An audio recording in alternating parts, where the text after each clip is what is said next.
Confirmation bias. What if everything you believe about yourself is just your mind's careful curation, a gallery where contradicting evidence never gets displayed? This is confirmation bias, the mind's tendency to embrace what supports our existing beliefs while subtly filtering out contradictions. Notice how political arguments rarely change minds, or how two people witness the same event yet remember entirely different details. Your mind isn't seeking truth, it's seeking validation. That article that perfectly supports your position. You didn't find it by accident. Your brain hunted it down while dismissing dozens of others. When you research a new purchase, do you actually weigh all options, or do you gather evidence to justify what you already want? Social media algorithms reflect this bias back at us, creating comfortable bubbles where our opinions echo and strengthen. Each like, each click, each share, all reinforcing what we already believe, seldom challenging, rarely expanding. This bias doesn't make you flawed, it makes you human. The mind conserves energy by reinforcing existing neural pathways rather than carving new ones. Evolution favored quick judgments over philosophical doubt. Your ancestors didn't survive by questioning their assumptions about predators, but awareness creates choice. The next time you feel absolutely certain, pause and ask, what evidence am I not seeing? What would convince me I'm wrong? Consider the unthinkable possibility. What if the opposite of what you believe is true? What if those you disagree with hold pieces of wisdom your mind has filtered from view? The spaces between your certainties, that's where growth waits in the shadows. Perhaps the most dangerous confirmations are the ones about ourselves, the stories we've decided are true. What if your limitations exist primarily because you've collected evidence that supports them? What if your potential lies just beyond what you've allowed yourself to believe? As you drift towards sleep tonight, imagine your mind as a house with many rooms. Have you been living in just one comfortable chamber, surrounded by agreeable reflections? What doors might open if you sought contradiction instead of confirmation? What version of yourself waits to be discovered when you question what you've always known to be true? Anchoring bias. Have you ever wondered why the first price you see shapes what you're willing to pay forever after? The first number offered in a negotiation becomes the invisible anchor around which all other figures orbit. This is anchoring, the mind's tendency to rely too heavily on the first piece of information encountered. A furniture store marks a sofa at $3,000, then discounts it to $1,800. Suddenly, $1,800 feels reasonable, even a bargain, though you never intended to spend that much. The anchor has pulled your perception of value toward it, like gravity bending light. The higher the initial anchor, the higher the final settlement, a principle known by every skilled negotiator. This silent influence extends beyond money. The first impression of a person, the initial diagnosis of a problem, the starting point of a conversation, all become anchors that subtly direct what follows. Job candidates are judged against the first applicant. Your day feels defined by its beginning. Relationships carry the weight of first encounters, sometimes for years, sometimes forever. The anchor doesn't need to be relevant to exert its pull. Studies show that people exposed to higher random numbers give higher estimates for unrelated questions. Judges shown higher sentencing recommendations deliver harsher sentences. Your mind reaches for nearby reference points, whether they make sense or not. It craves context, even when that context is arbitrary. We rarely notice these anchors as they're being set. A casual comment about expected performance becomes the standard against which all future work is measured. A doctor's first hypothesis influences all subsequent analyses. An early experience with love defines what we believe possible in all future relationships. To break free requires conscious effort, the deliberate setting of new anchors or the challenging of existing ones. What would happen if you doubled your estimate of what's possible? What if you halved what you believe something should cost? What if you intentionally sought different starting points? Tonight, as you drift towards sleep, consider, what anchors have you unknowingly set? What numbers, ideas, or beliefs arrived first and now draw all other thoughts toward them? Perhaps freedom begins with recognizing these invisible weights and learning to sail beyond their gravitational pull. Availability, heuristic. What if your fears aren't based on probability, but simply on what your mind can easily recall? The availability heuristic whispers that if something comes quickly to mind, it must be common, important, frequent. It must matter. After watching news of a plane crash, driving suddenly feels safer than flying. Those statistics tell a different story. The vivid emotional images are easily accessible in your memory, while the thousands of safe flights remain invisible, unrecorded. Your brain builds its sense of reality not from what's most true, but from what's most available. This mental shortcut shapes not just fears, but everyday judgments. You overestimate how often your train is late because delays stick in memory while on-time arrivals fade. You remember the criticism more than the praise. You believe certain crimes are increasing because media coverage has increased. You think rare diseases are common because you've heard stories about them. The dramatic and unusual capture mental real estate that the ordinary and expected never can. The bias grows stronger with emotional intensity. A single traumatic experience can rewire risk assessment for decades. A particularly memorable success might lead you to overestimate your abilities in similar situations. The easily remembered becomes the seemingly true, regardless of actual frequency or likelihood. This heuristic is why lottery tickets sell despite impossible odds. Everyone remembers the winners. No one thinks of the millions who lose. It's why we fear the wrong things and protect ourselves from unlikely scenarios while ignoring probable risks. Our minds construct a funhouse mirror of probability, distorted by the brightness of memory. To counter this bias requires deliberate statistical thinking, stepping back from vivid anecdotes to seek broader patterns and numerical truths. What are the actual odds? What is the real frequency?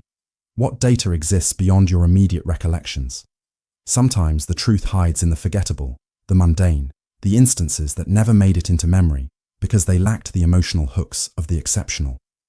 In the twilight between wakefulness and dreams, question what your mind makes readily available. Could your most accessible memories be painting a distorted picture of reality? What quiet truths might exist beyond the gallery of your most vivid recollections? Perhaps wisdom lies not in what first comes to mind, but in what waits patiently beyond it. Framing effect. Have you noticed how the same reality, presented differently, transforms completely in your mind? A doctor says a procedure has a 90% survival rate, and you feel reassured. Another describes the exact same procedure as having a 10% mortality rate, and anxiety blooms. Nothing changed but the frame, the invisible window through which you view the facts. This is the framing effect, the way presentation shapes perception, the way context colors content. It's the difference between 20% fat and 80% lean on meat packaging. It's why insurance sounds better than gambling against disaster, though they describe the same transaction. It's how politicians win or lose based not on policies, but on how those policies are framed. Frames trigger different mental and emotional associations. Tax relief frames tax as a burden to be lifted rather than a contribution to shared resources. Being told you've saved $50 feels better than hearing you've spent $200 on a $250 item discounted to $200, though the financial reality is identical. The frame decides which neural networks activate, which emotions arise, which memories connect. The power of framing explains why skilled persuaders carefully select their words. They know that climate change and global warming evoke different responses, though they reference the same phenomenon. They understand that freedom of choice sounds more appealing than responsibility for consequences, though you cannot have one without the other. We seldom notice frames as they're being applied. They work invisibly, like the edges of a painting that direct our gaze without drawing attention to themselves.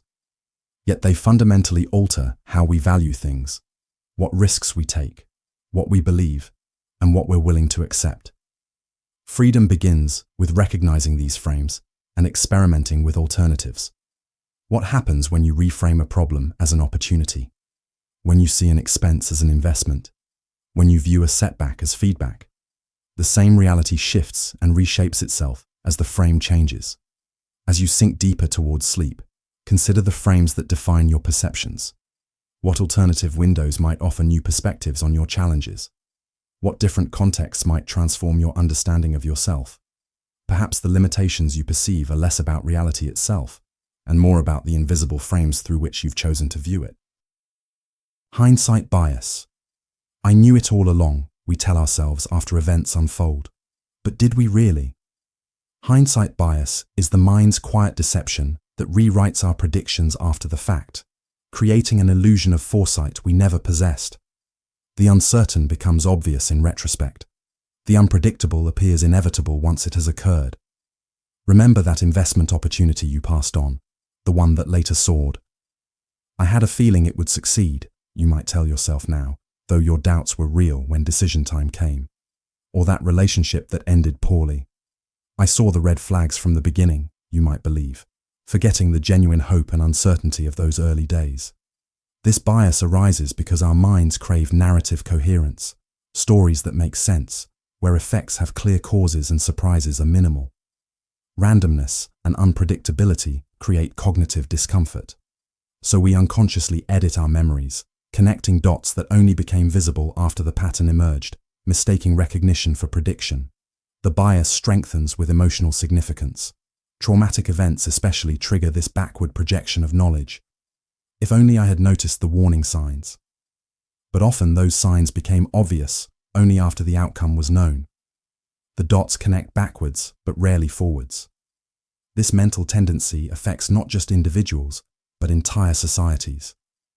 Historical events appear inevitable in textbooks, though they surprise the people living through them. Market crashes seem predictable with hindsight, prompting the false belief that future crashes will be equally obvious before they happen. Monday morning quarterbacks always see the plays that should have been called. The danger lies in overconfidence, the illusion that we understand a complex, often random world better than we actually do. This false certainty leads to risk blindness and poor preparation for genuinely unpredictable events. It prevents learning from surprises because we convince ourselves they weren't really surprising at all.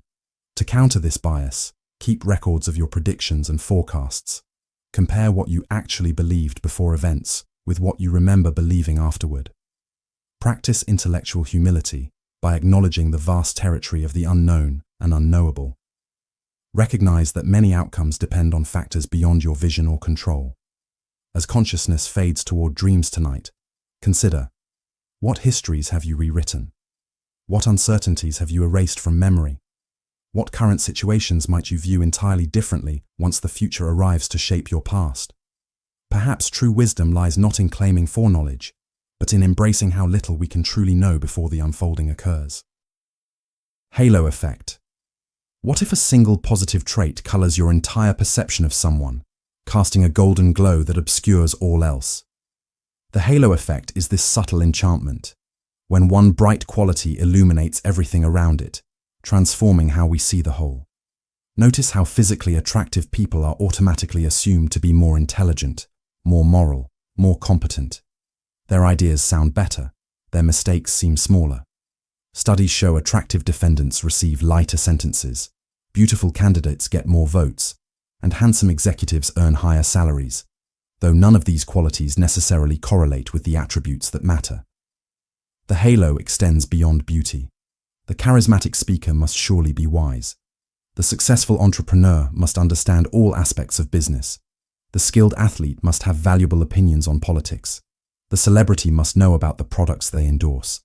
One demonstrated excellence becomes a universal certificate of credibility. This bias operates in reverse too. When we love someone, their flaws become endearing quirks. Their taste in music improves. Their jokes grow funnier. Even their handwriting looks more appealing. The warm light of affection transforms everything it touches, creating a reality that exists nowhere but in our perception. Products and brands bathe in this same effect. The company with the beautiful design must also have better functionality.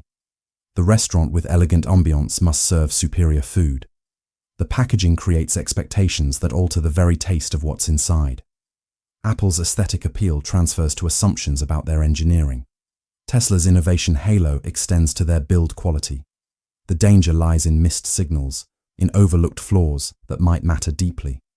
How many incompetent managers have been promoted because they spoke well in meetings? How many poor decisions have been accepted because they came from someone we admire? How many mediocre products have succeeded through association with excellence elsewhere? To counter this bias requires deliberate compartmentalization, the conscious separation of traits and qualities. Can you evaluate someone's ideas independently from their charm? Can you assess a product's function separately from its form? Can you see the individual trees despite the forest's glow? As your consciousness softens towards sleep, consider: who wears halos in your perception? What unexamined assumptions have transferred from one quality to another? What might you discover if you dimmed these halos and viewed each attribute in its own light, neither diminished nor enhanced by those around it? Perhaps true sight begins when we learn to see beyond the glow. Horn effect.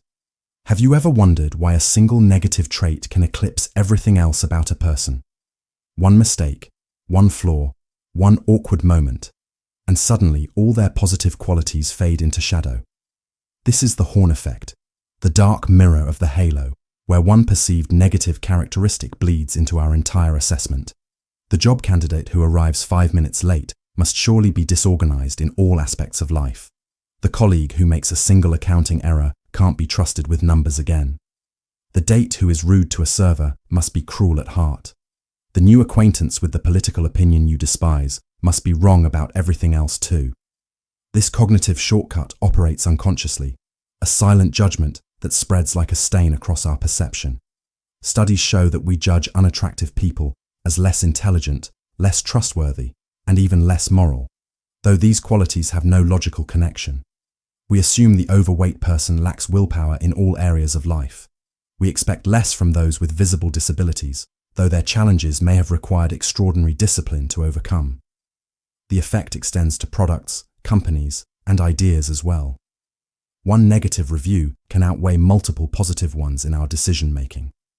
A single bad experience with a brand can permanently alter our relationship with it. The food that made us sick once is forever associated with disgust, regardless of the actual cause. Our brains evolved this bias for efficiency, to quickly identify potential threats or problematic individuals by minimal cues. But in modern life, this evolutionary shortcut often misguides us, creating judgments that are unfair, inaccurate, and self-limiting. How many relationships have been prematurely ended based on minor indicators that were overweighted? How many opportunities missed because of single data points that were granted too much significance? Breaking free requires conscious effort, the deliberate consideration of the whole person beyond the single trait that triggered negativity. Can you separate the behavior from the individual, the mistake from the overall pattern, the disagreement from the entire character? Can you recognize when one dark spot has eclipsed your entire field of vision? As you drift deeper into relaxation, consider: where might the horn effect be operating in your life? Which relationships or opportunities have been defined by single negative moments rather than complete assessment? What might you discover if you looked beyond these horns to see the complexity that exists in everyone? Perhaps compassion begins when we refuse to let shadows define what we see. Focusing effect. What if your happiness depended less on what you have and more on what you focus on? The focusing effect is the mind's tendency to place excessive importance on a single aspect of an event or decision, allowing it to overshadow everything else that might matter. When purchasing a home, you might fixate on the beautiful kitchen while overlooking the lengthy commute you'll face every day. The kitchen is visible and immediate. The commute is abstract until experienced daily. Yet research shows commuting time affects happiness far more than kitchen aesthetics over the long term. This bias shapes our biggest life decisions in ways we rarely recognize. Students choose colleges based on prestigious names rather than teaching quality. Careers are selected for salary rather than daily experience. Partners are chosen for qualities that shine brightly initially, but may not sustain a relationship through decades. The focusing effect explains why lottery winners often return to baseline happiness despite their windfall. The money itself receives all their attention at first, but soon fades to background as other life factors, relationships, health, purpose, daily irritations, reassert their importance. Our minds spotlight the changed element while missing how much remains the same. Marketers exploit this tendency masterfully. They draw attention to specific features: the car's acceleration, the phone's camera, the lotion's scent, knowing these focal points will dominate our evaluation, regardless of how much time we'll actually spend engaging with them. The momentary thrill of acceleration may occupy seconds of your day, while seek comfort affects every minute of every journey. This bias works in reverse for negative experiences too. A vacation might be remembered primarily for a single rainy day. A relationship might be judged by its ending rather than its entire arc. A career might be evaluated based on particular failures rather than overall contribution. What captures focus becomes, in memory, what matters most. Freedom comes through awareness, recognizing when your attention has narrowed to a single factor and deliberately broadening your view. What aspects of this decision am I overlooking? What will actually occupy most of my time with this choice? What has research shown to affect similar people's satisfaction? Sometimes the most important elements are the ones least likely to command immediate attention. As your mind grows quieter, consider, what are you focusing on that might be distorting your happiness? What overlooked blessings might deserve more of your attention? What daily irritations have you magnified beyond their true significance? Perhaps contentment begins not when circumstances change, but when focus shifts to what truly matters. Affect heuristic. Have you ever noticed how your emotions can hijack your reasoning? The affect heuristic is the mind's tendency to let feelings guide judgments, to substitute the simple question, "How do I feel about this?" for more complex evaluations of risk, value, and probability. When you feel good about something, the benefits seem larger and the risks smaller. The investment opportunity that excites you appears less risky than it actually is. The person who makes you feel comfortable seems more trustworthy regardless of evidence. The technology that inspires awe faces fewer critical questions in your mind. Positive emotion becomes a proxy for positive assessment. The reverse occurs just as powerfully. Things that create negative feelings, anxiety, disgust, fear, are judged as more dangerous and less beneficial than objective analysis would suggest. Nuclear power triggers fear, so its risks are overestimated, while its benefits are discounted. Unfamiliar foods evoke disgust, so their safety is questioned regardless of evidence. A politician who angers you must surely have flawed policies across the board. This emotional shortcut explains why we often struggle to make rational decisions about climate change, vaccination, genetic modification, or financial planning, topics where feelings run strong, but understanding requires careful analysis. Our emotions arrive instantly, effortlessly, while reasoning demands time and energy our brains prefer to conserve. The affect heuristic operates invisibly in momentous life decisions. The house that feels like home overrides concerns about price or location. The career that seems exciting overshadows considerations of stability or advancement potential. The relationship that creates intense emotion proceeds despite compatibility issues. In each case, the feeling becomes the fact. Advertising exploits this tendency masterfully, creating emotional associations with products rather than emphasizing functional benefits. The car commercial shows freedom and adventure, not fuel efficiency. The perfume advertisement suggests romance and luxury, not chemical composition. The feeling transfers to the product, and the judgment follows the feeling. Breaking free requires emotional awareness combined with deliberate analysis. Can you recognize when strong feelings are influencing your assessment? Can you separate your emotional response from your evaluation of facts? Can you delay judgment until both heart and mind have been consulted? As consciousness fades toward dreams tonight, consider, where might emotions be coloring your judgments? What decisions have been driven more by feeling than by careful consideration? What fears or desires might be distorting your perception of reality? Perhaps wisdom lies not in ignoring your feelings, but in recognizing their influence on what you believe to be true. Familiarity, heuristic. What if your preferences weren't really preferences at all, but simply the mind's tendency to favor the familiar? The familiarity heuristic is this subtle influence, our automatic bias toward things we've encountered before, regardless of their actual merit. You might prefer the music you grew up with, not because it's objectively better, but because it's woven into your neural pathways. You might choose the same restaurant chain while traveling, not because it offers the best food, but because it feels safe and known. You might resist new technologies, methods, or ideas, not because they're flawed, but because they require movement away from the comfortable terrain of the familiar. This bias emerges from our evolutionary past, when the unfamiliar often signaled danger. The strange berry, the unknown territory, the unfamiliar tribe, all represented potential threats. The familiar had proven survivable. The new remained questionable until tested. Our brains developed a subtle preference for the known, a gentle warning system that whispers caution in the face of novelty. In modern life, this ancient preference manifests everywhere. Brand loyalty often reflects familiarity more than quality. Political views tend to mirror those of our parents and communities. Religious beliefs typically follow childhood exposure rather than adult investigation. Even romantic partners often resemble our early caregivers in subtle ways, the familiar face in the crowd that draws our attention.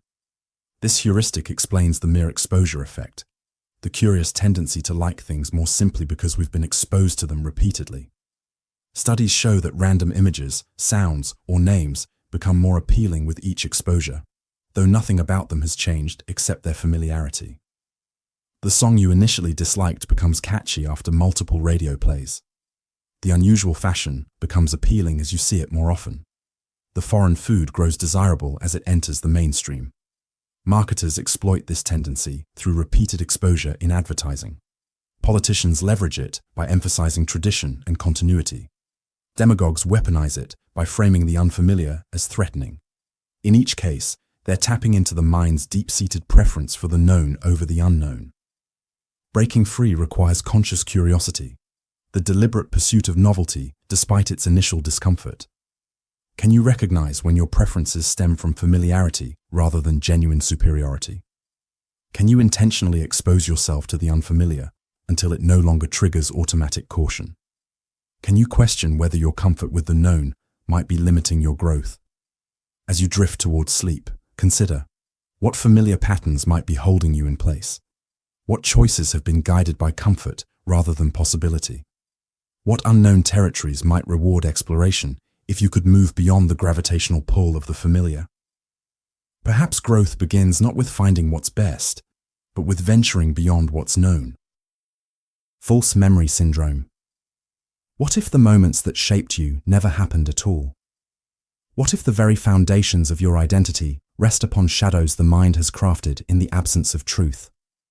Close your eyes and drift with me into the enigmatic realm of false memory syndrome, where reality and imagination intertwine in ways that challenge our deepest understanding of self. This is not simply forgetting or misremembering. It's the mind's extraordinary capacity to construct entire experiences, detailed and emotional, that never occurred in the waking world. These memories feel authentic, carry emotional weight, bear the texture of lived experience. They can bring forth tears, laughter, even physical sensations, yet they exist only within the architecture of your mind. Consider how many of your cherished childhood memories may have been shaped not by experience, but by photographs you've seen, stories you've been told, fragments you've collected and woven into a tapestry you now call your past. The mind, you see, abhors emptiness. It fills gaps with what seems most likely, what fits most neatly into the narrative you've constructed about who you are. These confabulations aren't lies. They're the mind's attempt to make sense of an incomplete story, to provide continuity where none may exist. And once created, these false memories become indistinguishable from truth, defended with the same conviction, cherished with the same affection. In therapy rooms, lives have unraveled as recovered memories of trauma emerged, only to discover later that some were fabrications, unintentionally suggested and nurtured into existence. The power of suggestion, the desire to please, the need for explanation, all can conspire to create worlds that never were. Perhaps there's something profound in this vulnerability. For if our memories, the very foundation of our identities, can be so easily shaped and molded, what does this reveal about the nature of self? Are we not, in some way, stories we tell ourselves, continuously edited and revised? The boundaries between memory and imagination blur, not because we are flawed, but because we are meaning makers, pattern seekers, storytellers by nature. As you drift closer to sleep, consider how much of what you know about yourself exists in the world, and how much has been crafted by the mysterious mechanisms of memory. And if some of those memories are shadows rather than substance, does this make the emotions they evoke any less real? Misinformation effect. Have you ever wondered why eyewitness accounts of the same event can differ so dramatically? Why your recollection of a shared experience might contradict those who stood beside you. The answer lies not in deception, but in the gentle whispers of suggestion that reshape our memories like water-smoothing stone. Welcome to the realm of the misinformation effect, where what we remember becomes quietly, invisibly altered by information we encounter after the fact. This is not a failure of memory, but rather a glimpse into its fluid, adaptive nature, constantly revising, updating, incorporating new data into existing frameworks, often without our awareness or consent. Imagine walking through a garden, observing its details with careful attention. Later, someone mentions the beautiful red roses near the fountain. Days pass, and when you recall your walk, those roses appear in your mind's eye with perfect clarity, yet no roses stood in that garden. They bloomed only in the suggestion planted afterward, taking root in fertile memory. The power of this effect lies in its invisibility. Unlike false memories constructed wholesale, misinformation slips between the cracks of genuine experience, attaching itself to authentic recollections until the boundaries between what was observed and what was suggested dissolve completely. The mind, seeking coherence above all else, weaves these elements together into a seamless tapestry that feels entirely genuine. Research has shown how devastatingly simple it is to implant these alterations. A mere question, how fast were the cars going when they smashed into each other, can transform a gentle collision into a violent crash in memory. A casual comment can introduce elements never present, characters who never appeared, actions never performed, and these revised memories are held with the same confidence, the same certainty, as those untouched by suggestion. Perhaps most profound is what this reveals about the nature of memory itself. Not a recording, but a reconstruction. Not a preservation, but an ongoing creation. Each time we remember, we do not retrieve an untouched file, but rather rebuild the memory anew, making it vulnerable to subtle influences. As you sink deeper into contemplation, consider the countless ways your history may have been reshaped by books you've read, films you've watched, stories you've heard. How many of your memories have been gently altered by the power of suggestion? And if memory is so malleable, can any of us truly claim to remember things exactly as they happened? Recency bias. What if the story of your life is being written backward, with each new chapter casting shadows that obscure all that came before? What if your understanding of yourself is shaped more by yesterday than by all your accumulated years? Drift with me now into the subtle current of recency bias, where the immediate past exerts a gravity all its own, pulling our judgments, predictions, and self-understanding into its orbit. This is the tendency to weigh recent events more heavily than those distant in time, a natural inclination that shapes our perception in ways both profound and invisible.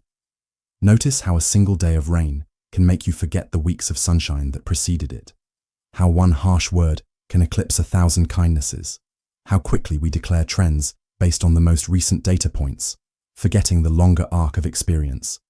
The mind naturally reaches for what is closest, most vivid, most accessible, and recent experiences shine with a brightness that older memories cannot match. This bias flows through financial decisions, where investors chase the performance of yesterday rather than considering historical patterns. It colors performance reviews, where the work of recent weeks overshadows months of consistent contribution. It transforms how we view relationships, political movements, cultural shifts, all viewed through the lens of what just happened, rather than the broader context of what has been. Perhaps most fascinating is how recency bias shapes our sense of self. A recent success convinces us we're on an unstoppable ascent. A recent failure suggests fundamental flaws in who we are. The emotional weather of recent days becomes, in our minds, the climate of our entire lives. We project these recent patterns forward, assuming tomorrow will resemble today, forgetting how many times the unexpected has transformed our path. There's a certain mercy in this bias. It allows us to adapt quickly, to remain responsive to changing conditions, rather than anchored to outdated information.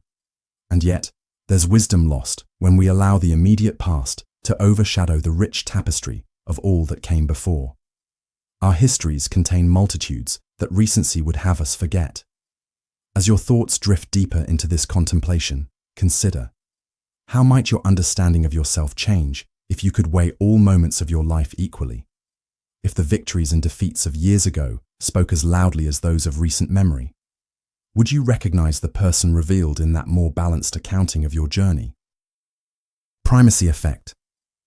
Have you ever wondered why first impressions seem to write themselves in stone? Why the beginning of any story tends to color all that follows? There exists a curious tendency of the mind, a subtle gravity that pulls us toward what we encounter first, giving it a weight and significance that often exceeds its true importance.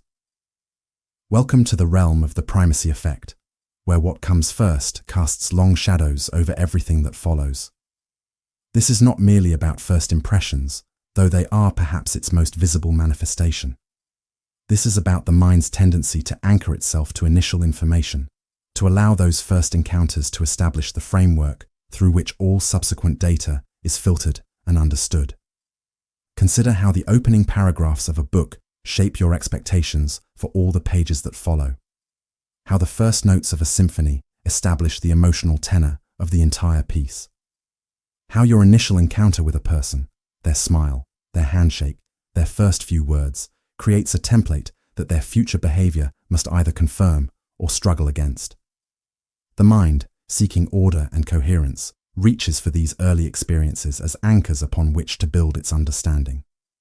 In studies of memory, researchers have observed how words presented at the beginning of a list are recalled with greater accuracy than those in the middle, as if the mind gives them special attention.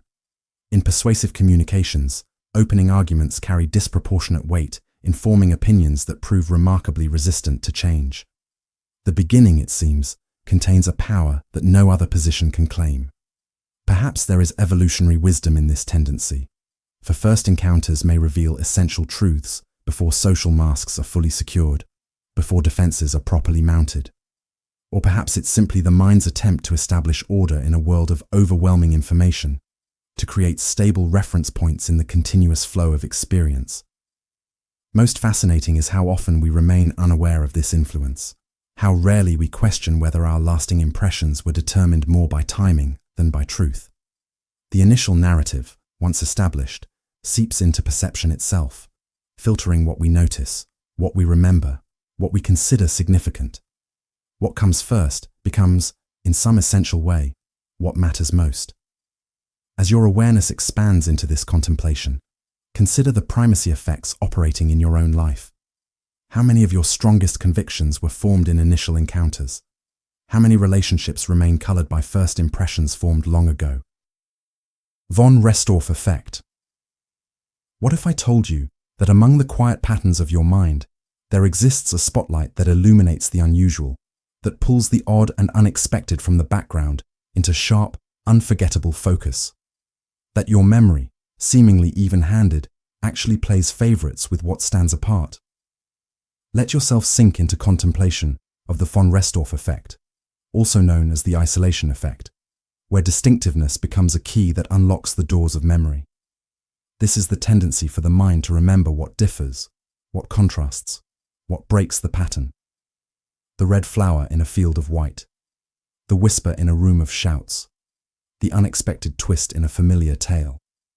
This is not mere coincidence, but a fundamental feature of how attention and memory intertwine. When something violates our expectations or stands apart from its surroundings, our cognitive processes give it special treatment.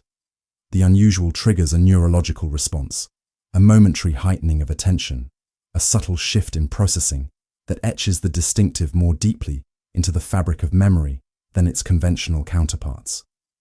Think of a lifetime of routine mornings that blend together in memory, while the one morning where something unexpected occurred remains vivid years later. Consider how easily you can recall the unusual outfits people wore to formal events, yet struggle to remember the many traditional ones.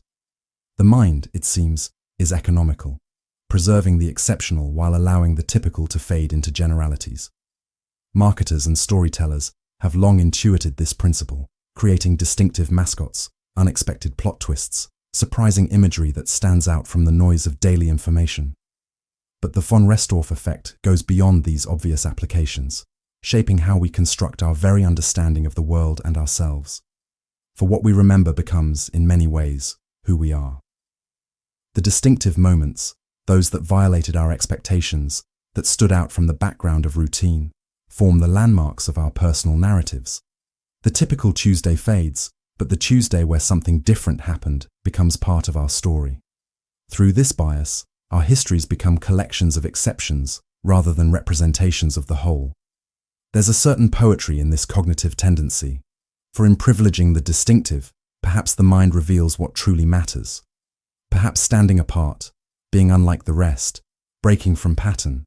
These qualities deserve the spotlight they receive in our memory. As you drift deeper into this exploration, consider, what stands out in the landscape of your memory? What isolated moments glow with unusual brightness against the backdrop of routine?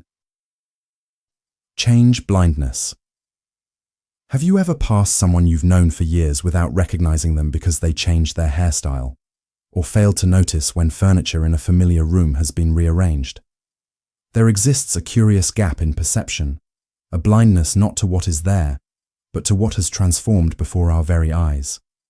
Let your awareness settle into the mysterious realm of change blindness, a phenomenon where alterations in our visual environment go completely unnoticed, even when they occur in plain sight. This is not about failing to see what's hidden, but rather failing to detect what has shifted, what has been replaced, what has transformed, while our attention momentarily blinked. In laboratories, researchers demonstrate this effect with images that change during eye movements or brief interruptions. A bird becomes a plane, a hat changes color, a person is swapped with another entirely. Subjects remain oblivious to these changes, expressing genuine surprise when they're revealed. More dramatically, experimenters have approached strangers asking for directions, only to be replaced by different people during a momentary distraction. And incredibly, many continue giving directions as if nothing had happened. This blindness reveals a profound truth about perception. We do not see everything before us in continuous, perfect detail. Instead, the mind creates a general impression, focusing on what it deems important while allowing the rest to exist as mere sketches, placeholders in consciousness. When changes occur, they often happen to these background elements, the parts of reality we've already categorized, summarized, and set aside. Perhaps most unsettling is what this suggests about our experience of reality itself. We move through the world with the comfortable assumption that we perceive it accurately, completely, continuously. Yet change blindness reveals the constructed nature of our perception. We see not the world as it is, but the world as we expect it to be, as we've already decided it is. Our expectations fill in the gaps, maintain continuity, create an illusion of completeness that change itself often fails to disrupt. Consider the implications beyond visual perception, how this same blindness might apply to gradual changes in relationships, in society, in ourselves.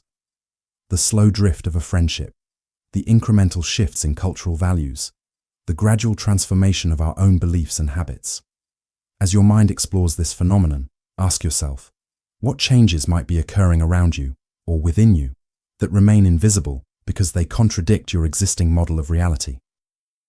Inattentional blindness. What if I told you that entire events, significant, unmistakable moments, could unfold directly before your eyes, yet remain completely invisible to you? That your vision, seemingly comprehensive, actually captures only fragments of the reality before it? Allow yourself to slip into contemplation of inattentional blindness, where what we fail to notice isn't hidden or obscured, but simply unattended. This is not a failure of vision, but a feature of attention, a necessary filtering that allows us to focus on what matters by screening out what doesn't. Yet in this selective attention lies a profound vulnerability, a blindness to what we're not actively looking for. Perhaps you've encountered the famous invisible gorilla experiment, where observers counting basketball passes fail to notice a person in a gorilla suit walking through the scene, beating their chest at center court. This isn't subtle, it's obvious, unmistakable, yet attention focused elsewhere renders it invisible. Similar experiments reveal how we miss unusual events, dramatic changes, even people approaching us, when our attention is directed towards specific tasks.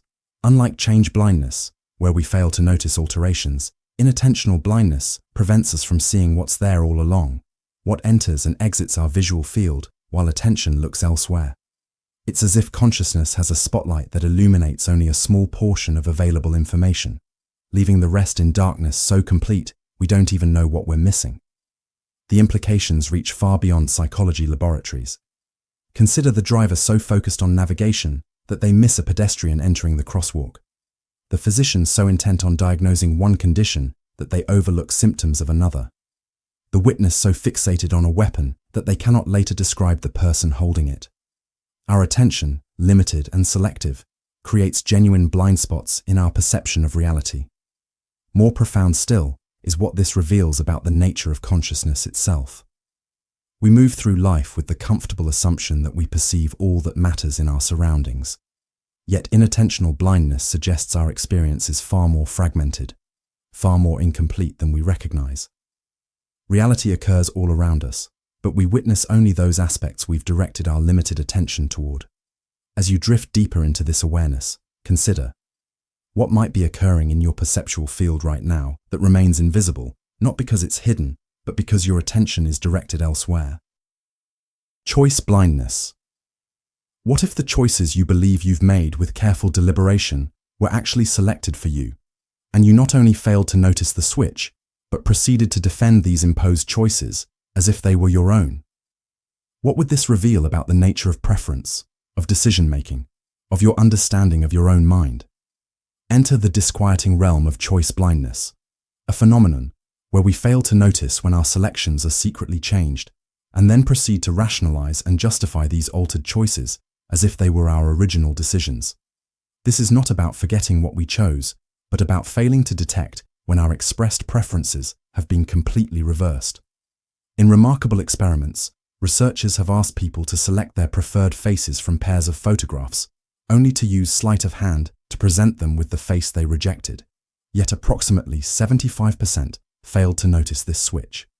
More striking still, when asked to explain their choice, these participants readily constructed elaborate justifications for preferring the very face they had actually rejected moments before. Similar results have emerged across domains. Political opinions suddenly reversed, jam flavors swapped, moral principles inverted, with participants not only failing to detect these alterations, but confidently explaining why they made choices that were opposite to their actual selections.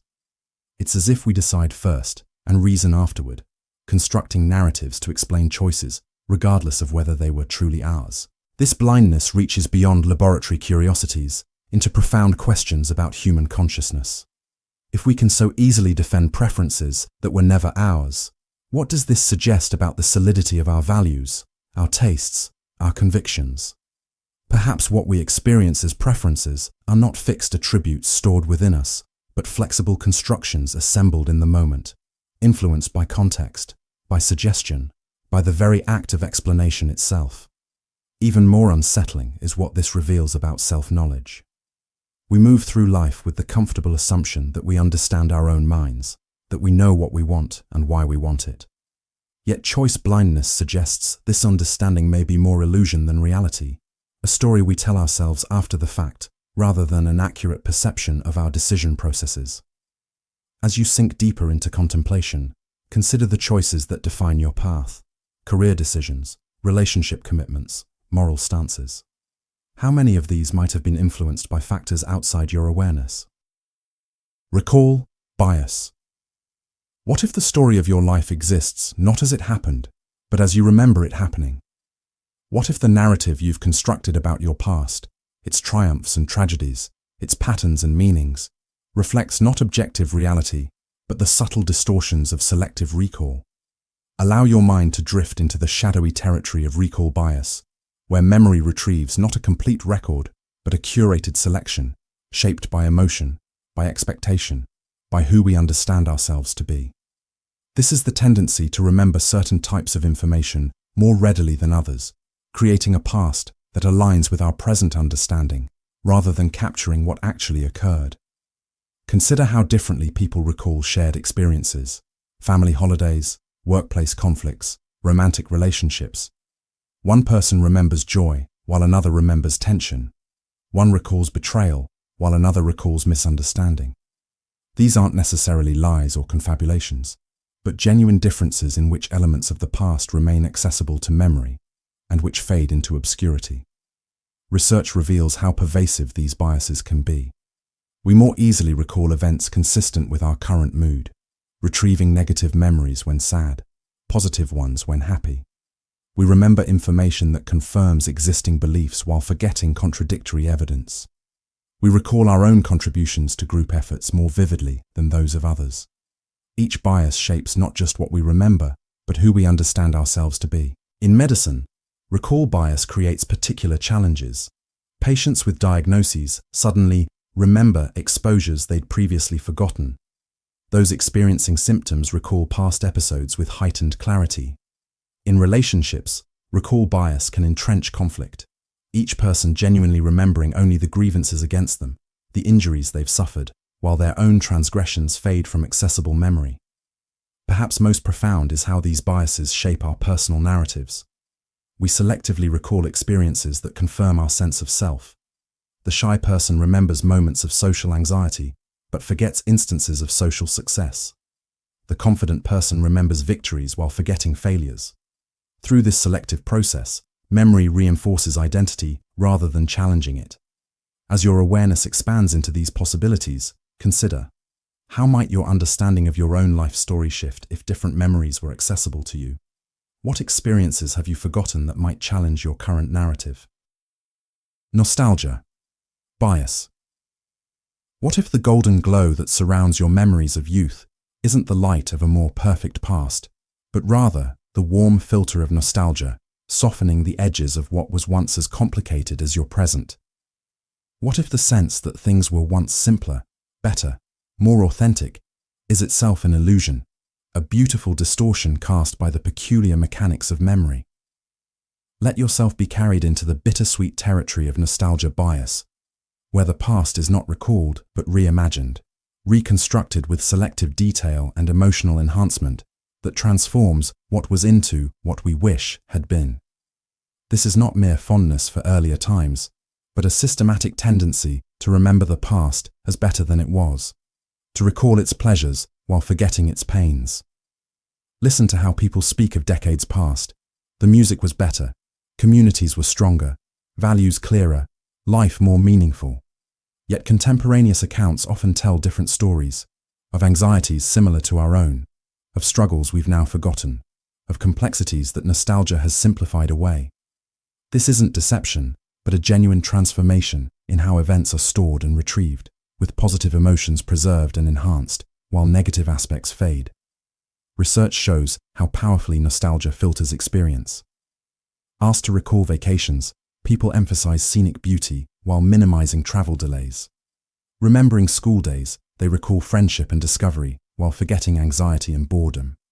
Even painful experiences, military service during wartime, difficult medical treatments, often take on a nostalgic glow as memories of camaraderie and purpose overshadow memories of hardship and fear. This bias serves powerful psychological functions. Nostalgia connects us to our past selves, provides a sense of continuity and meaning, and offers emotional shelter during difficult times. When facing uncertainty, nostalgia reminds us we've navigated challenges before. When feeling isolated, it reconnects us to communities we've known. The past, reconstructed as more perfect than it was, becomes a resource for navigating an imperfect present. Yet there are shadows in this golden light. Political movements built on returning to imagined golden ages pursue what never truly existed. Individuals who believe their best days are behind them miss opportunities for present joy. Relationships strain under the weight of comparison to idealized memories of how things used to be. As you drift deeper into contemplation, consider the role of nostalgia in shaping your own relationship with the past. What eras of your life have taken on a golden hue in memory? And if you could somehow see those times again with perfect clarity, would they still seem so far superior to the life you're living now? Dunning-Kruger effect. What if the very confidence you feel is itself an illusion, a quiet veil drawn across your mind by the same thoughts that created it? Tonight, we explore the shadowed corridors where certainty and ignorance embrace in silent partnership. In the softest corners of our consciousness lies a peculiar paradox. Those with the least knowledge often feel the most certain. This is the Dunning-Kruger effect, a gentle deception where limited understanding creates the illusion of mastery. like a person standing in a darkened room who cannot see the vastness beyond their small circle of light. The less we know, the less we realize how much remains in shadow. Have you ever felt absolutely certain about something, only to discover later how little you truly understood? The mind creates a protective cocoon around its limitations. The less we comprehend, the more our brain shields us from that uncomfortable truth. Those who know very little cannot recognize how much they don't know. The horizon of their knowledge feels complete because they cannot perceive what lies beyond it. Consider how this quiet distortion shapes your reality. Perhaps you've judged yourself highly skilled in areas where experts would see your limitations. Or maybe you've dismissed others' expertise because their deeper understanding revealed complexities invisible to you. We all inhabit these perceptual blind spots, where confidence blooms precisely where knowledge withers. The truly wise experience something quite different. As knowledge deepens, certainty often recedes. They stand at the edge of knowing and mystery, seeing clearly how much remains beyond their grasp. Their confidence follows a curious path, dipping into a valley of doubt before gradually rising again with genuine expertise. As you drift towards sleep, wonder about the things you feel most certain about. Could some of your strongest convictions be places where your mind has created the most compelling illusions? Perhaps true wisdom begins not with certainty, but with the gentle acceptance that we cannot see the boundaries of our own understanding. Better than average effect. What if the story you tell yourself about who you are exists only in the quiet theatre of your mind? A beautiful fiction your thoughts have woven to comfort you. Tonight, we drift into the misty realm where self-perception distorts like reflections on water. Deep within the architecture of human thought lies a curious tendency. We gently place ourselves above the average, floating just high enough to feel special, but not so high as to seem impossible. This is the better than average effect, a soft illusion where most of us believe we stand on the favorable side of ordinary. Consider how your mind whispers these comforting myths. That you are more skilled at driving than most others on the road, more ethical in your decisions, more rational in your thinking. Notice how easily we attribute others' successes to circumstance and luck, while seeing our own as earned through effort and ability. The mind creates these asymmetries so subtly, we rarely feel their presence.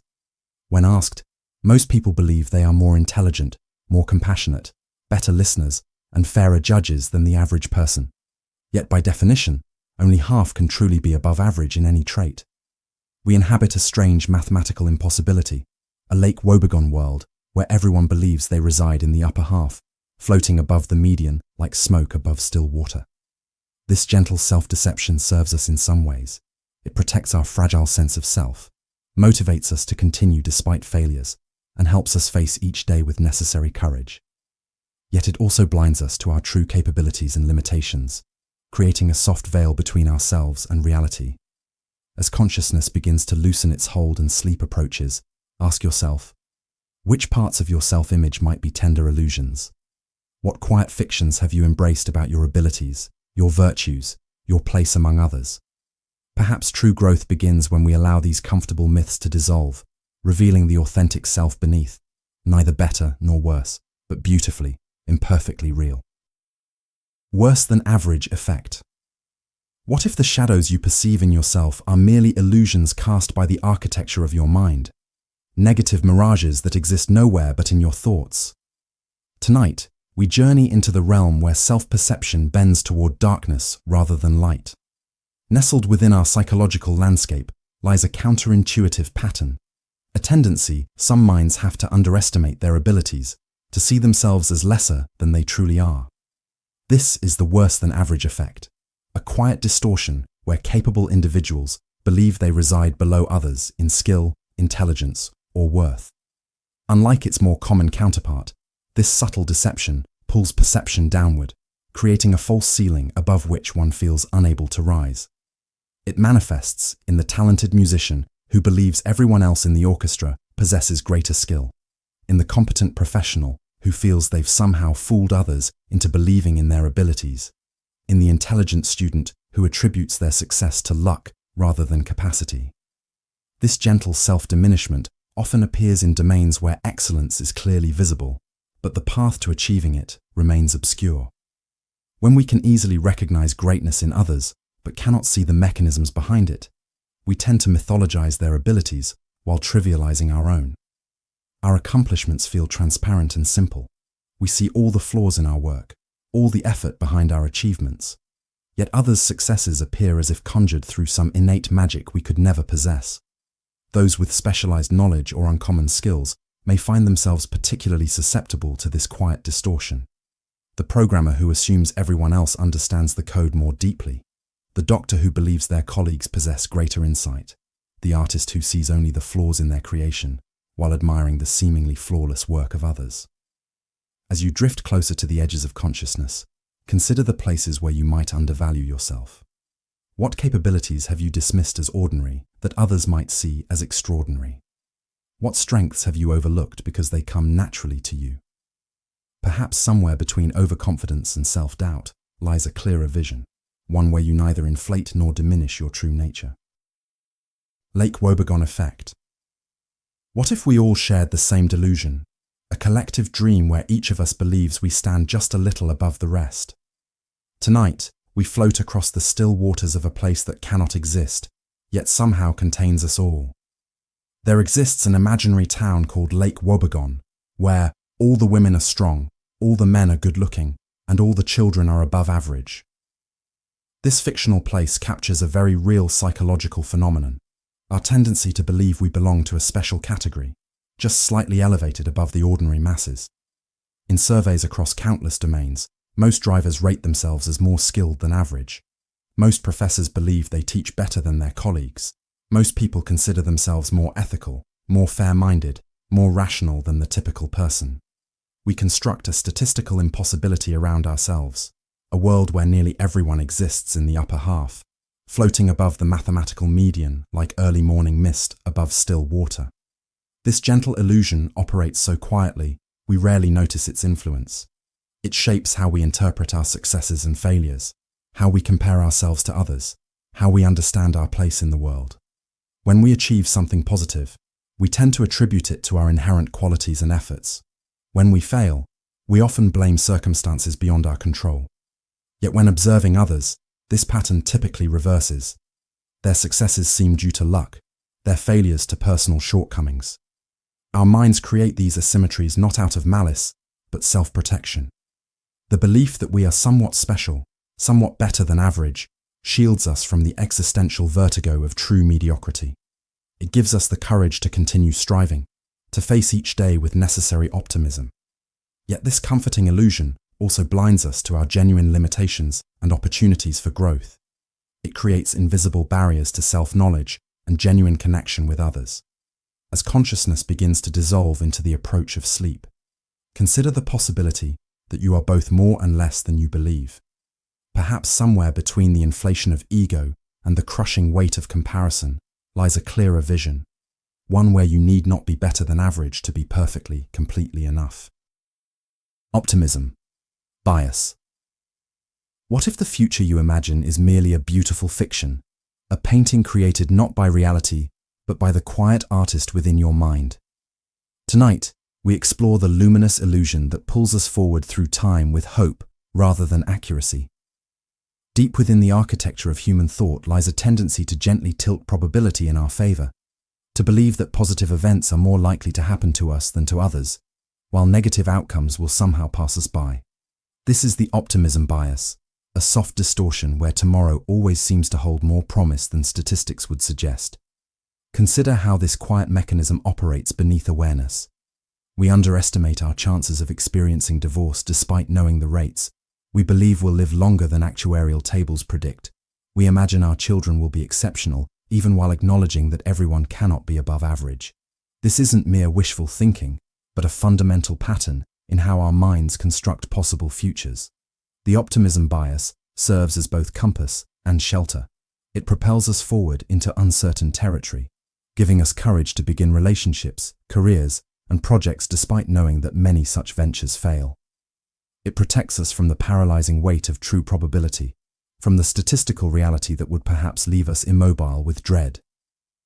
Without this gentle self-deception, would anyone start a business, fall in love, or bring children into an uncertain world? Yet this same protective illusion leads us to underestimate risks, to prepare inadequately for difficulties, to save too little for future needs.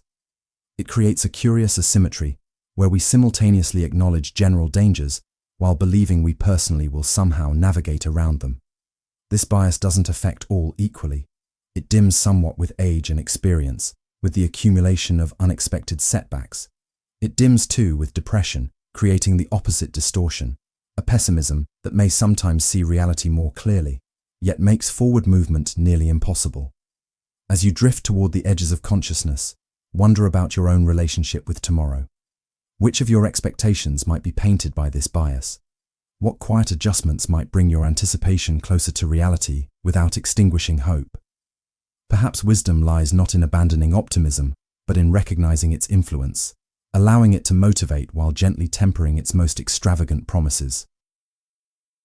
Pessimism. Bias. What if the shadows you see on the horizon are merely projections of your mind? Dark patterns painted not by reality, but by the quiet fears within you. Tonight, we explore the hidden places where expectation bends toward darkness rather than light. In the soft landscape of human thought lies a tendency to tilt probability against ourselves, to anticipate negative outcomes with greater certainty than statistics would suggest. This is pessimism bias, the quiet distortion where we overestimate the likelihood of failure, rejection, and loss. Consider how this silent mechanism shapes your reality. The job applicant who feels certain of rejection before the interview begins, the student who expects failure despite adequate preparation, the person who assumes illness when experiencing minor symptoms. These are not rational calculations, but emotional predictions, the mind's attempt to protect itself from disappointment through anticipatory defense. Unlike its optimistic counterpart, pessimism bias prepares us for the worst, creating a curious safety in negative expectation. If we assume failure, success becomes a pleasant surprise rather than an expected outcome. If we anticipate pain, its absence becomes relief rather than merely normal experience. The pessimistic mind builds emotional airbags around potential disappointment. Yet this protective mechanism carries hidden costs. When we expect negative outcomes, we often unconsciously create them, withdrawing effort, avoiding risk, communicating in ways that fulfill our dark prophecies. The person who expects rejection may appear distant and cold, inadvertently creating the very disconnection they fear. Those who have experienced significant trauma or repeated disappointment may find this bias particularly strong. Their minds have learned to scan for danger, to anticipate harm as a way of preventing it. Their caution is not weakness, but adaptation to perceived reality. As you drift toward the edges of sleep, consider where your own mind might bend toward unnecessarily dark expectations. Which shadows in your future might be projections rather than predictions? Perhaps somewhere between blind optimism and protective pessimism lies a clearer vision, one where probability is neither enemy nor friend, but simply the uncertain territory through which we all must travel. Self-serving bias. What if the story you tell about yourself is merely a convenient fiction, a narrative carefully edited to protect the fragile author within? Tonight, we drift into the misty realm where memory and ego dance in protective partnership. Hidden in the quiet architecture of our minds lies a tendency to attribute success to our internal qualities while blaming failure on external circumstances. This is the self-serving bias, an invisible editor that rewrites our experiences to preserve our sense of worth and capability. Notice how this silent mechanism reshapes memory. When you succeed, it whispers that your talent, effort, and character were responsible. When you fail, it points to bad luck, unfair conditions, or others' mistakes. I received that promotion because of my exceptional work becomes the internal narrative, while I was overlooked because my manager plays favorites explains away disappointment. This gentle distortion operates across countless domains, from academics to relationships, from athletic performance to workplace achievements. Students who receive high grades attribute them to intelligence and diligence. Those who perform poorly blame unclear instructions or unreasonable expectations.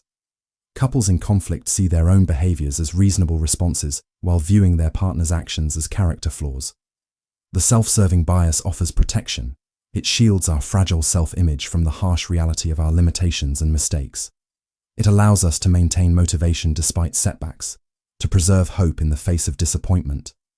Without this soft barrier between ego and reality, might we collapse under the weight of our imperfections? Yet this protective illusion also prevents genuine growth and learning. When we attribute failures to external factors, we miss opportunities to improve. When we claim sole credit for successes, we overlook the support, privilege, and fortunate circumstances that contributed to our achievements. As consciousness begins to dissolve into approaching sleep, wonder about the stories you tell yourself about your own successes and failures. Which narratives might be shaped more by protection than accuracy? Perhaps true wisdom begins when we can hold both our capabilities and our limitations in the same gentle awareness, neither inflating nor diminishing the complex truth of who we really are. Self-fulfilling prophecy. What if your expectations were not just predictions, but creators of reality, quiet architects building the very future they claim to foresee? Tonight, we explore the mysterious realm where belief shapes the world it perceives. Within the subtle landscape of human experience lies a curious phenomenon. Our anticipations often bring about the very outcomes they predict. This is the self-fulfilling prophecy, a silent loop where expectation becomes cause rather than mere prediction. Consider how this hidden mechanism shapes reality. The student who expects to fail begins to study less diligently, creating the very academic struggles they feared. The person who anticipates rejection in social situations appears withdrawn and distant, inadvertently pushing others away. The athlete who believes they will choke under pressure focuses excessively on avoiding mistakes, creating the tension that leads to failure. This cycle operates so quietly, we rarely notice its influence. Our expectations change our behaviors in subtle ways, altering our posture, tone of voice, choice of words, level of effort. These slight adjustments then elicit responses from others and the environment that confirm our initial belief. The circle completes itself, and prediction becomes reality through the bridge of behavior. Even more fascinating are the prophecies we create for others. The teacher who believes certain students are gifted may give them more attention and opportunities, nurturing the very talent they perceived. Parents who expect specific behaviors from their children often create environments that encourage those very traits. Our expectations become invisible hands that shape others' development. These self-confirming loops can trap us in negative spirals, where fear creates failure, which deepens fear. But they also offer paths to positive change. When we expect growth, we create conditions that nurture it. When we believe in possibility, we take actions that open doors. As you drift toward the edge of consciousness, wonder about the expectations you carry and how they might be shaping your reality. Which of your beliefs about yourself might be creating the very experiences that seem to confirm them? Perhaps freedom begins when we recognize these loops, choosing expectations not just for their comfort, but for the futures they help create. Illusion of transparency. What if your inner world is far more private than you imagine? Your thoughts and feelings hidden behind a veil much thicker than it appears. Tonight, we explore the curious space where what seems obvious to us remains invisible to others. Deep within human consciousness lies a subtle misconception, the belief that our internal states are more apparent to others than they truly are. This is the illusion of transparency, a quiet distortion where we overestimate how clearly our emotions, thoughts, and intentions are perceived by those around us. Notice how this invisible mechanism shapes interaction. The nervous public speaker assumes their anxiety is obvious to the audience, though listeners rarely detect it. The person concealing disappointment believes their feelings are written across their face, while others remain oblivious. The individual withholding information imagines their deception is transparent, yet observers seldom notice anything amiss. This illusion emerges from our inability to separate what we know from what others can observe. Because we experience our emotions so vividly from within, feeling our heart race with anxiety, our chest tighten with sadness, our thoughts scatter with confusion, we struggle to recognize how little of this internal storm is visible from outside. We become prisoners of our own perspective, unable to accurately imagine how we appear to others. The transparency illusion affects countless domains, from romantic relationships where we expect partners to just know what we're feeling without expression, to workplace interactions where we assume our effort and intentions are evident without explicit communication. It leads us to under-explain our ideas, insufficiently express our needs, and falsely believe we've communicated more than we actually have. Yet in reality, others cannot see our intent, only our behavior. They cannot feel our emotions, only observe their outward manifestations. They cannot read our thoughts, only interpret the words we choose to share. The richness of our inner experience remains largely private unless deliberately translated into external expression. As consciousness begins to dissolve into approaching sleep, consider what parts of your inner world you assume are visible to others. Which thoughts and feelings might you need to express more clearly?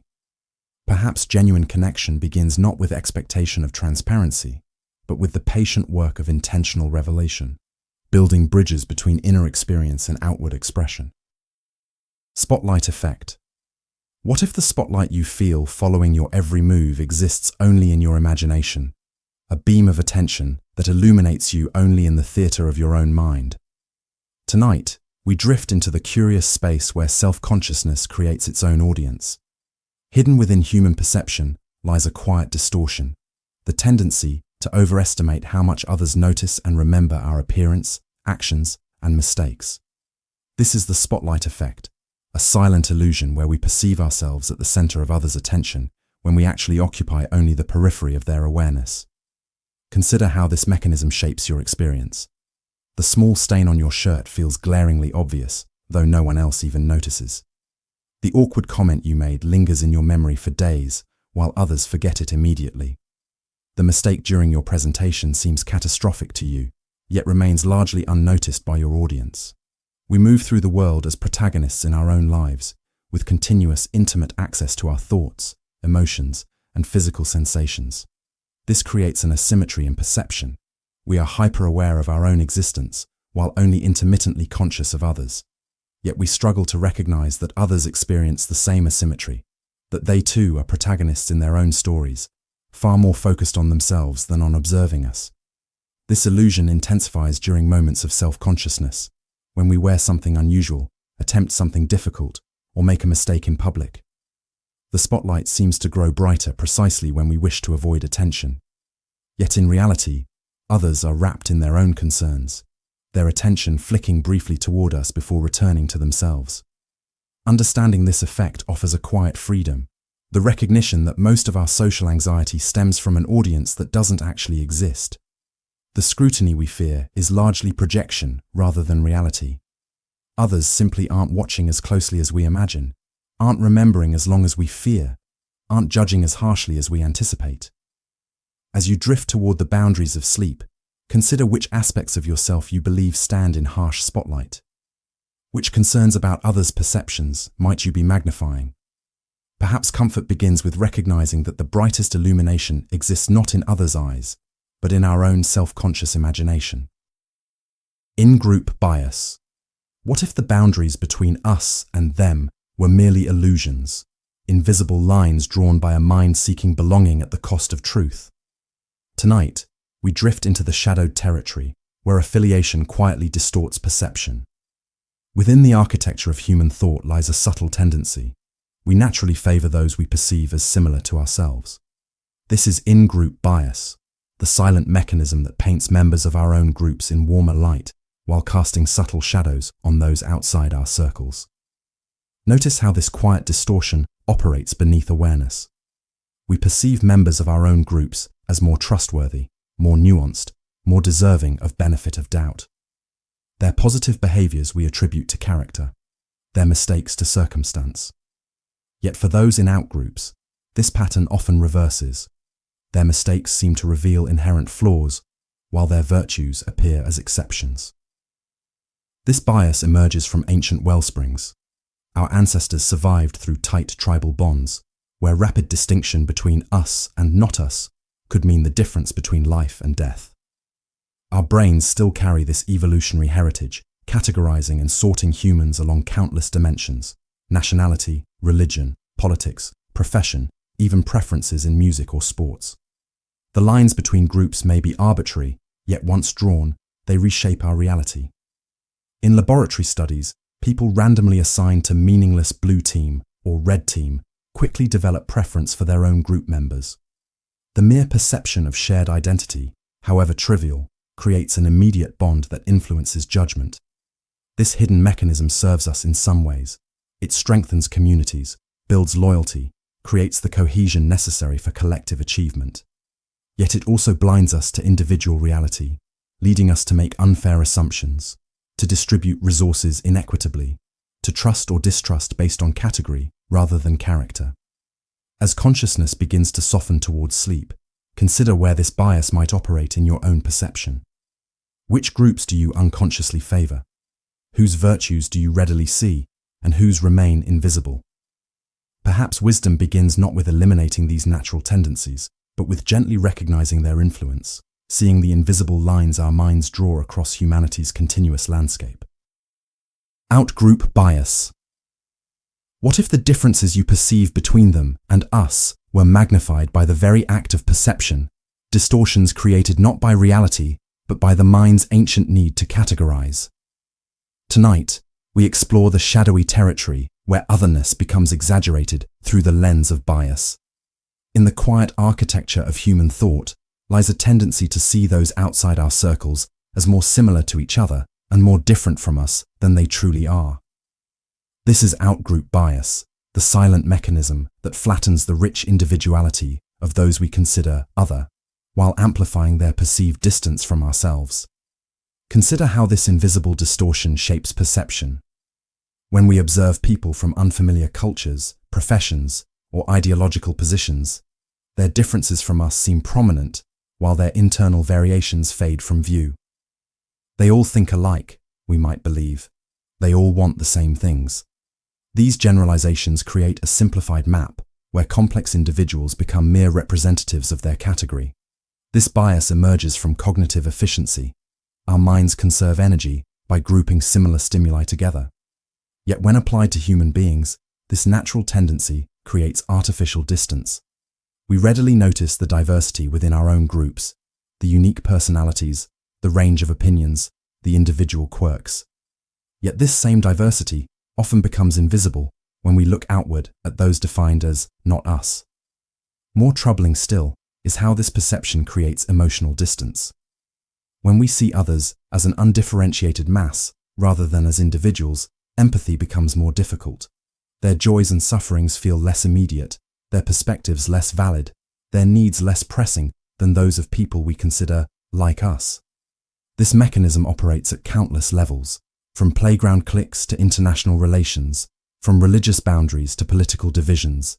It simplifies a complex social world, but at significant cost to truth and connection. As you drift toward the edge of sleep, consider where this bias might shape your own perception.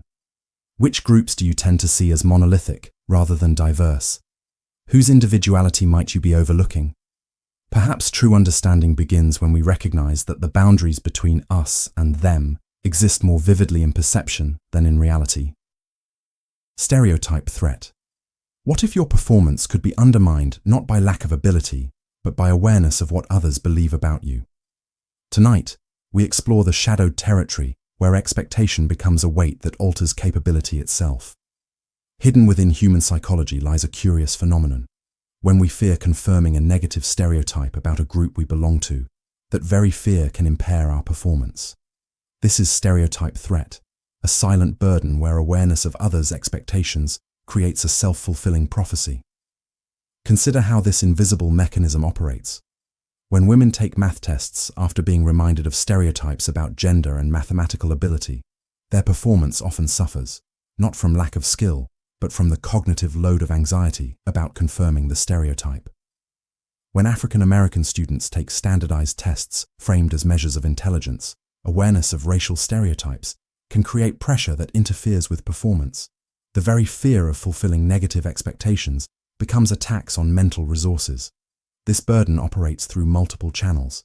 It consumes working memory with anxious thoughts, creates physiological stress responses that interfere with optimal functioning, triggers self-consciousness that disrupts automatic processes, and sometimes causes over-effort that paradoxically impairs performance. The mind becomes divided between the task itself and monitoring for signs of confirming the feared stereotype. Remarkably, small changes in context can activate or deactivate this threat. When a math test is framed as measuring problem-solving skills rather than mathematical ability, gender differences often disappear. When racial identity is made less salient before a task, performance gaps frequently diminish. The threat lies not in the individuals or tasks themselves, but in the space between identity and expectation.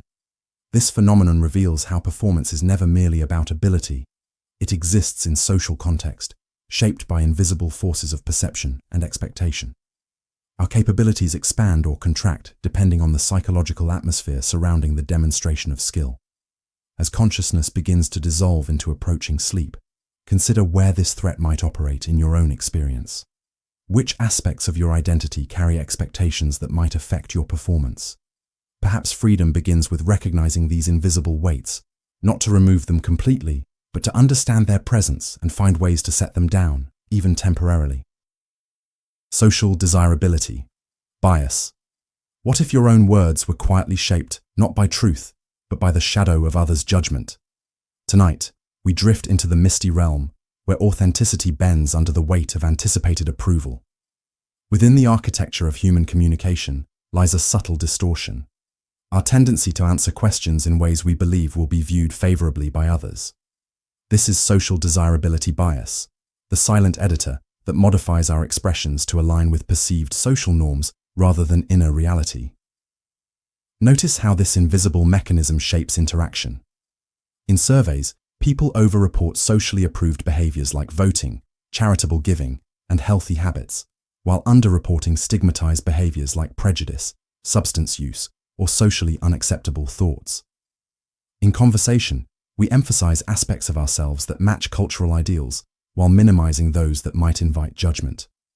The gap between private experience and public expression widens precisely where social norms exert their greatest pressure. This bias emerges not from deliberate deception, but from layers of influence, some conscious, others entirely automatic. We genuinely wish to see ourselves as embodying cultural virtues. We instinctively protect ourselves from potential rejection. We intuitively sense what narratives will earn approval in specific contexts.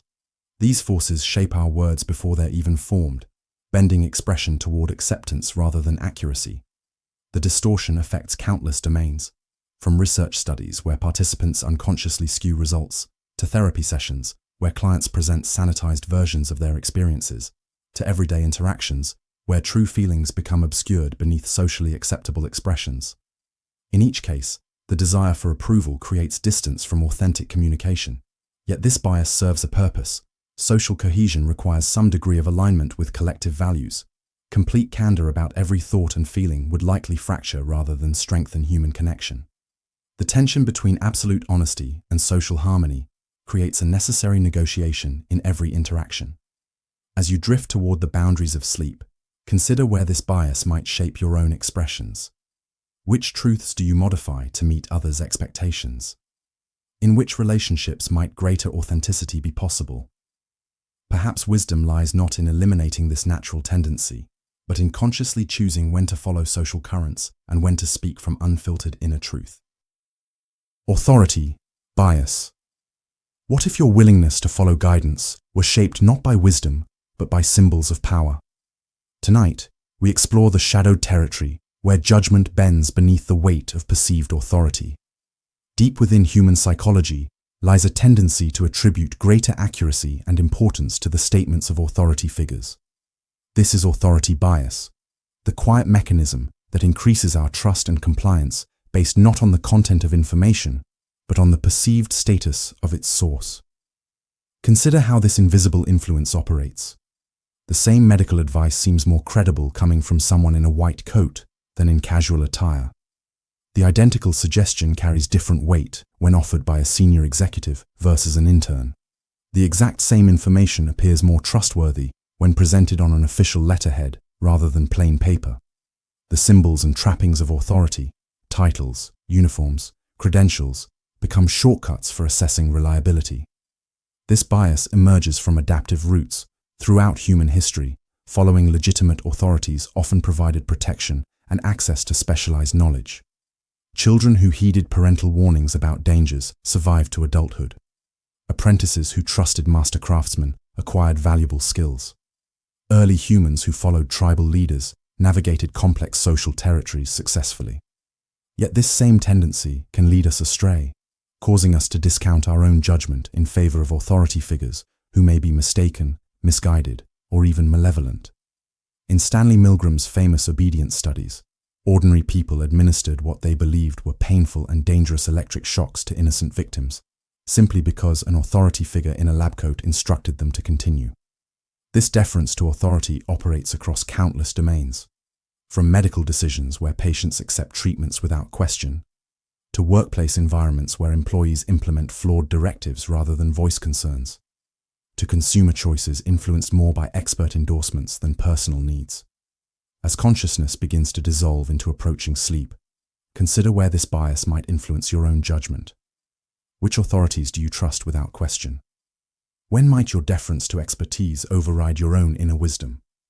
Perhaps true discernment begins when we can evaluate information based on its merits rather than merely its source, respecting expertise while maintaining autonomy of thought. Bandwagon effect. What if your choices were shaped not by independent judgment, but by the invisible current of others' decisions? Tonight, we drift into the misty territory where individual thought merges with collective movement. Within the quiet architecture of human decision-making lies a tendency to adopt behaviors or beliefs because others have done so. This is the bandwagon effect, the silent pull toward options that appear popular or increasingly common, regardless of their intrinsic value. Notice how this invisible mechanism shapes choices. Consumers flock to products with bestseller labels. Investors buy rising stocks partly because others are buying them. Undecided voters often support candidates leading in polls. Restaurant patrons choose busy establishments over empty ones serving identical food. The actions of others become a form of social proof, a shortcut for evaluating worth that bypasses independent assessment. This tendency emerges from ancient survival patterns. In uncertain environments, following the group often led to resources and safety, while reducing the cognitive burden of individual analysis. When early humans saw others eating particular berries without ill effect, mimicking their choice was more efficient than personal experimentation. When they observed the majority fleeing in a particular direction, following without question often meant survival. Yet in modern contexts, this same mechanism can lead us toward less optimal outcomes, causing financial bubbles when investors follow market trends rather than fundamentals, creating echo chambers where exposure to diverse perspectives diminishes, leading to adoption of inferior products or ideas simply because they've achieved initial popularity through random chance or manipulation. Perhaps most concerning is how this effect accelerates with increasing consensus. The more people join the bandwagon, the stronger its pull becomes on others.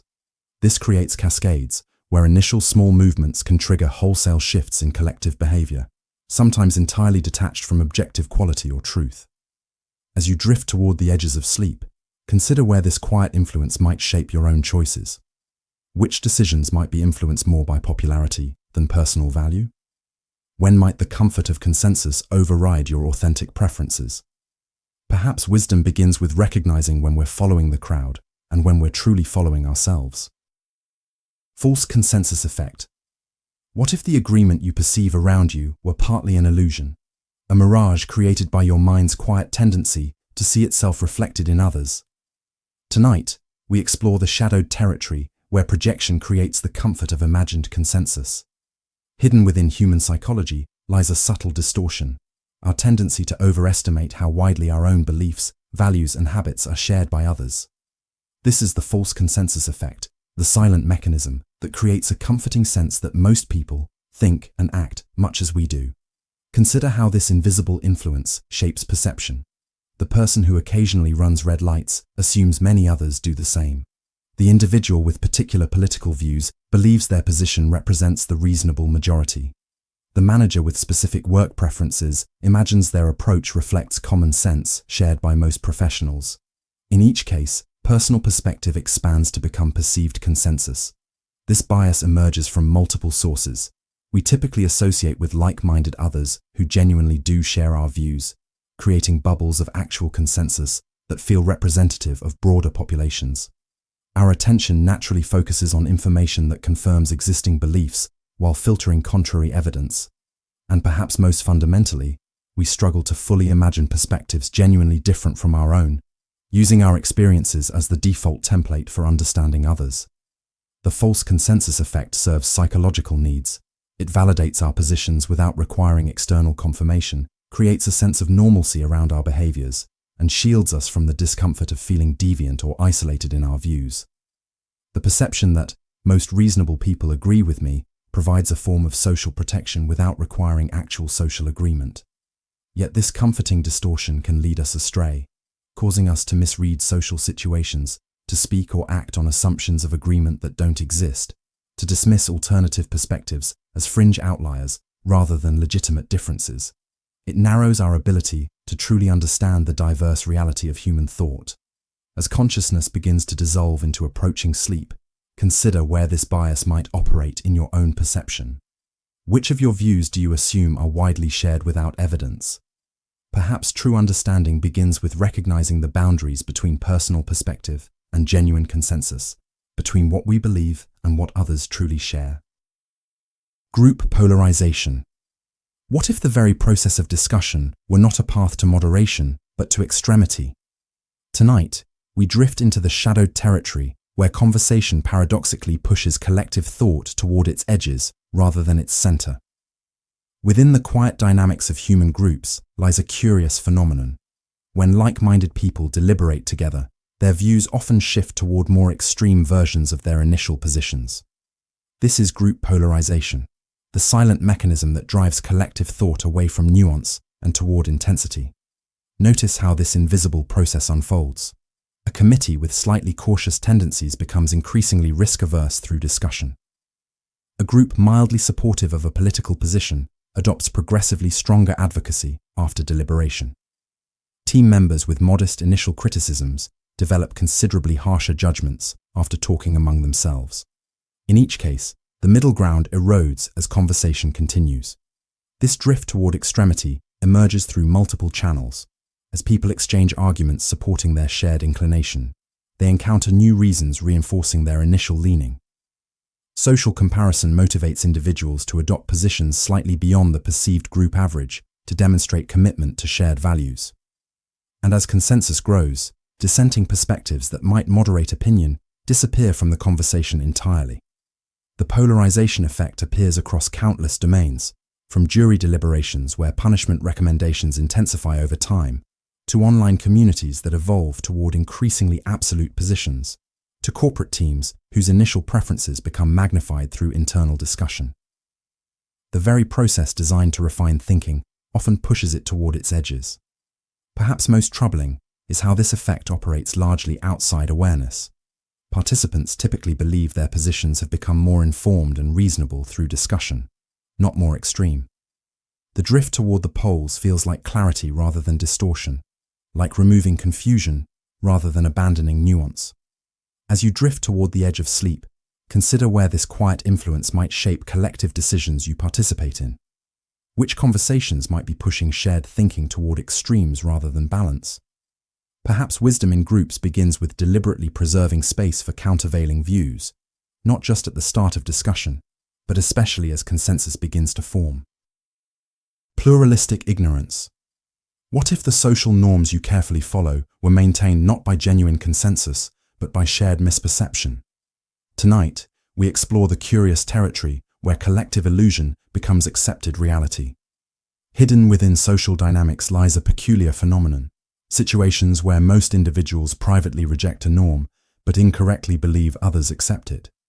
This is pluralistic ignorance, the silent mechanism where public compliance masks private dissent, creating the appearance of consensus where none truly exists. Consider how this invisible distortion shapes behavior. In college drinking cultures, many students consume more alcohol than they prefer because they believe peers enjoy excessive drinking, when private surveys reveal widespread discomfort with these same patterns. In classrooms, students often remain silent despite confusion because each assumes they alone fail to understand the material. In organizations, harmful practices continue because individuals believe incorrectly that others endorse traditions they themselves privately question. This false consensus emerges through multiple pathways. We observe others' public behavior, but not their private thoughts, creating information asymmetry. We assume others act from genuine preference rather than social pressure, misattributing their motives. And our own public conformity reinforces others' perceptions that the norm has widespread support, creating a self-sustaining cycle of mutual misunderstanding. The result is a curious social paradox. Norms maintained not because most people want them, but because most people incorrectly believe others want them.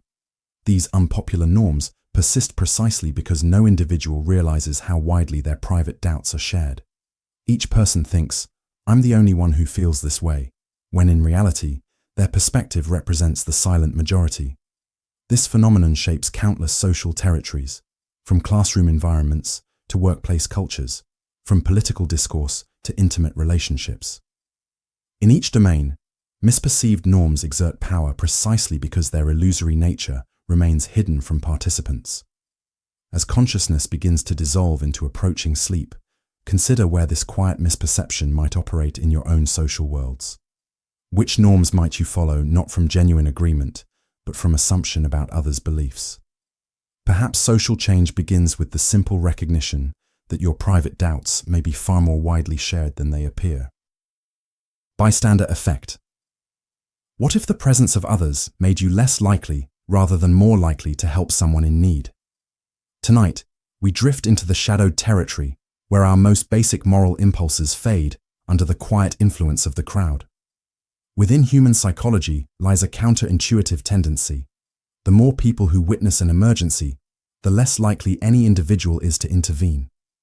This is the bystander effect, the silent mechanism that diffuses responsibility and inhibits action precisely when circumstances seem to demand it most. Notice how this invisible influence unfolds.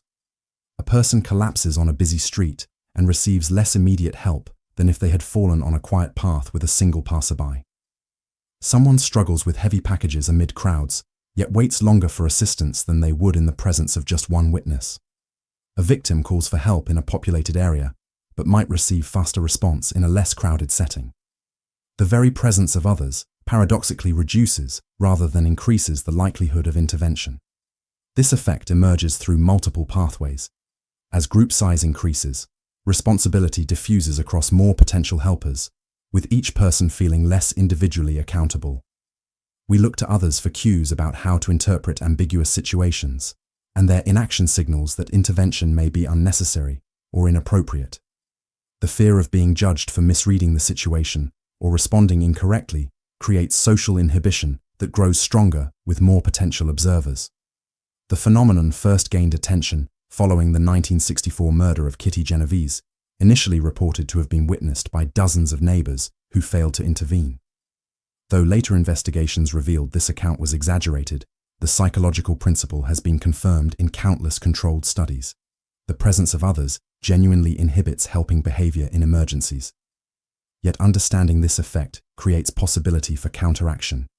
When individuals recognize how the presence of others might be suppressing their natural helping instincts, they can consciously override this inhibition.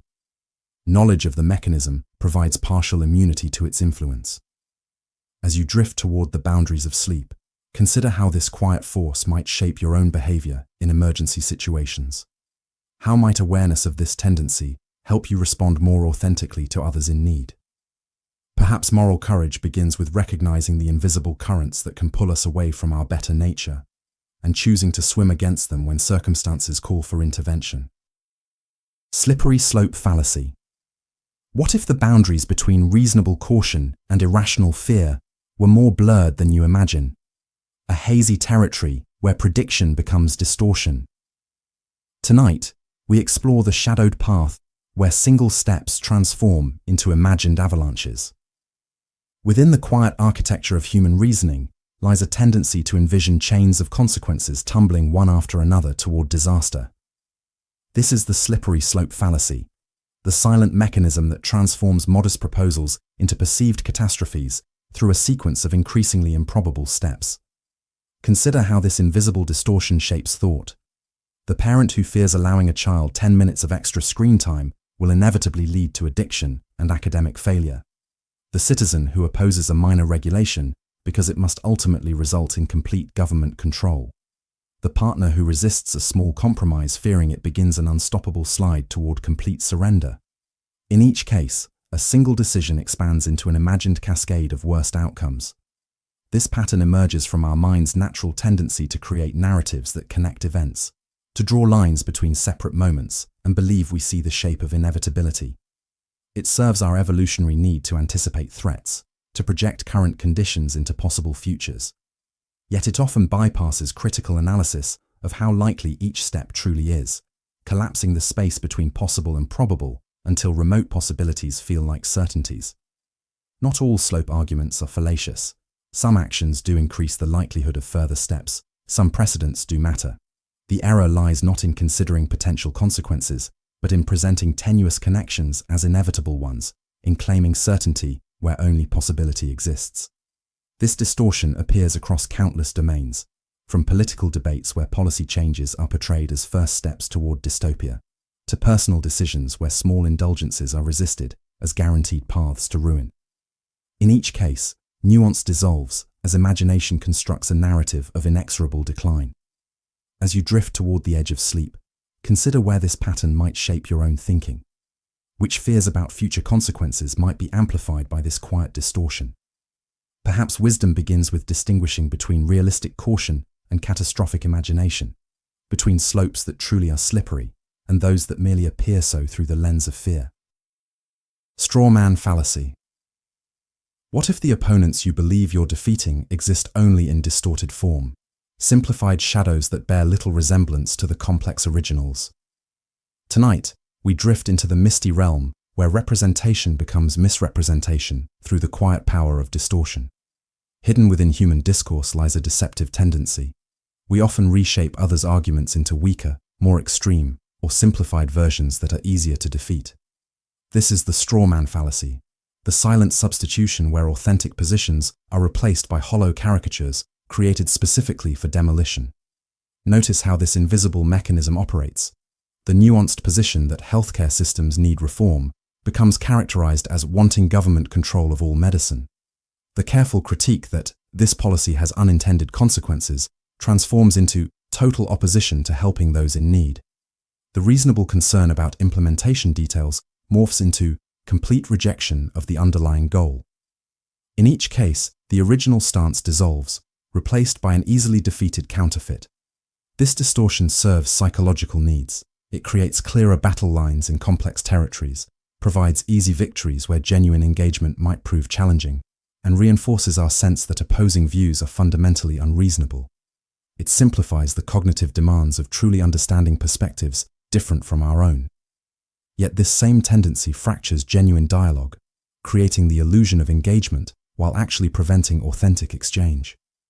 Real positions remain unaddressed as their misrepresentations are ceremonially defeated. The participants speak past each other rather than to each other, addressing phantoms rather than people. The straw man appears in countless contexts, from political debates where candidates attack positions their opponents never held, to personal arguments where partners respond to exaggerated versions of each other's concerns, to online discussions where the most extreme interpretations of comments become the focus of response. In each case, the possibility of genuine understanding recedes as distortion advances. As consciousness begins to dissolve into approaching sleep, consider where this quiet substitution might operate in your own responses to others.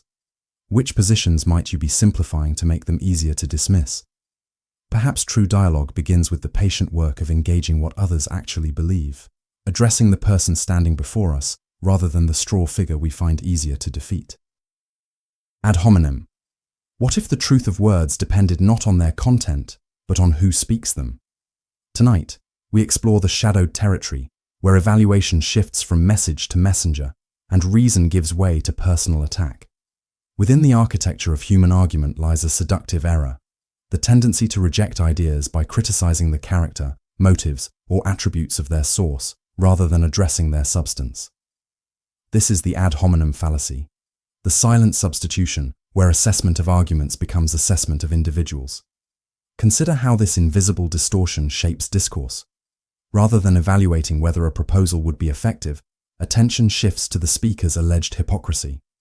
Instead of examining if evidence supports a claim, focus turns to the claimant's past mistakes or associations. In place of logical analysis, personal qualities become proxies for credibility. The question, "Is this true?" transforms into, "Can I trust someone like this?"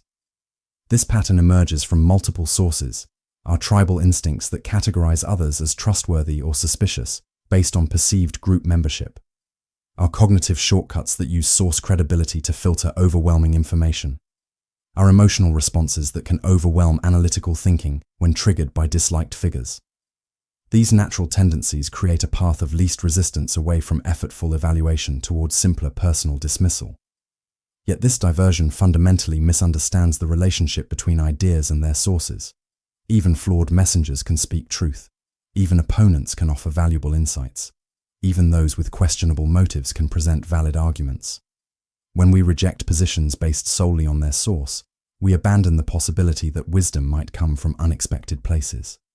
This fallacy appears across countless contexts, from political discourse where partisan identity determines which facts are accepted, to workplace decisions where status influences which suggestions receive consideration, to personal conversations where relationship dynamics override content evaluation.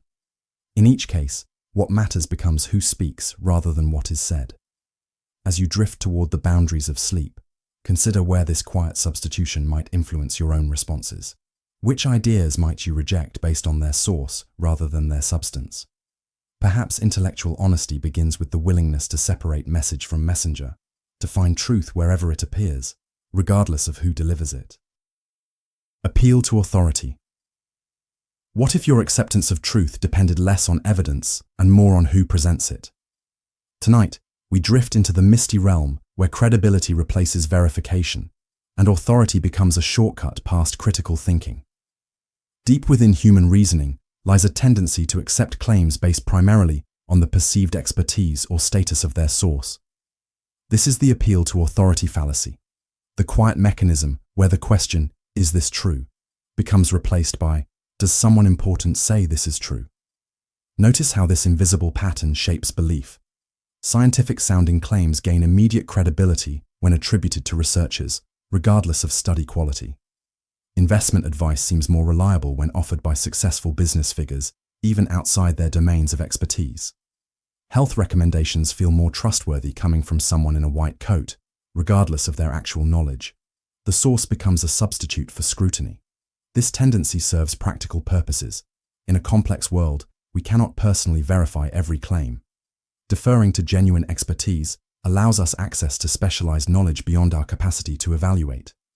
Yet the error occurs when authority becomes the primary or sole basis for acceptance, when we stop asking, "Why should I believe this?" and simply ask, "Who says I should believe this?" The distortion becomes particularly problematic in specific circumstances, when authorities speak beyond their areas of expertise, when they lack consensus among their peers, when they face incentives that conflict with truth-seeking, or when their credentials merely create the appearance rather than the reality of knowledge. In these cases, the shortcut of authority leads away from, rather than toward, accuracy. This pattern appears across countless domains, from consumer choices influenced by celebrity endorsements, to news consumption guided by trusted personalities rather than quality reporting, to acceptance of tradition based on historical longevity rather than current validity. In each case, the messenger's status substitutes for message evaluation. As consciousness begins to dissolve into approaching sleep, consider where this quiet substitution might shape your own beliefs. Which claims might you accept primarily because of who presents them? Perhaps intellectual autonomy begins with recognizing when we've outsourced our judgment, when we've allowed authority to replace rather than complement our own critical thinking. Appeal to ignorance.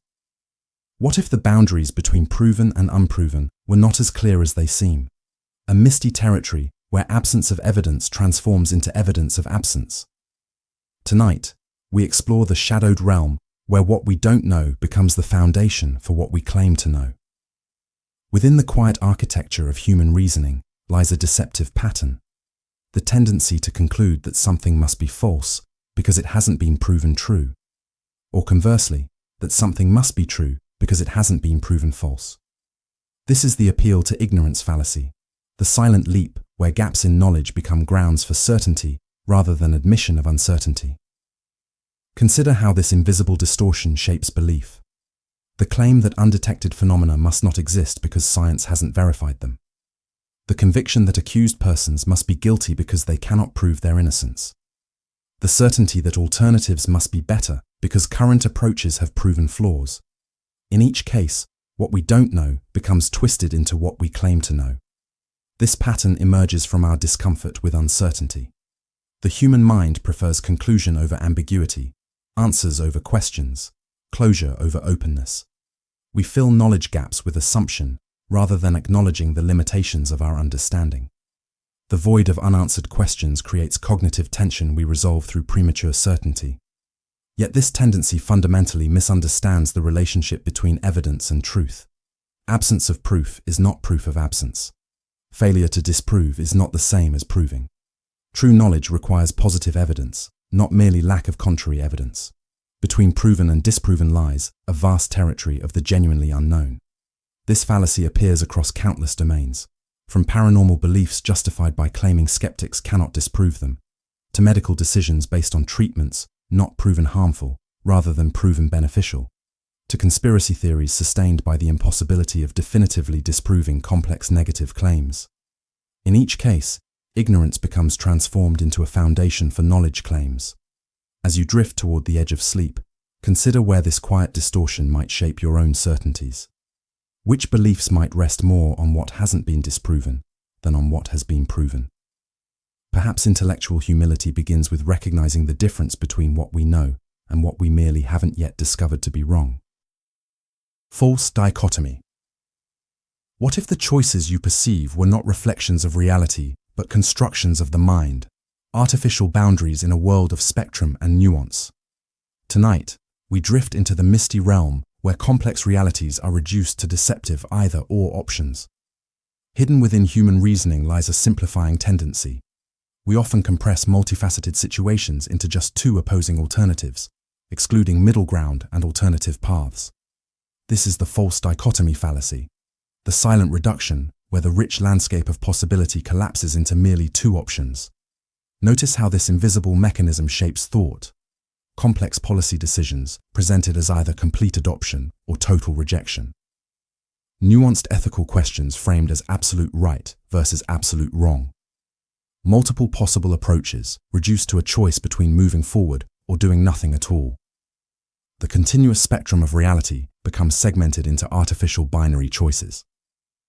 This pattern emerges from cognitive efficiency. Binary thinking requires less mental effort than maintaining multiple possibilities simultaneously.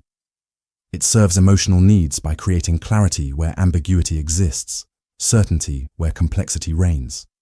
It provides rhetorical advantage by forcing choices between one favored option and one unacceptable alternative. Yet this same tendency obscures the territory where optimal solutions often reside, in partial implementations, in combined approaches, in qualified positions, in middle paths. When we frame situations as either or choices, we exclude the and, the partly, the sometimes, the it depends, the very qualifiers and combinations that often best reflect reality. This distortion appears across countless domains, from political discourse where issues become artificially polarized, to personal decisions framed as stay or leave with no middle options, to organizational choices presented as either maintain status quo or implement radical change. In each case, artificial limitations create the illusion that only two paths exist. As consciousness begins to dissolve into approaching sleep, consider where this quiet reduction might shape your own thinking. Which situations might you be compressing into false either-or choices? Perhaps wisdom begins with recognizing when the mind has drawn artificial boundaries, when the map of two territories fails to represent a landscape of infinite gradation and possibility. Post hoc fallacy. What if the connections you perceive between events were illusions, patterns created by the mind rather than existing in reality? Tonight, we explore the shadowed territory where sequence transforms into causation through the mind's hunger for meaning. Deep within human reasoning lies a persistent tendency. We naturally assume that when one event follows another, the first must have caused the second. This is the post hoc fallacy, from the Latin post hoc, ergo propter hoc. After this, Therefore, because of this, it's the silent leap where temporal sequence becomes confused with causal relationship. Consider how this invisible mechanism shapes perception. The athlete who wears specific socks before winning games and attributes success to this ritual. The patient who improves after taking an unproven remedy and believes the treatment caused recovery. The leader who implements a policy before conditions change and assumes their action created the effect. In each case, the mind draws causal arrows between events simply because one preceded the other. This pattern emerges from our evolutionary need to detect patterns. Throughout human history, recognizing connections between events conferred survival advantage. Those who could link cause and effect learned which berries caused illness, which weather patterns preceded storms, which animal behaviors signaled danger. This pattern seeking served us well in simple environments with clear connections. Yet in complex systems with countless variables, this same tendency leads us astray, ignoring how correlation often exists without causation, overlooking how coincidence creates temporary patterns, forgetting how natural fluctuations and regression to mean can create illusions of effect. The mind's hunger for causality exceeds its capacity for statistical thinking. This fallacy appears across countless domains, from investment strategies based on patterns with no predictive value, to superstitious behaviors maintained by coincidental reinforcement, to policy decisions justified by changes that would have occurred regardless of intervention. In each case, sequence becomes confused with causation. As you drift toward the boundaries of sleep, consider where this quiet confusion might shape your own understanding. Which connections between events might you accept based merely on their sequence? Perhaps clearer thinking begins with distinguishing between what merely happens after and what genuinely happens between the patterns we impose and the causation that actually exists. Hasty generalization. What if the patterns you perceive were drawn from too small a canvas, conclusions sketched from fragments rather than the full picture?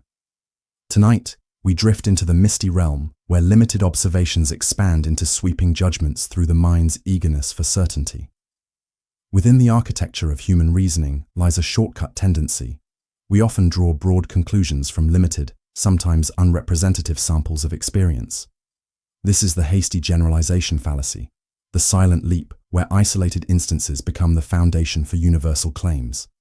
Notice how this invisible mechanism shapes belief. A traveler visits one neighborhood and develops opinions about an entire country.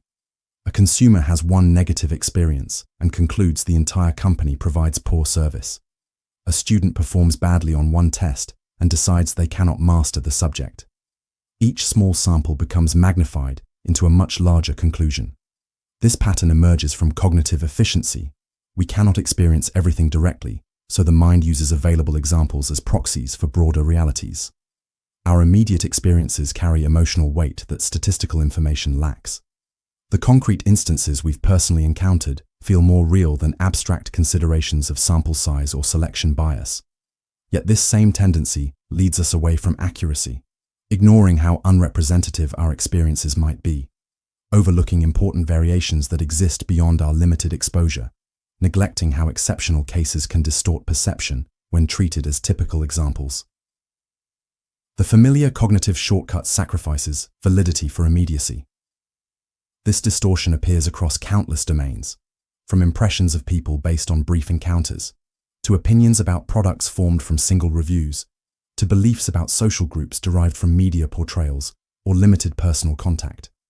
In each case, the part becomes mistaken for the whole. As consciousness begins to dissolve into approaching sleep, consider where this quiet expansion might shape your own conclusions. Which beliefs might rest on evidence too limited to support their scope? Perhaps intellectual honesty begins with matching the breadth of our claims to the breadth of our evidence, acknowledging when we've seen merely a corner of a much larger canvas. Red herring. What if the path of your thoughts were quietly redirected without your awareness, attention drawn away from central questions toward distracting side issues? Tonight, we explore the shadowed territory where focus shifts through the subtle art of diversion. Hidden within human discourse lies a deceptive technique, the introduction of irrelevant topics that divert attention from the original issue under discussion. This is the red herring fallacy, named after the practice of dragging smoked fish across trails to confuse hunting dogs with a false scent. It's the silent substitution, where one topic replaces another, not through refutation, but through distraction. Consider how this invisible mechanism operates. During discussions of specific policy details, attention suddenly shifts to the character of supporters or opponents. Amid evaluation of evidence for a claim, focus diverts to emotional appeals or hypothetical scenarios. While examining a particular problem, conversation drifts to related but distinct issues that trigger stronger reactions. The original path of inquiry fades as attention follows the introduced diversion. This pattern may emerge intentionally as a tactical evasion or unconsciously as a natural drift toward more comfortable or familiar territory. It serves emotional needs by moving away from difficult questions towards safer ground. It provides rhetorical advantage by shifting from areas of weakness to areas of strength without addressing the central challenge. Unlike many fallacies that involve faulty reasoning, the red herring involves faulty attention. The issue isn't that we reach wrong conclusions, but that we stop pursuing right questions. The diversion succeeds not by defeating the original argument, but by making us forget we were having it at all. This distraction appears across countless contexts, from political debates where uncomfortable questions lead to patriotic speeches on unrelated topics, to personal discussions where specific complaints receive responses about unrelated grievances, to organizational meetings where concrete proposals get buried beneath tangential concerns. In each case, resolution of the original issue becomes impossible as focus shifts elsewhere. As you drift toward the edge of sleep, consider where this quiet redirection might operate in your own thinking and conversations. Which important questions might remain unaddressed because attention drifted toward distractions? Perhaps intellectual integrity begins with the discipline to recognize when we've been led away from central issues, and the willingness to gently but firmly return to the original path. Circular reasoning. What if the evidence supporting your beliefs were those very beliefs themselves, a perfect circle where conclusion and premise embrace in endless loop? Tonight, we drift into the curious realm where reasoning folds back upon itself, creating the illusion of support through repetition. Within the quiet architecture of human thought lies a subtle deceptive pattern. We sometimes use conclusions as their own premises, creating self-reinforcing loops that appear to provide support while merely restating what they claim to prove. This is circular reasoning, the silent cycle where arguments become their own foundation. Notice how this invisible mechanism shapes justification. This ancient text must be trusted because it says within its pages that it's trustworthy. He must be guilty because only guilty people would do what he did.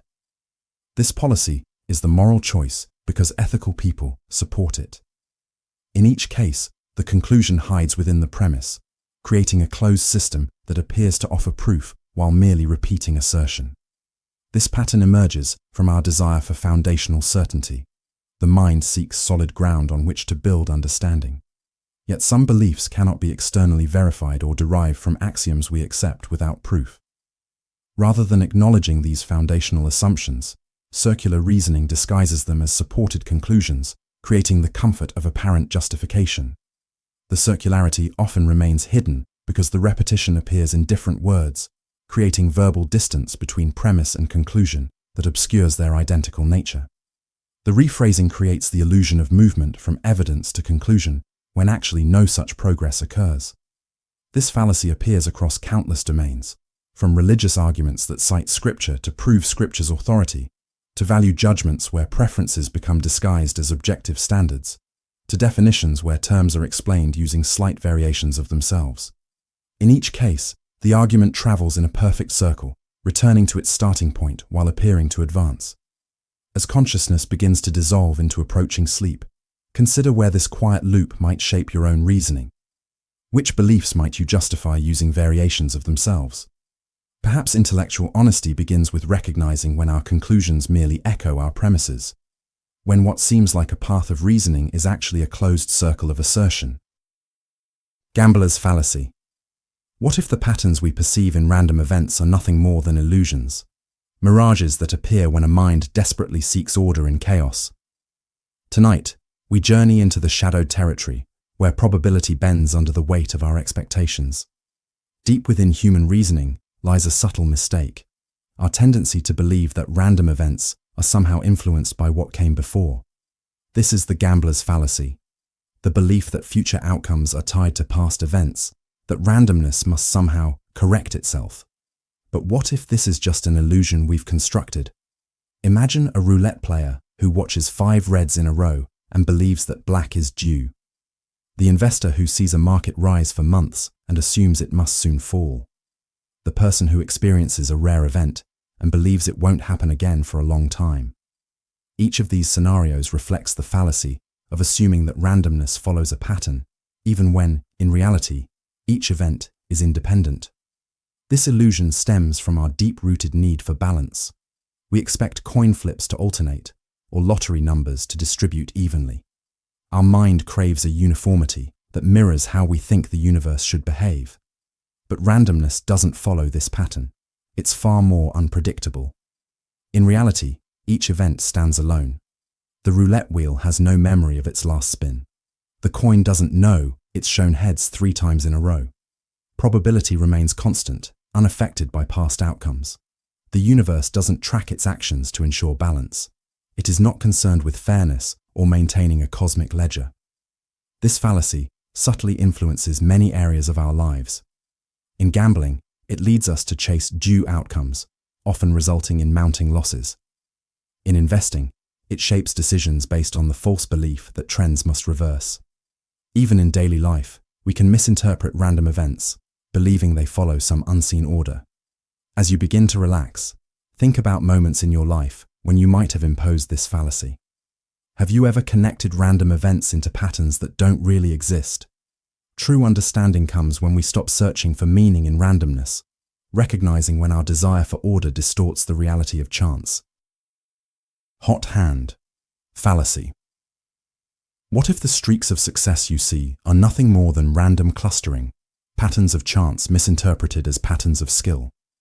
Tonight, we drift into the misty realm where coincidence becomes causality, shaped by the mind's hunger for meaning. Deep within the architecture of human perception lies an illusion, our tendency to see meaningful patterns in random sequences, especially when outcomes occur in streaks. This is the hot hand fallacy, where clusters of success are mistaken for exceptional skill or performance. Consider how this mechanism shapes belief. The basketball player who hits several consecutive shots is often said to be in the zone, not just experiencing a lucky streak. The investor who beats the market for multiple quarters is seen as having special insight, rather than experiencing temporary fortune. The gambler who wins several hands believes they have entered a state of heightened luck. In all of these cases, randomness is misinterpreted as causality. This illusion arises from our natural pattern-seeking tendencies. Through evolution, detecting meaningful patterns helped us survive. Yet this same tendency misleads us when applied to independent events that naturally form clusters through random chance. True randomness doesn't distribute events evenly. It creates streaks that appear meaningful. The hot hand fallacy feels particularly convincing because of our belief in momentum. We assume psychological states elevate performance, that success builds upon itself. While this is true in some contexts, we often overestimate the impact of momentum, attributing causality to what is really just coincidence. This fallacy affects many areas of life, from sports, where commentators attribute streaks to skill, to financial markets, where temporary success is seen as a result of insight rather than chance, to gambling, where winning streaks lead to increased betting. In each case, normal statistical clustering is misinterpreted as special causes. As you relax and drift towards sleep, reflect on moments in your life when you may have misinterpreted random successions as meaningful patterns. Which events have you seen as a series of fortunate or skillful moments when they were merely coincidence? Perhaps clearer perception comes from recognizing how often our minds turn randomness into causality, seeing intention where only probability exists. Clustering illusion. What if the meaningful patterns you detect are merely random noise, constellations drawn by the mind across scattered stars of coincidence? Tonight, we venture into the shadowed territory where perception creates order that reality does not contain. Deep within human cognition lies a powerful tendency. We naturally see patterns in random distributions, finding clusters where only chance exists.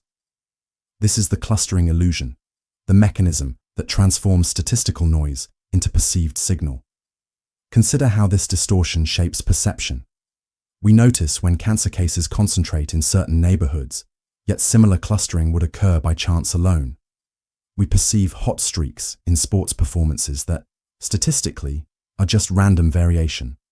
We detect suspicious timing in coincidences that probability theory predicts as normal. The mind draws connections between points that mathematics sees as independent. This illusion originates from our evolutionary heritage. Throughout human history, recognizing patterns meant survival. Those who could identify subtle signs of predators or changing seasons had an advantage. Our brains evolved to detect patterns, even when they don't exist, because this ability helped us survive. The mind's preference for pattern over randomness helps in many contexts, but misleads us in others. It causes us to see deliberate design in random arrangements, infer causation from mere proximity, and detect intention in coincidences. We are uncomfortable with randomness, unable to accept that clusters naturally emerge from chance. This illusion affects many domains, from financial markets, where random movements are seen as trends, to medical investigations, where normal variability becomes overanalyzed, to everyday experiences, where coincidences are viewed as destined or designed. As you drift towards sleep, consider where this distortion might shape your perception. Which patterns are you detecting that are simply random? Perhaps understanding begins by recognizing how the mind's hunger for meaning creates constellations from stars that are unconnected, finding patterns in what is nothing more than beautiful, meaningless chance. Law of small numbers. What if your certainty about patterns were built on foundations too small to support them? Conclusions drawn from whispers mistaken for definitive statements. Tonight, we drift into the misty realm where insufficient evidence transforms into excessive confidence through the mind's impatience with uncertainty. Within the architecture of human reasoning lies a seductive error, our tendency to treat small samples as highly representative of larger populations. This is the law of small numbers, where limited observations are treated as reliable indicators of broader patterns. Consider how this mechanism shapes belief. The manager who makes sweeping judgments about a candidate based on a brief interview.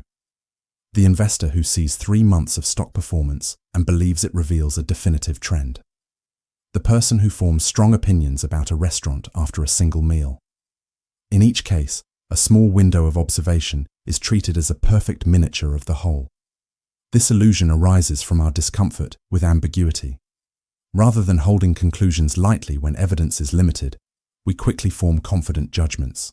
We underestimate how much small samples can deviate from true population averages due to normal statistical variation. The fluctuations inherent in small numbers are misinterpreted as meaningful signals. Our intuition fails to grasp how randomness affects small samples. We don't recognize that a sequence of 10 coin flips showing 8 heads might not indicate a biased coin, but rather the normal variation of small samples. Only with larger samples does this variation gradually smooth out, revealing true probabilities. This fallacy influences many areas of life, from personal impressions based on limited interactions, to policy decisions based on small pilot programs, to medical conclusions drawn from studies with too few participants. In each case, limited evidence creates an illusion of clarity that larger samples would likely dispel. As you relax into sleep, consider where this quiet overconfidence shapes your own conclusions. Which beliefs might rest on evidence too limited to support them? Perhaps true wisdom comes from aligning confidence with sample size, recognizing when we mistake whispers for definitive pronouncements because we're eager to hear certainty in an uncertain world. Regression fallacy. What if the changes you attribute to intervention were merely statistical inevitability, the natural ebb and flow of random variation returning to average? Tonight, we explore the shadowed territory where normal fluctuation is mistaken for meaningful response through the mind's hunger for causation. Deep within human reasoning lies a subtle misunderstanding, our tendency to attribute causes to natural statistical regression. This is the regression fallacy, where we assign meaning to the simple reality that extreme values tend to move toward average over time. Consider how this distortion shapes attribution. The parent who praises or punishes a child after an unusually good or poor performance then believes their actions caused the return to normal. The patient who tries a remedy during peak symptoms and credits improvement to the treatment rather than natural fluctuation. The coach who makes changes after a losing streak and believes their adjustments cause the team's return to typical performance. This illusion emerges from our difficulty with randomness. We struggle to accept that extreme outcomes naturally trend toward mediocrity. When something measures far from average, whether unusually good or bad, its next measurement will likely move toward the mean, through statistical principles rather than specific causation. Our minds crave explanatory narratives. We want to know why an exceptional event was followed by an average one, why pain subsided, why performance normalized. Regression toward the mean feels unsatisfying compared to stories of intervention, effort, or strategy. Yet, often this mathematical principle explains changes more accurately than our causal theories. This fallacy affects many areas, from educational programs following low test scores that seem successful when results naturally improve, to medical treatments credited with curing conditions that would have normalized regardless, to performance evaluations that mistake normal variation for meaningful change. As you drift towards sleep, consider where this misattribution shapes your understanding of cause and effect. Which changes might represent not meaningful response, but simple statistical regression? Perhaps clearer perception begins with recognizing when improvement or decline is simply mathematics at work, the natural rhythm of return to average. Texas sharpshooter fallacy. What if the patterns you discover were created after the fact, boundaries drawn around existing data points to create the illusion of prediction? Tonight, we drift into the misty realm where hindsight transforms random distribution into apparent intention through the mind's talent for retrospective organization. Within human reasoning lies a deceptive tendency. We often find patterns in random data by drawing boundaries after outcomes are known. This is the Texas sharpshooter fallacy, named after the fictional marksman who fires randomly at a barn wall, then draws targets around the bullet clusters to appear precise. Notice how this mechanism shapes perception. The investor who highlights successful predictions while ignoring failures. The researcher who notices a cancer cluster and searches for environmental factors unique to the area. The psychic who remembers accurate statements while forgetting mistakes. In each case, meaning is imposed after results appear, rather than being specified in advance. This illusion emerges from our remarkable ability to organize random events into patterns once outcomes are known. We create narratives that link selected data points while ignoring those that don't fit.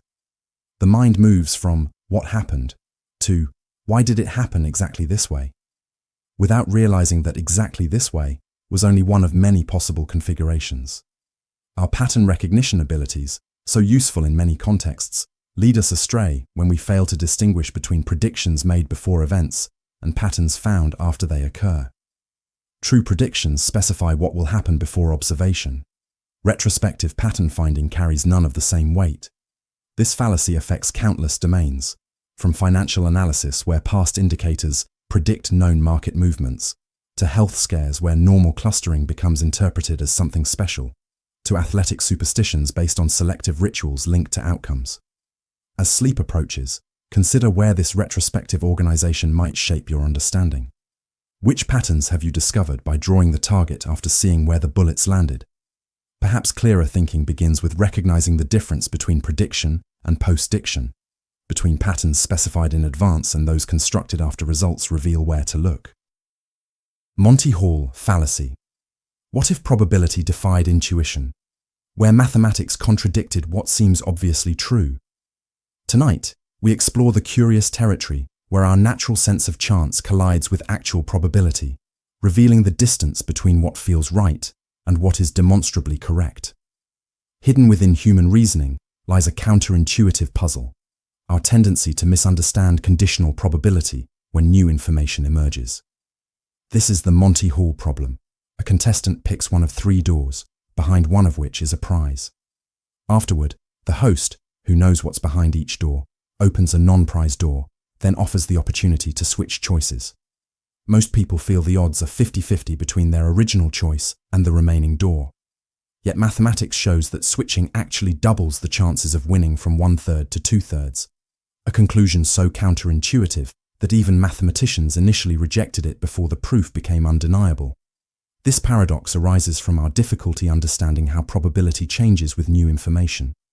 We struggle to see that the host's action, always opening a non-prize door, creates an asymmetry between the original choice, still 1/3, and the remaining door, now 2/3. The host's knowledge and action concentrate the remaining possibilities in a way our intuition doesn't register.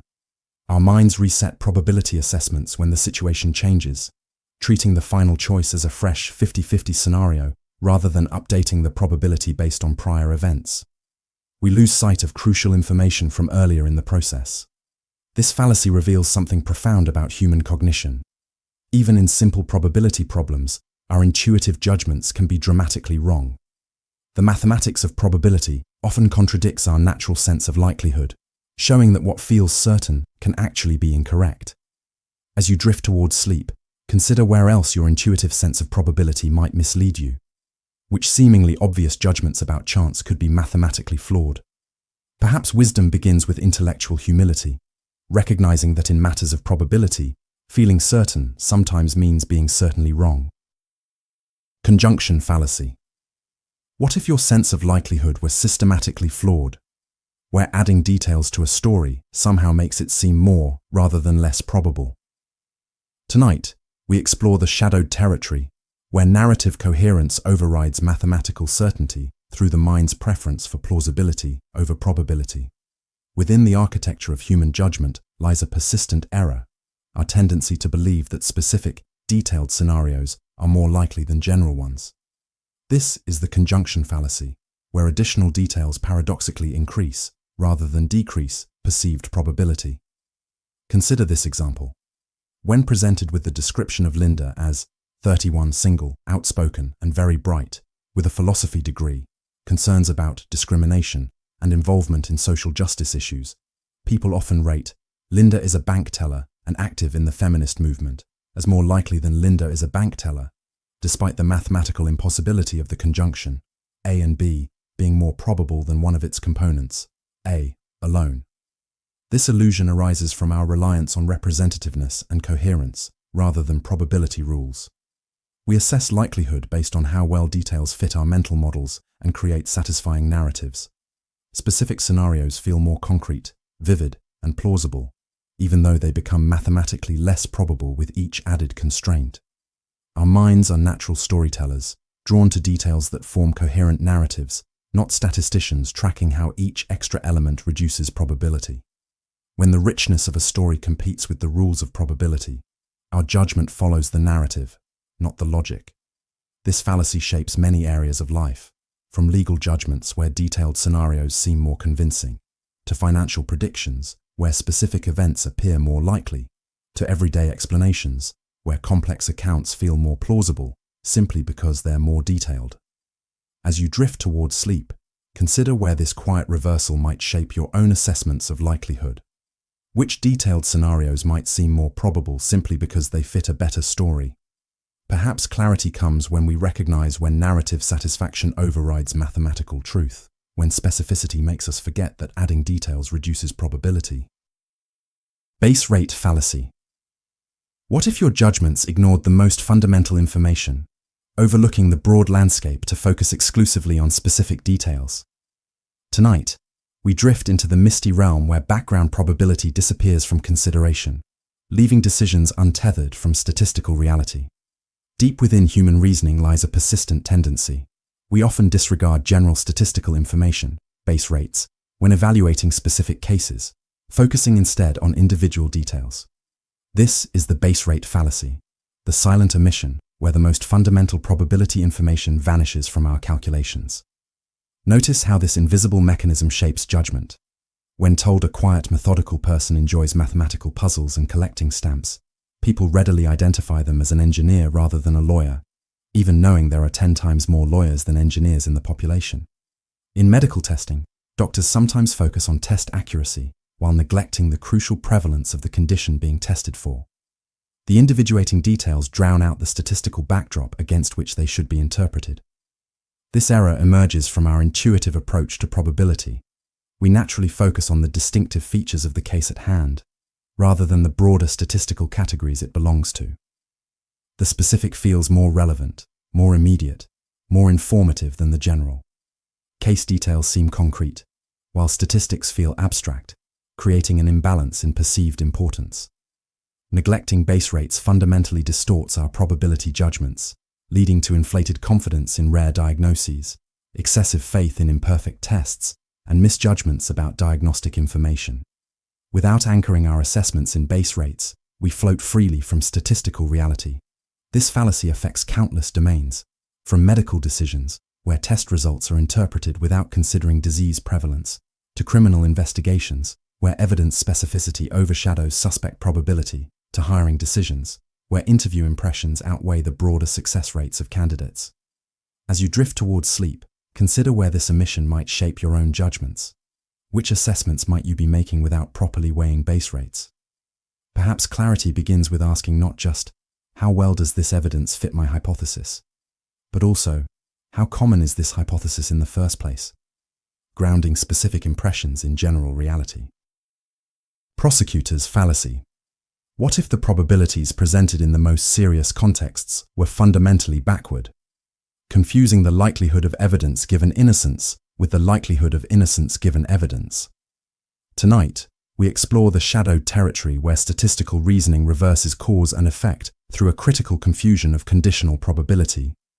Within the architecture of human reasoning lies a subtle but profound error, the tendency to confuse the probability of observing certain evidence, if a hypothesis is true, with the probability that the hypothesis is true, given the observed evidence.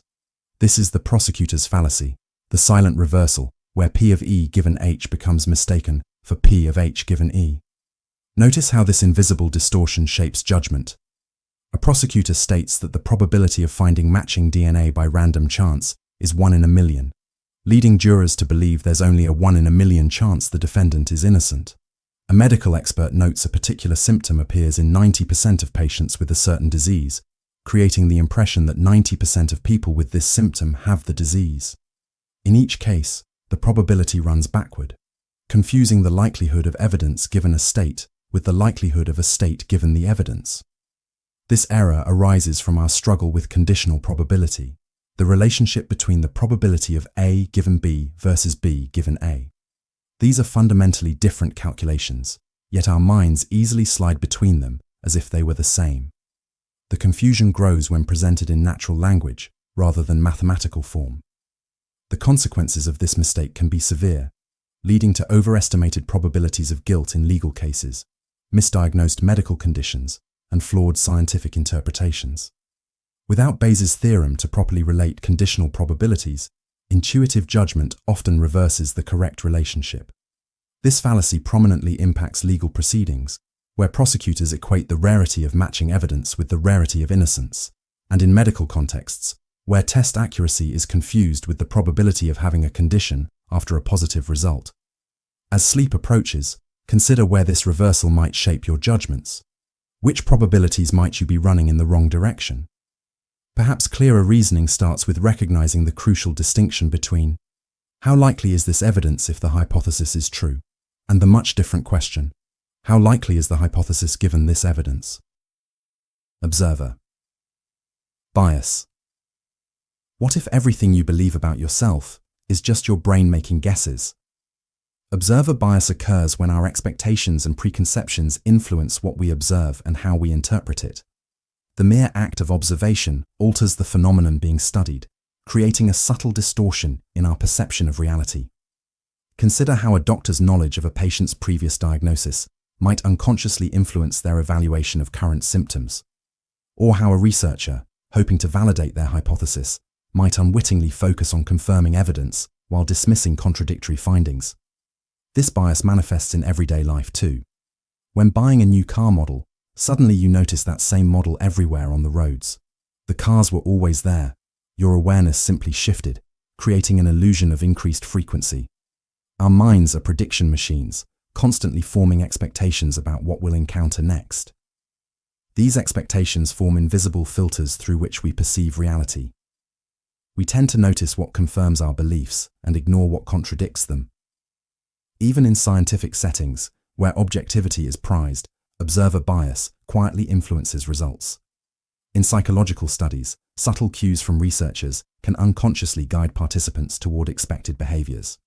The observer and the observed become entangled in an invisible dance of influence.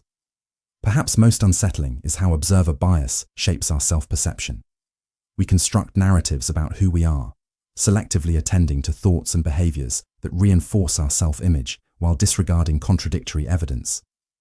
Are you really as patient, honest, or rational as you believe? Or have you simply been observing yourself through carefully selected filters?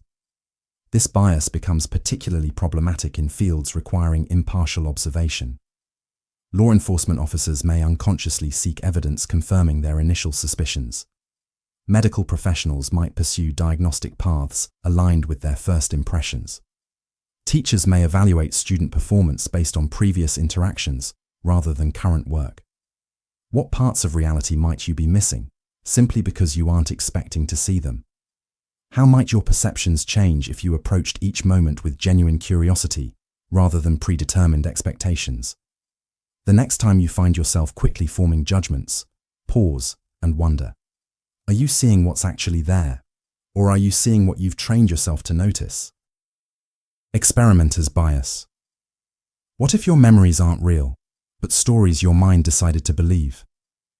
Experimenter's bias occurs when researchers unconsciously influence study outcomes through subtle cues, selective reporting, or flawed research design, all steered by their hopes for specific results. Consider the infamous case of N-rays, a supposed form of radiation discovered by French physicist Prosper René Blondelot in 1903. Despite Blondelot's conviction and detailed observations, other scientists couldn't replicate his findings. American physicist Robert Wood demonstrated that Blondelot could observe N-rays even when critical equipment was secretly removed from the apparatus. Blondelot's desire to discover something revolutionary had created a reality that existed only in his perception. This bias operates through subtle mechanisms. Researchers might provide unconscious cues, slight changes in tone, facial expressions, or body language, guiding participants toward desired responses. They might design methodologies that favor their hypotheses, select statistical techniques that emphasize supportive results, or interpret ambiguous findings in ways that align with expectations. Even more insidious is how experimenter bias can manifest during data analysis. When faced with outliers or unexpected results, researchers might rationalize excluding certain data points or subjects. This participant clearly didn't understand the instructions, they might think, creating seemingly legitimate reasons to discard contradictory evidence. The history of psychology is particularly haunted by this bias. In the famous clever hands phenomenon, a horse appeared capable of arithmetic until careful investigation revealed it was responding to unconscious cues from its trainer. How many human studies might contain similar invisible influences? We all become experimenters in our daily lives, testing hypotheses about people and situations. If you believe someone dislikes you, you might interpret their neutral expressions as negative, reinforcing your initial suspicion. The hypothesis creates the evidence that validates it. Perhaps most disquieting is how experimenter bias mirrors our approach to life itself. We form hypotheses about reality, then unconsciously arrange our perceptions to support them. How might your perception change if you approached each day as a genuinely curious experimenter, open to whatever results emerge? Publication. Bias. What if the knowledge we call scientific fact represents only half the picture, the half researchers chose to show us? Publication bias occurs when positive or surprising research results are disproportionately published compared to negative or unremarkable findings. This creates a distorted scientific record where certain outcomes are systematically overrepresented while others remain hidden from view. Imagine science as a vast ocean where only the waves that rise above a certain height get recorded, while all others, no matter how numerous, remain invisible to history. This bias emerges from multiple sources in the research ecosystem. Academic journals prefer exciting, positive results over null findings. Researchers themselves often abandon studies that didn't work out, perceiving them as failures rather than valuable data points. Career advancement depends on publication records, creating powerful incentives to pursue only the most publishable research questions. The consequences extend beyond academic integrity. Medical treatments might appear more effective than they truly are when only successful trials reach publication. Entire theoretical frameworks might rest on incomplete foundations, with contradictory evidence buried in file drawers and forgotten. The cumulative effect distorts our understanding of reality itself. What truths might be hiding in the shadows of unpublished research? How might our understanding shift if we saw the complete picture rather than just its most flattering angles? Perhaps the most profound question is whether our current scientific knowledge represents objective truth or merely a curated collection of convenient findings. Next time you encounter a confident scientific claim, remember the unseen graveyard of contradictory evidence that might exist, silently challenging what we think we know. File drawer effect. What if for every truth you've been told, 5 contradictions lie hidden in darkness? The file drawer effect refers to the systematic suppression of negative or null results. Studies that fail to reject the null hypothesis or don't produce statistically significant outcomes. These findings never reach publication, instead languishing in metaphorical file drawers, creating a biased representation of scientific knowledge. Consider an experiment repeated 20 times by different researchers. By statistical chance alone, one might show significant results. If only that single study gets published while 19 others are filed away, our collective knowledge becomes fundamentally warped. The published finding appears as a breakthrough discovery rather than a statistical anomaly. This effect distorts meta-analyses, the gold standard for establishing scientific consensus. When synthesizing research, reviewers can only include what's available, creating an illusion of consistency where none may exist. Imagine building a house while only having access to one type of building material, unaware that superior alternatives remain locked in an inaccessible warehouse. The consequences reach far beyond academia. How many ineffective medical treatments persist because studies showing their ineffectiveness remain unpublished? How many psychological theories continue unchallenged because contradictory evidence never sees light? The cost isn't merely theoretical. It manifests in wasted resources, misguided policies, and even human suffering. Perhaps the most profound implication touches our understanding of human knowledge itself. Science represents our best attempt at objective truth, yet this hidden mechanism subtly corrupts the process. The scientific literature becomes less a record of discovery and more a curated museum of confirmations. Solutions exist but require systematic change. Journals dedicated to publishing null results. Registries where researchers must document studies before conducting them. Cultural shifts valorizing methodological rigor over flashy outcomes. Yet implementation remains incomplete, leaving our knowledge base vulnerable to this invisible distortion. Next time you hear about groundbreaking research, consider the silent studies that might tell a different story. Locked away in metaphorical file drawers, their voices never heard. What might we learn if we could access the complete archive of human inquiry rather than its most sensational highlights? P-hacking. What if scientists can make the data confess to anything they desire? P-hacking occurs when researchers manipulate analyses until non-significant results become significant, creating artificial findings through selective statistical procedures. This practice transforms random noise into apparent scientific signals through mathematical sleight of hand.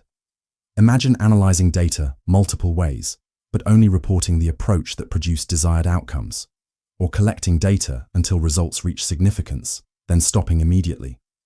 Perhaps running analyses on different subgroups until finding one where effects appear. These practices exploit statistical properties to manufacture significance rather than discover genuine effects. P-hacking often occurs unintentionally.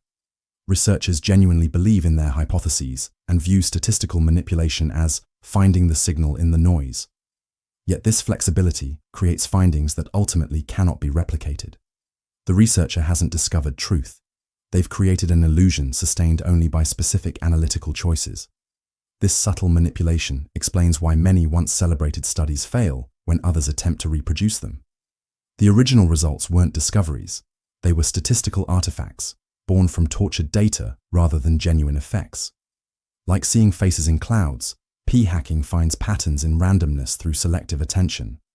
The consequences ripple through our knowledge ecosystem. Resources get wasted pursuing false leads. Scientific literature becomes cluttered with phantom findings.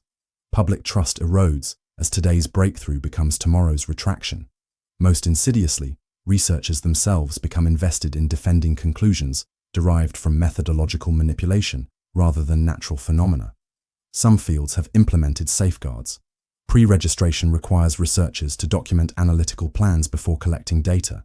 Stricter statistical thresholds reduce false positives. Emphasis on effect sizes rather than simple significance helps contextualize findings. Yet p-hacking remains pervasive, a whispered open secret among scientists. Perhaps the deepest parallel lies in how p-hacking mirrors our everyday thinking. We too seek patterns in randomness, manipulating our perception until reality conforms to expectation. We analyze our experiences from multiple angles until finding the interpretation that confirms what we already believe. Next time you encounter research that perfectly confirms your intuitions, pause and wonder, did the data reveal this conclusion, or was the conclusion extracted from reluctant data through persistent manipulation? Confirmation. Bias in research. What if scientists, guardians of objectivity, are unconsciously cherry-picking reality to match their preconceptions? Confirmation bias in research occurs when scientists unknowingly favor information that supports their hypotheses while dismissing contradictory evidence. This subtle distortion quietly undermines the scientific process despite researchers' best intentions to remain objective. Consider how a scientist might design studies more likely to confirm rather than challenge their theories. They may subtly frame questions to guide participants toward expected answers. When analyzing data, they might focus disproportionately on patterns that align with predictions, treating contradictions as outliers or experimental noise. Literature reviews become exercises in selective attention, citing studies that build a compelling narrative rather than presenting the full landscape of evidence. Uncomfortable findings from other researchers are minimized or explained away through critiques of methodology, rarely applied with equal rigor to supportive studies. This bias operates unconsciously. Few researchers intentionally ignore contrary evidence. They simply process information through filters that highlight confirmatory data. The mind creates invisible pathways that guide attention toward what it already believes, quietly bypassing challenges to established thinking. The history of science is filled with examples where confirmation bias delayed progress. From the resistance to germ theory to the reluctance to accept continental drift, scientific communities often rejected ideas that contradicted prevailing paradigms, sometimes for decades, until the evidence became undeniable. In research communities, confirmation bias creates echo chambers, where certain ideas become entrenched not through superior evidence, but through selective amplification. Grant funding favors projects that align with established thinking. Journals publish results that confirm the status quo, and career advancement rewards findings that support consensus. What truths might be hiding in plain sight, invisible because they contradict what we expect to see?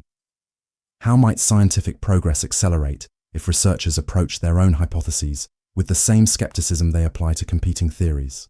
The greatest irony is that scientists study confirmation bias while remaining susceptible to it themselves, reminding us how deeply these cognitive mechanisms are embedded in our reasoning. Sampling bias. What if our most confident conclusions rest on foundations of sand, built from samples that whisper half-truths? Sampling bias occurs when the group studied doesn't properly represent the population it's meant to reflect, creating a distorted window through which researchers view reality. This subtle error undermines conclusions while maintaining an illusion of scientific rigor. Consider psychology's reliance on university students, young, educated, from Western, industrialized nations. Researchers often generalize these findings to all humans. Are these universal insights, or observations about a narrow demographic? More insidious biases lurk in technical decisions. A medical study recruiting participants through a hospital excludes those who avoid medical settings. Online surveys reach only those with internet access and time to respond. A study requiring voluntary participation selects people comfortable with being studied, often those with specific personality traits. Geographic sampling also distorts findings. Urban studies rarely capture rural experiences. Research from innovation hubs may miss realities from economically disadvantaged regions. Studies from one country don't always apply to others, even if the findings claim universality. The consequences extend beyond academia. Medical treatments tested predominantly on one demographic may not work the same for others. Economic policies based on specific data may harm unrepresented groups. Technological systems trained on limited demographics perpetuate biases. The most troubling aspect of sampling bias is its invisibility. Researchers rarely acknowledge the limitations of their samples, presenting findings as broadly applicable, despite their inherent biases. What might we discover if our research genuinely represented the full spectrum of human experience? Perhaps true wisdom begins with recognizing that our most confident conclusions may reflect who we chose to study, not universal truths. Selection. Bias. What if the stories we believe most confidently are merely the ones that survived a hidden filtering process? Selection bias occurs when data is systematically distorted through the process of selection, creating false patterns and misleading conclusions. Unlike random errors, this bias skews results in specific directions, making false patterns seem like genuine discoveries. Consider pharmaceutical trials where patients with severe side effects drop out early. The final analyses include only those who tolerated the treatment, inflating its apparent effectiveness. Or productivity studies that only examine companies that survived, missing crucial data from those that failed. This bias appears across disciplines. Economists may study successful entrepreneurs while ignoring those who failed. Psychologists look at enduring relationships but overlook dissolved ones. Medical researchers focus on patients who returned for follow-ups, missing those who sought alternative treatments or dropped out. Selection bias shapes seductive narratives. Interviews with lottery winners reveal their systems, while millions who lost with identical strategies remain invisible. Successful authors share habits treated as formulas for success, while countless others followed the same routines without publishing a word. The concern is how selection bias shapes our understanding of interventions and treatments. Educational approaches tested only on schools willing to implement them. Therapies evaluated only by practitioners who favor them. Diet studies reporting results only from participants who completed the program. Each instance creates a distorted picture, where success appears more common and interventions seem more effective than they truly are. The missing data, the failures, dropouts, or alternative paths might contain the most valuable insights, yet they are systematically excluded. Human cognition mirrors this bias. We naturally focus on information that fits our beliefs, ignoring contradictions. What truths might hide in the stories that never got told? How might your understanding change if you could see the complete dataset of human experience rather than its curated highlights? Survivorship. Bias. What if the success stories we celebrate are just statistical anomalies, masking the true nature of achievement? Survivorship bias occurs when we focus on those who survived a selection process, successful people or companies, while ignoring those who didn't, leading us to falsely believe that success is more attainable than it really is. One famous example comes from World War II. Researchers were trying to figure out where to add armor to planes. They studied the damage to planes that returned from missions, but statistician Abraham Wald realized the error. They were overlooking the planes that didn't make it back, which likely had damage in areas that needed more protection. This bias shows up in various areas of life. Business books often highlight companies that succeeded by adopting specific strategies, but they rarely consider how many others tried the same strategies and failed. Similarly, investment strategies are marketed based on past successes, yet they ignore the many that collapsed. Entrepreneurs often share stories about how dropping out of college led to their success, but neglect to mention the many who made the same decision and struggled. Health experts may showcase diet success stories while ignoring the ones that didn't work. The media also fuels survivorship bias by focusing on exceptional cases. We hear about lottery winners, but not the millions who lost.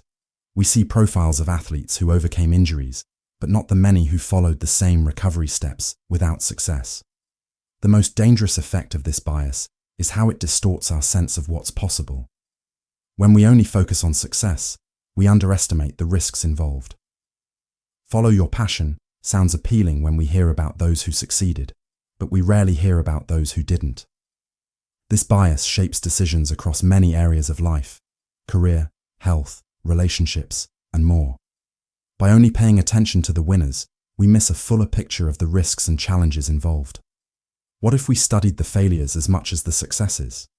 How might that change the way we make decisions, knowing that success is just one path among many? Cognitive dissonance. What if your mind would rather rewrite reality than admit it was wrong? Cognitive dissonance occurs when we experience discomfort from holding contradictory beliefs, values, or attitudes. Rather than accepting this contradiction, our minds perform remarkable feats of mental acrobatics to restore internal consistency, often by distorting reality rather than updating core beliefs. Consider the classic study where participants performed boring tasks for minimal reward and were then asked to convince others that the tasks were actually interesting. Those paid less later rated the tasks as more enjoyable. Their minds, struggling to reconcile their behavior with inadequate justification, unconsciously adjusted their perception to restore consistency. This psychological mechanism is everywhere. The smoker who dismisses cancer research while continuing the habit. The investor who doubles down after losses rather than admitting a poor decision. The cult member who rationalizes failed prophecies instead of questioning the leader. When confronted with evidence that contradicts important beliefs, we rarely accept it gracefully. Instead, we scrutinize the contradictory information, often rejecting it or finding ways to reinterpret it. We seek to maintain consistency, sometimes by constructing elaborate justifications or selectively remembering past events. Perhaps most striking is how cognitive dissonance operates after we make difficult decisions. Once we commit to a choice, we unconsciously amplify its positive aspects and exaggerate the negatives of alternatives, convincing ourselves we made the right decision, even if the outcome suggests otherwise. In research contexts, cognitive dissonance can be particularly damaging. Scientists invest years developing theories and reputations around specific ideas. When faced with contradicting evidence, cognitive dissonance may lead to the dismissal of valid challenges rather than an objective evaluation, tying careers to particular viewpoints and making theoretical shifts psychologically taxing. The implications extend to personal growth. How can we evolve if we defend existing beliefs rather than challenge them? How many opportunities for growth have we sacrificed to avoid psychological discomfort? What might happen if we embraced contradictions as chances for growth rather than threats to be defended? How might your understanding expand if you welcome dissonance as the growing pain of an evolving mind? Loss aversion. What if the things you fear losing have already captured you, binding you with invisible chains of avoidance? In the quiet shadows of your decision-making, a curious asymmetry exists. The pain of losing $20 haunts you approximately twice as intensely as the pleasure of finding $20 delights you. This is not random emotional noise, but a fundamental pattern woven into the very fabric of your mind. Notice how this hidden force shapes your daily choices. You might reject a coin flip offering equal chances of gaining $100 or losing $100, though mathematics suggests neutrality. The shadow of potential loss looms larger in your perception, stretching beyond rational dimensions. When investments decline, this force tightens its grip, making you clutch failing assets rather than accepting the necessary pain of letting go. In relationships that have withered, it keeps you lingering in emotional barrenness rather than stepping into uncertain new territory. The architects of behavioral economics, Kahneman and Tversky, first illuminated this tendency, discovering that losses carry approximately twice the psychological weight of equivalent gains. Like an ancient guardian program running silently in your mental background, loss aversion once protected our ancestors from fatal risks. Better to cling to the familiar, it whispers, than venture into unknowns that might prove catastrophic. Witness how this silent current carries you through life, keeping unworn clothes in your closet rather than admitting the purchase was mistaken, remaining in unfulfilling jobs rather than risking seniority, holding on to investments long past their prime because selling would transform theoretical loss into concrete reality. What possibilities might open if you could feel gains and losses with equal intensity? What adventures remain unexplored because the phantom pain of potential loss outweighs the whispered promise of possible gain? Perhaps what appears as caution is actually an ancient algorithm running in your neural pathways, necessary for survival in one era, but limiting in another. Tonight, as consciousness softens, consider what unseen opportunities might be waiting just beyond the threshold of your fear of loss. Not as a criticism of your choices, but as an invitation to a wider field of possibility that exists when you recognize the asymmetry built into your perception. Sunk cost fallacy. What if the heaviest burdens you carry are not the paths you choose, but your inability to abandon paths that no longer serve you. Time, energy, money, once spent, they vanish forever into the irretrievable past. Yet something deep within refuses this fundamental truth, creating one of the mind's most persistent illusions. You continue reading books that no longer interest you because you've already finished half. You finish meals that bring no pleasure because you've already paid for them. You remain in careers that slowly extinguish your spirit because of years already invested. What invisible force chains you to these spent resources that can never be recovered? The sunk cost fallacy whispers that abandonment equals waste, that continuing somehow justifies what came before. But does it? The hours already spent reading that tedious book remain spent whether you finish it or not. The true waste lies in surrendering more of your precious, irreplaceable time to something that brings no joy or growth. This tendency runs deeper than mere stubbornness. It touches the very essence of how you construct your identity and narrative.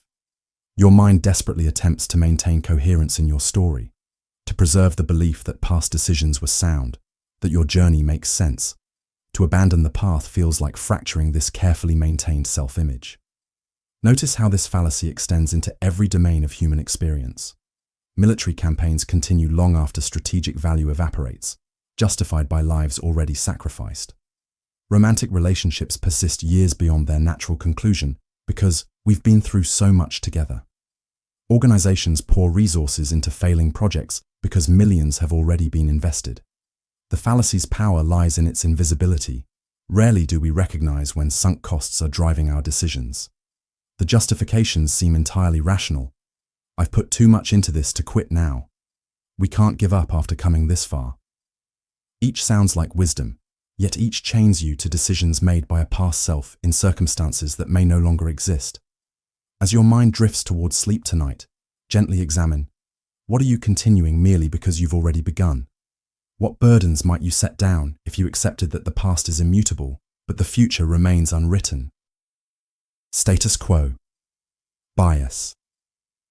What if the greatest obstacle to your happiness isn't what you lack, but your silent resistance to changing what you already have? In the hidden architecture of your decision-making, default settings exert a strange hypnotic power, whether it's the pre-selected insurance option, your current job, or simply the arrangement of furniture in your living room. What exists now somehow feels safer, more natural than change, even when alternatives might better serve your deepest interests. Notice the subtle resistance that arises when you consider switching banks, changing doctors, or adopting a new morning routine. The status quo wraps itself in the comforting blanket of familiarity. Change demands energy, attention, decision, precious resources your mind instinctively conserves. And so you remain, even when remaining extracts a higher cost than leaving would. This preference runs deeper than mere convenience. The status quo represents known territory. Your mind has already mapped its dangers and calculated its costs. Any alternative blooms with uncertainty, with uncharted risks that loom disproportionately large in your imagination.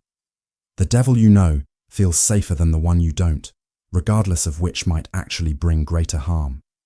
Research reveals the remarkable power of this invisible force. In experiments where participants must actively choose to switch from a default option, many remain with the pre-selected choice even when alternatives offer objectively better outcomes. Organ donation rates in different countries vary dramatically based solely on whether the default is to donate or not donate. This silent influence shapes not just individual choices but entire societies. Policies persist long after their usefulness expires. Technologies remain standard despite superior alternatives. Traditions continue without examination of their purpose. The gravitational pull of what is creates perpetual resistance against what could be. Perhaps most subtly, status quo bias affects how you see yourself. Your current habits, beliefs, and patterns become your baseline normal, the center around which all possibilities orbit. Breaking from this gravitational center requires energy that your mind, designed for conservation, hesitates to expend. As consciousness grows quieter tonight, consider how much of your current reality remains unchanged, not because it's optimal, but because change requires momentary discomfort your mind instinctively avoids. Endowment effect. What if the value you perceive in things is not their inherent worth, but merely the story your mind creates once you call them mine. The moment something becomes yours, a coffee mug, a painting, an opinion, a curious alchemy occurs. Its perceived value transforms. Common objects become special. Ordinary ideas become truths worth defending. These possessions become extensions of self, charged with identity and meaning far beyond their objective worth. Studies consistently reveal this strange distortion. People demand significantly more money to sell an item than they would pay to acquire that exact same item. A wine collector might refuse to sell a bottle for $200 that he wouldn't purchase for $100. A homeowner believes their house deserves a premium price simply because it belongs to them. What invisible transformation occurs when something crosses the threshold from not mine to mine? This effect happens below conscious awareness. Your possessions silently weave themselves into your identity, creating a subtle merger between who you are and what you own. To part with them feels, in some small way, like losing a piece of yourself. The boundary between owner and owned begins to blur in your perception. The endowment effect extends far beyond physical possessions into the territory of ideas and beliefs. Once you adopt a perspective, it becomes yours, suddenly worthy of defense against alternatives. Political opinions, once embraced, feel more valid than opposing views. Scientific theories, once accepted, resist replacement despite new evidence. Evolutionary psychologists suggest this bias served our ancestors well. In environments where resources were scarce and uncertain, maintaining what you already possessed might have mattered more than optimizing what you could potentially acquire. The bird in hand truly was worth two in the bush when survival hung in the balance. Observe how this silent force operates in the marketplace of your mind. The books you've purchased but never read somehow feel more valuable than those still in the store. The streaming services you rarely use seem worth keeping because they're already yours. The relationships you've established feel irreplaceable, while potential new connections remain theoretical.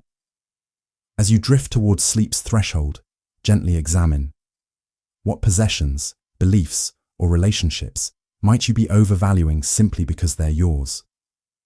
What would these same things be worth if they belonged to someone else? Naive diversification. What if your attempts to protect yourself through variety are actually creating an illusion of security rather than genuine protection? Don't put all your eggs in one basket. Wisdom so ancient it feels inscribed in our DNA. Yet in the quiet execution of this principle, a curious distortion emerges. When faced with multiple options, we spread our choices evenly, mechanically, mistaking equal distribution for true diversification. Research reveals this tendency in surprising clarity. People with retirement accounts tend to divide their investments equally among whatever options are offered. 3 funds available. They allocate roughly 33% to each. 6 funds? About 17% each. This happens regardless of whether those funds overlap significantly or actually serve their needs. The appearance of diversity replaces genuine strategic distribution. This pattern extends beyond finance into countless domains.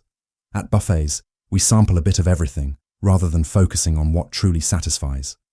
In time management, we divide attention equally among projects regardless of their importance or potential return. In learning, we might spread effort thinly across many subjects rather than achieving depth in the most valuable ones. True diversification isn't about equal portions. It's about complementary elements that respond differently to the same conditions. A thoughtful investor doesn't simply divide money equally. They choose investments that balance each other through various market scenarios. Yet our minds, seeking simplicity and complexity, often default to equality as a proxy for strategic distribution. This bias reveals something deeper about human cognition.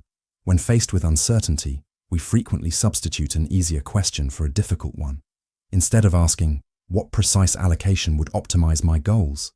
We ask, what distribution looks fair and balanced? The latter requires less mental effort, less specialized knowledge. The illusion of diversification provides psychological comfort, while sometimes missing the purpose of spreading risk. 10 technology stocks don't truly diversify a portfolio if they all move together during industry shifts. 5 similar friends don't broaden your perspective if they share the same background and values. As your consciousness softens tonight, consider, Where in your life might you be confusing even distribution with true diversity? Are your news sources varied in appearance but similar in perspective? Are your relationships diverse in number but uniform in nature? Risk aversion.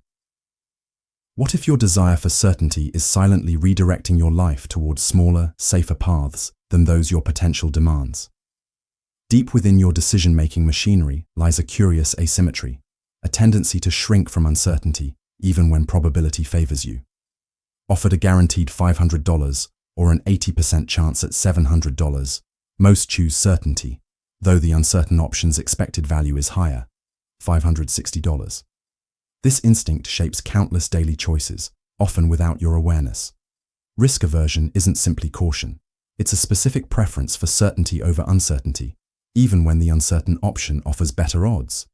It's visible in investment choices that favor bonds over stocks despite lower long-term returns, in career paths that prioritize stability over potential, in relationships that settle for the known rather than exploring the possible. This tendency intensifies with what psychologists call loss framing. When the same decision is presented as avoiding loss rather than securing gain, our aversion to risk spikes dramatically. Consider how differently you might view a medical treatment described as having a 90% survival rate versus one with a 10% mortality rate, mathematically identical, yet emotionally worlds apart. Evolutionary biologists suggest this caution served our ancestors well. In prehistoric environments, a missed opportunity might mean going hungry for a day, but a single grievous risk could end your genetic lineage forever. Those who played it safe lived to reproduce. Those who gambled too often eventually lost. Yet in modern contexts, this inherited aversion often extracts significant costs. Entrepreneurs hesitate to launch ventures despite favorable odds. Artists keep creations private rather than risk judgment. Innovations stall because the certainty of the present feels safer than the potential of the future. The familiar mediocre eclipses the possible extraordinary. Most subtly, risk aversion affects how you view yourself. Potential selves, the doctor you might become, the artist you could be, the relationship you might find, remain theoretical, less viable in your mind than the current reality you know. The road not taken isn't just less traveled, it's perceived as inherently more dangerous. As you float toward the edge of consciousness, consider, what possibilities have you declined? Not because they were improbable, but because they weren't guaranteed. Risk-seeking. What if the very same mind that fears uncertainty when facing gains becomes irrationally drawn to uncertainty when facing losses? While we naturally avoid risk in many domains, a contradictory tendency emerges when potential losses enter the equation. When choosing between a certain loss and a chance to avoid loss entirely, even when the odds favor accepting the certain smaller loss, something in us rebels. We become risk seekers, gamblers willing to double down rather than accept defeat. Given a choice between losing $800 for certain or taking an 85% chance of losing $1,000 with a 15% chance of losing nothing, most people choose the gamble, despite its worst expected outcome, $850 loss. When facing losses, we often prefer the possibility of escaping unscathed to the certainty of smaller damage. This reversal of risk preference illuminates something profound about human nature, how the mere framing of a situation as loss or gain dramatically alters our willingness to embrace uncertainty. The same person who cautiously invests retirement savings might make increasingly risky bets when trying to recover gambling losses. The same investor who carefully researches before buying stocks might hold declining investments far too long, hoping they'll rebound. Like a drowning person grasping at passing debris, we clutch at chances to avoid loss entirely rather than accepting smaller, manageable losses. This explains double or nothing behaviors, last-ditch efforts, and escalation of commitment in failing ventures. The pain of certain loss feels so aversive that we prefer even irrational gambles that offer escape. This tendency manifests in countless scenarios beyond finance. The student who, rather than accepting a lower grade by submitting an incomplete assignment, pulls an all-nighter with diminished cognitive capacity. The dieter who, after breaking their plan at lunch, abandons all restraint for the remainder of the day. Perhaps most dangerously, this bias affects how we process threats to identity and ego. Rather than accepting small hits to our self-image, we often take psychological gambles, denial, projection, rationalization that risk far greater damage to our integrity and relationships. As sleep approaches, contemplate. Where in your life might you be taking irrational risks not because they're wise, but because they offer the illusion of escaping loss entirely? Framing risk. What if the same exact risk, presented differently, transforms completely in your mind? A surgery with a 90% survival rate sounds promising. One with a 10% mortality rate feels threatening, though they describe identical odds. This isn't mere semantics, it's a fundamental insight into how your mind processes uncertainty. Framing effects reveal that we don't evaluate risks and opportunities in absolute terms, but relative to arbitrary reference points. When a discount is called a cash discount, it feels like a gain. When the same price difference is called a credit card surcharge, it feels like a loss. Though economically identical, the emotional response differs dramatically. This malleability extends far beyond medical decisions or consumer choices. Consider how political policies get framed. Tax relief versus reduction in public services. Right to choose versus right to life. Enhanced interrogation versus torture. Each framing activates different mental models, emotional responses, and ultimately, different decisions.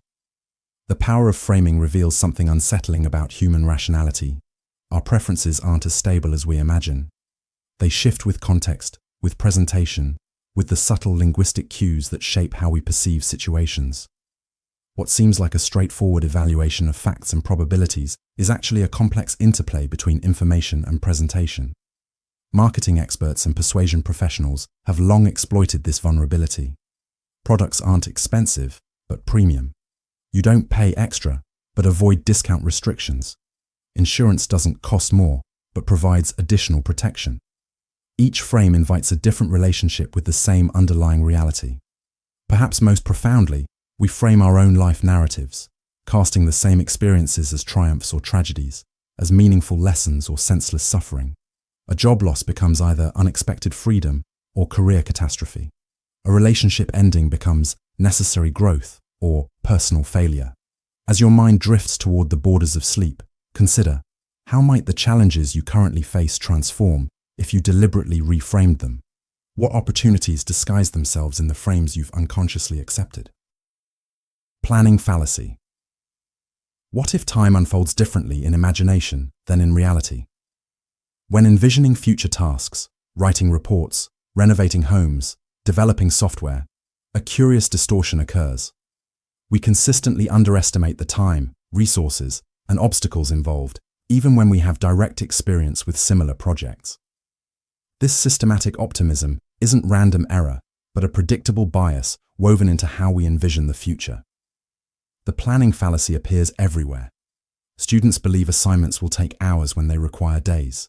Homeowners budget thousands for renovations that cost tens of thousands. Software projects scheduled for months stretch into years. Even experts fall prey. Architects, engineers, and project managers routinely deliver late and over budget, despite their professional experience. This isn't simple overconfidence. Something more fundamental operates. When visualizing future work, we see idealized scenarios rather than realistic ones. We imagine focused, uninterrupted effort. We picture resources appearing when needed. We envision problems solving themselves elegantly. We don't account for interruptions, delays, unexpected obstacles, or our own procrastination and fatigue.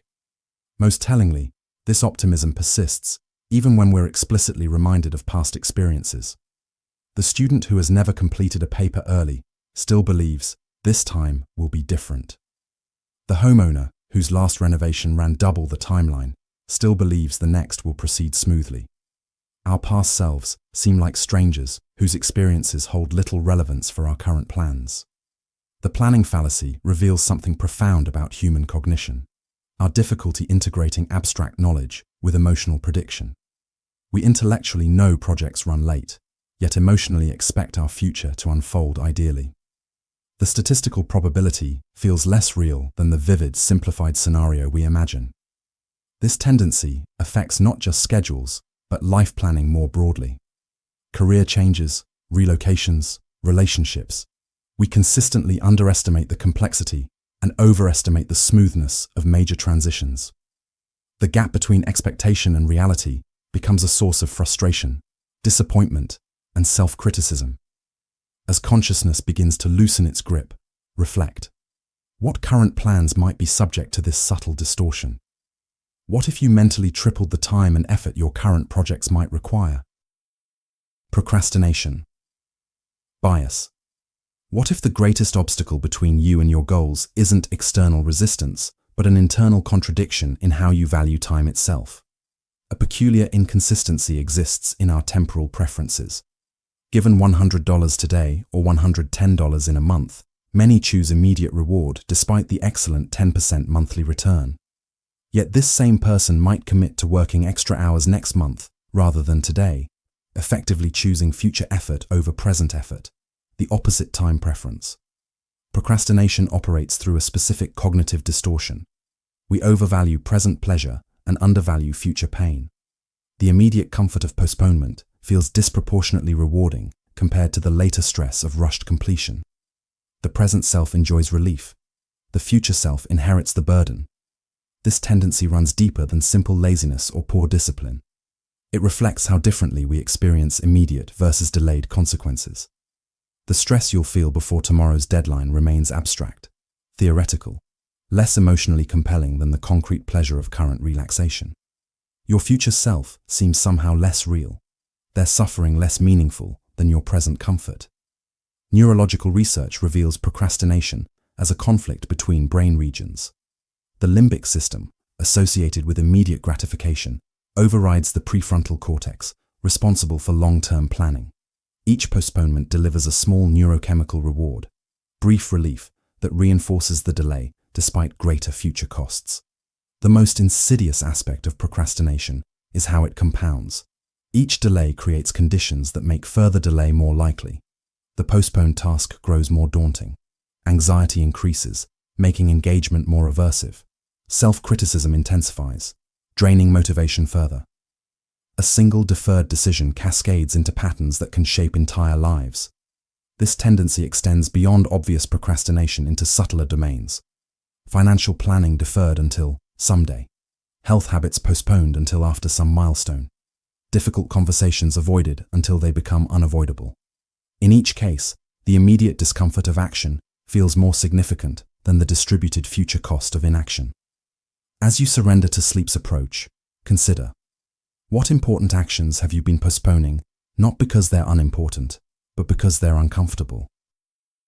Mental accounting. What if the dollar in your left pocket isn't worth the same as the dollar in your right? In the quiet chambers of your financial mind, a strange alchemy occurs.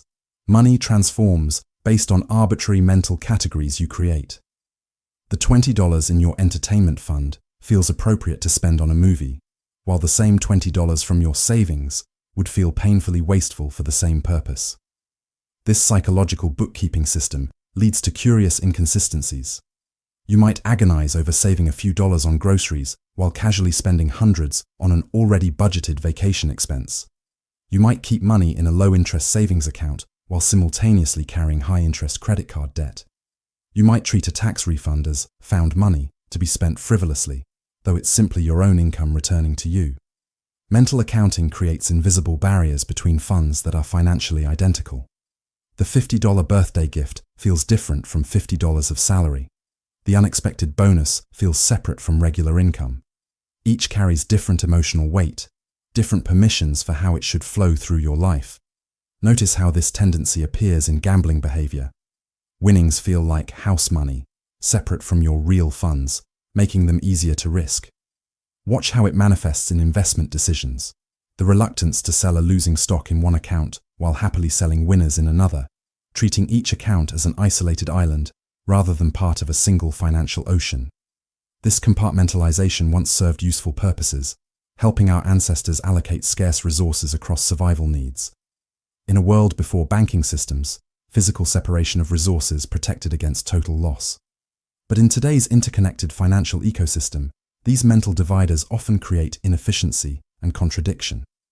Most subtly, mental accounting affects how you value your time and energy. The effort that feels excessive for saving $30 on a small purchase might seem reasonable for saving $30 on a larger one, though the $30 holds identical value.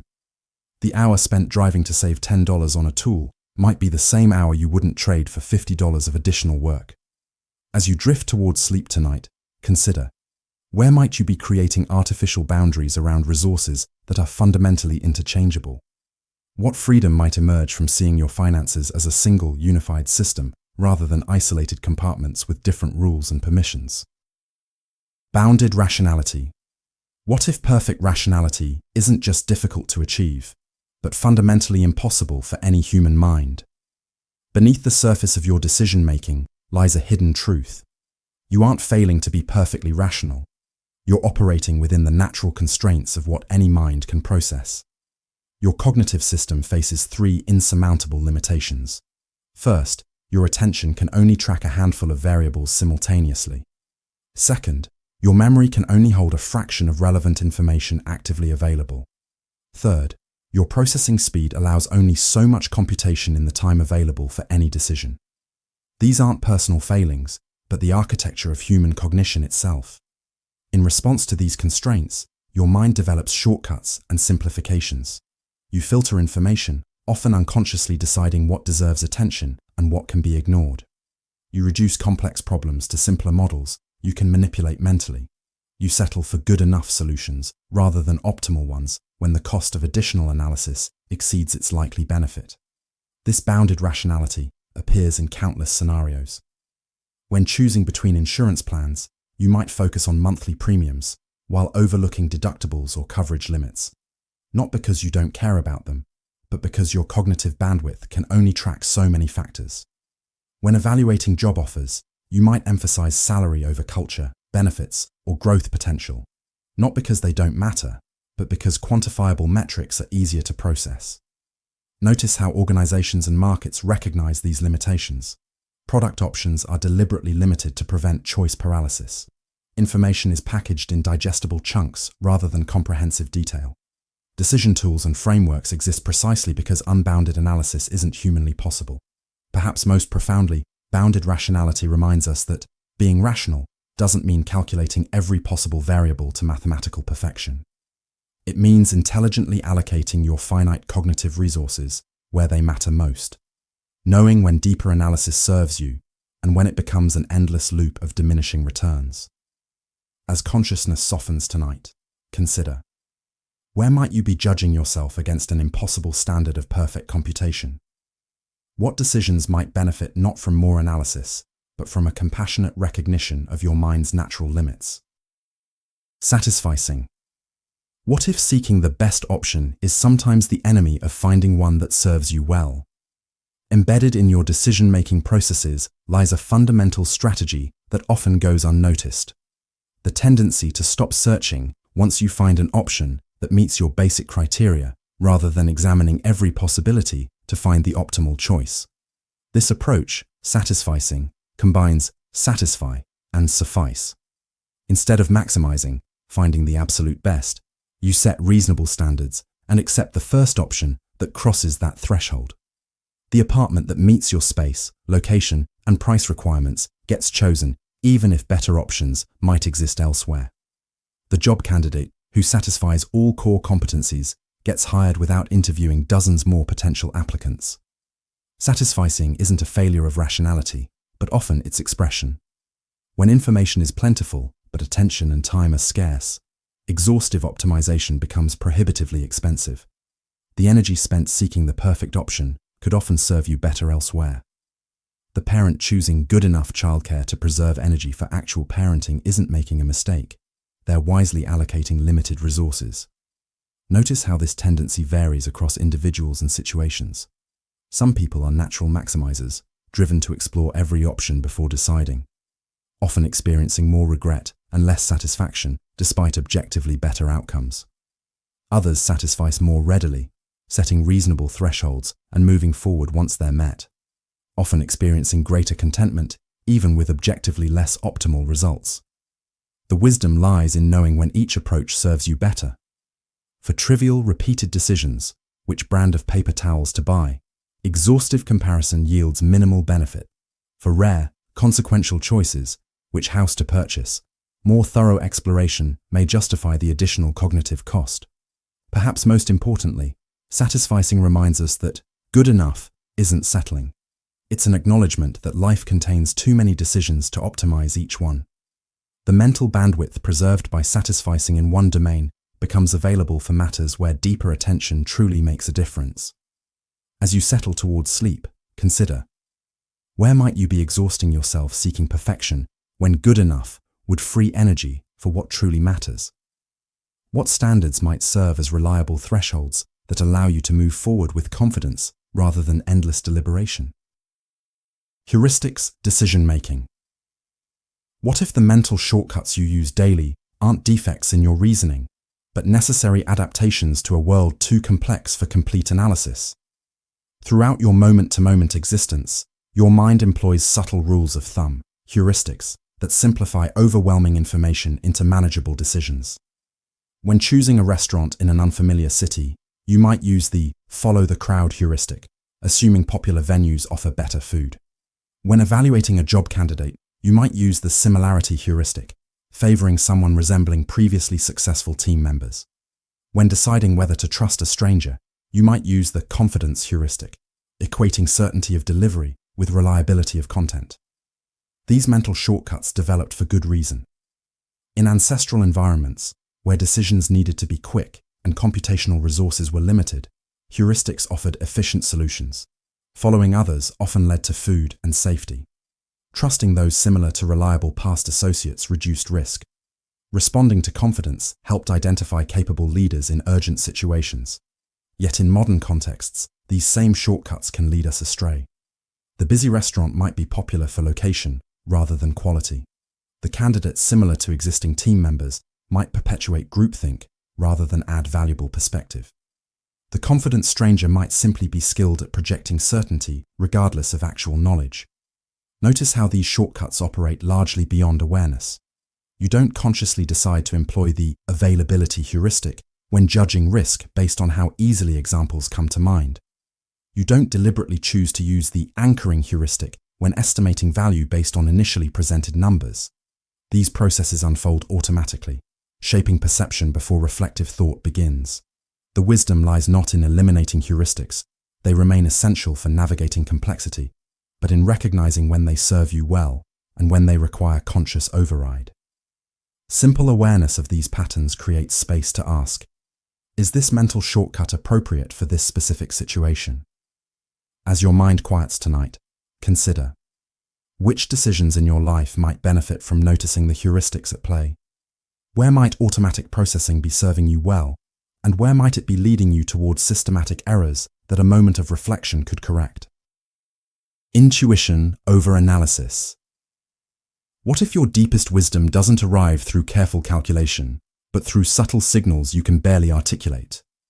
Within your decision-making system operates a mysterious capacity, intuition, that processes vast amounts of information below conscious awareness, delivering insights as feelings rather than thoughts. This intuitive system detects patterns too complex or subtle for explicit reasoning. The experienced firefighter who suddenly urges evacuation without being able to explain why, moments before a floor collapses. The investor who senses something amiss in financial statements before identifying specific irregularities. The clinician who feels concern about a patient presenting typical symptoms, but with some indefinable difference that warrants further investigation. In domains where you've developed expertise through thousands of hours of experience, intuition often outperforms explicit analysis. Your unconscious processes recognize subtle cues and complex patterns that your conscious mind cannot yet articulate. What feels like a gut feeling may actually be sophisticated pattern recognition operating beyond awareness. Yet this same capacity leads us astray in unfamiliar territories. The intuition that serves a chess grandmaster well on the board offers no special advantage in predicting stock market movements. The gut feeling that helps an experienced mechanic diagnose engine problems provides no special insight about medical conditions. Intuition requires relevant experience to build its pattern-matching capabilities. Most dangerously, we often fail to distinguish between domains where our intuition has earned its authority and those where it merely reflects biases, fears, or cultural programming. The feeling of rightness can emerge from profound wisdom or from mere familiarity, and these feel identical from the inside. The challenge lies not in choosing between intuition and analysis, but in learning when each deserves greater weight. Some decisions benefit from deliberate calculation, despite contrary feelings. Others require honoring instinctive responses, despite contrary logic. Wisdom involves knowing which approach serves the specific situation at hand. As consciousness begins to soften, reflect. Where has your intuition proven reliable, building on genuine expertise? Where might it be operating beyond its earned authority? Perhaps the greatest skill is discerning when to trust the whisper of intuition and when to verify its claims through conscious examination. Intuitive attribution. What if the stories you create about why things happen are more fiction than fact? Deep in the architecture of your mind lies a powerful storyteller that automatically generates explanations for events around you, attributing causes to effects, assigning responsibility for outcomes, creating meaning from patterns. This meaning-making happens so naturally, you rarely notice its operation. When a colleague succeeds, you might attribute their achievement to luck or connections. When you succeed, you more readily see your own effort and ability. When someone treats you rudely, you likely attribute it to their character. When you treat someone rudely, you more easily recognize the situational factors that contributed. This asymmetry in attribution isn't deliberate deception, but an automatic tendency in how minds construct explanations. Notice how quickly attributions form, often before conscious reflection begins. A driver cuts you off, and instantly they become reckless or inconsiderate, rather than possibly rushing to an emergency or momentarily distracted. A politician you oppose makes a verbal slip, and immediately it reveals their incompetence rather than normal human speech variation. These explanations arrive not as hypotheses to test, but as apparent perceptions of reality itself. This tendency toward intuitive attribution served ancestral humans well. Quick judgments about others' intentions and capacities enabled rapid decisions in potentially dangerous encounters. Explanatory stories created shared understanding that facilitated group cohesion. The ability to detect patterns and assign causes helped navigate complex social environments with limited cognitive resources. Yet in modern contexts, this same tendency often generates attributions that misrepresent reality. We underestimate situational factors and overestimate personality-based explanations for others' behavior. We see intentionality where chance or system effects might better explain outcomes. We perceive patterns in random events, drawing connections between circumstances that merely happen to occur together. Perhaps most subtly, we fail to recognize the provisional nature of our attributions. What begins as an automatic explanation hardens into perceived truth, becoming increasingly resistant to revision despite new information. The initial attribution shapes what evidence we notice and how we interpret subsequent events. As sleep approaches, consider: what explanations have you recently generated that might deserve more tentative status in your mind? What behaviors have you attributed to others' character that might result from circumstances you cannot see? What patterns have you perceived that might reflect coincidence rather than causation? Escalation of commitment. What if the impulse to persevere, so often celebrated as virtue, sometimes transforms into a subtle trap that deepens your investment in failing courses of action? Within your decision-making processes lurks a tendency that extends beyond rational persistence into something more problematic: the increasing commitment to decisions as adverse outcomes accumulate. This pattern appears across domains. The investor who buys more shares as prices fall, doubling down rather than reconsidering the initial analysis.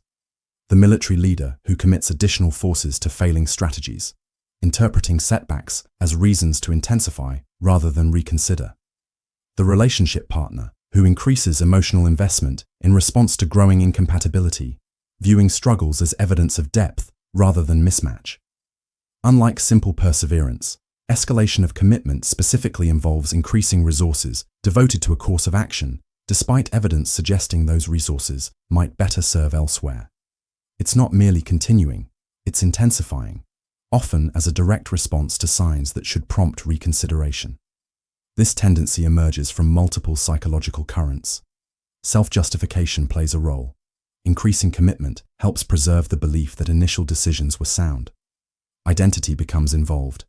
Abandoning the course feels like admitting not just error, but personal inadequacy. Social dynamics contribute. Reversing direction might trigger criticism from others who supported the original choice.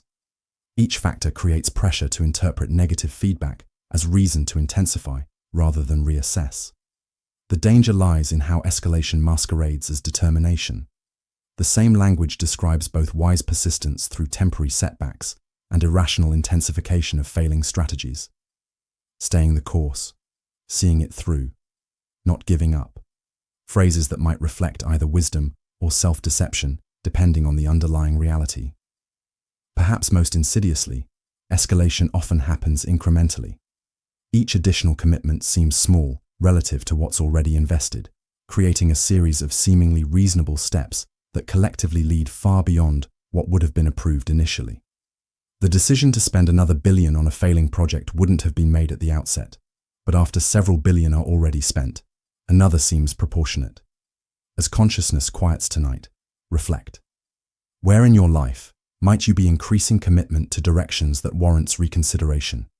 What projects, relationships, or beliefs have received escalating investment precisely because they've shown signs of failure? Perhaps true courage sometimes lies not in doubling down, but in the willingness to recognize when a path no longer deserves your precious, limited resources. Authority obedience. Bias. What if your natural respect for expertise sometimes crosses an invisible line into dangerous deference? Within social hierarchies operates a powerful tendency, so automatic it often escapes notice, to comply with directions from perceived authorities, even when those directions contradict your own judgment, values, or direct perception. This tendency was dramatically revealed in Milgram's famous experiments, where ordinary people administered what they believed were painful, even potentially fatal electrical shocks to others, simply because an authority figure in a lab coat instructed them to continue. Subsequent research has confirmed this wasn't an aberration, but a reliable feature of human social cognition. Notice how this deference appears in subtle daily contexts. The patient who doesn't question a medical treatment despite reservations. The employee who implements directives they privately believe will fail. The student who accepts information from textbooks, even when it contradicts their own reasoning. In each case, the perceived authority of the source overrides individual judgment. This tendency likely evolved for good reason. In ancestral environments, respecting tribal leaders, elders, and specialists often led to better outcomes than relying solely on personal knowledge. Those who could temporarily suspend individual judgment to execute group directives gained survival and reproductive advantages through coordinated action. This deference became encoded not just in culture, but in our psychological predispositions. Yet in modern contexts, this same tendency can lead us profoundly astray. The complexity of contemporary society means no single authority possesses comprehensive wisdom. Institutions contain misaligned incentives that can corrupt expert judgment. Credentials and positions sometimes reflect privilege rather than genuine expertise. Blind deference becomes increasingly dangerous in a specialized world, where authority figures themselves have limited perspective. The greatest danger lies in how this deference happens without conscious choice. It's not that you deliberately decide to override your judgment. Rather, in the presence of perceived authority, your perception itself shifts. What would seem unacceptable or questionable from a peer somehow becomes reasonable when suggested by an authority figure. As you drift towards sleep's threshold, consider, where in your life might you be surrendering personal judgment to authority without appropriate scrutiny? What decisions or beliefs have you accepted primarily because of who delivered them rather than their inherent merit? Perhaps true respect for legitimate authority includes maintaining your capacity for independent evaluation rather than complete surrender of judgment. Mere exposure effect. What if your preferences aren't primarily shaped by quality or value, but simply by familiarity? Hidden within your evaluation system operates a subtle tendency. The more you encounter something, the more you tend to like it, independent of its objective characteristics. This mere exposure effect silently influences countless judgments from the music you enjoy to the people you trust. Research consistently demonstrates this pattern. Unfamiliar melodies become more appealing after repeated hearings. Random symbols become more pleasant with increased exposure. Faces seen multiple times are rated more attractive than equally attractive new faces. This preference for the familiar operates largely without conscious awareness. You don't decide to like something more because you've seen it often. It simply begins to feel more appealing. This tendency affects significant life domains. In relationships, we often prefer those who occupy the same physical spaces, neighbors, classmates, co-workers, not necessarily because they're more compatible, but because repeated exposure creates a sense of comfort and liking. In consumer choices, we develop brand loyalty partly through mere familiarity rather than superior performance.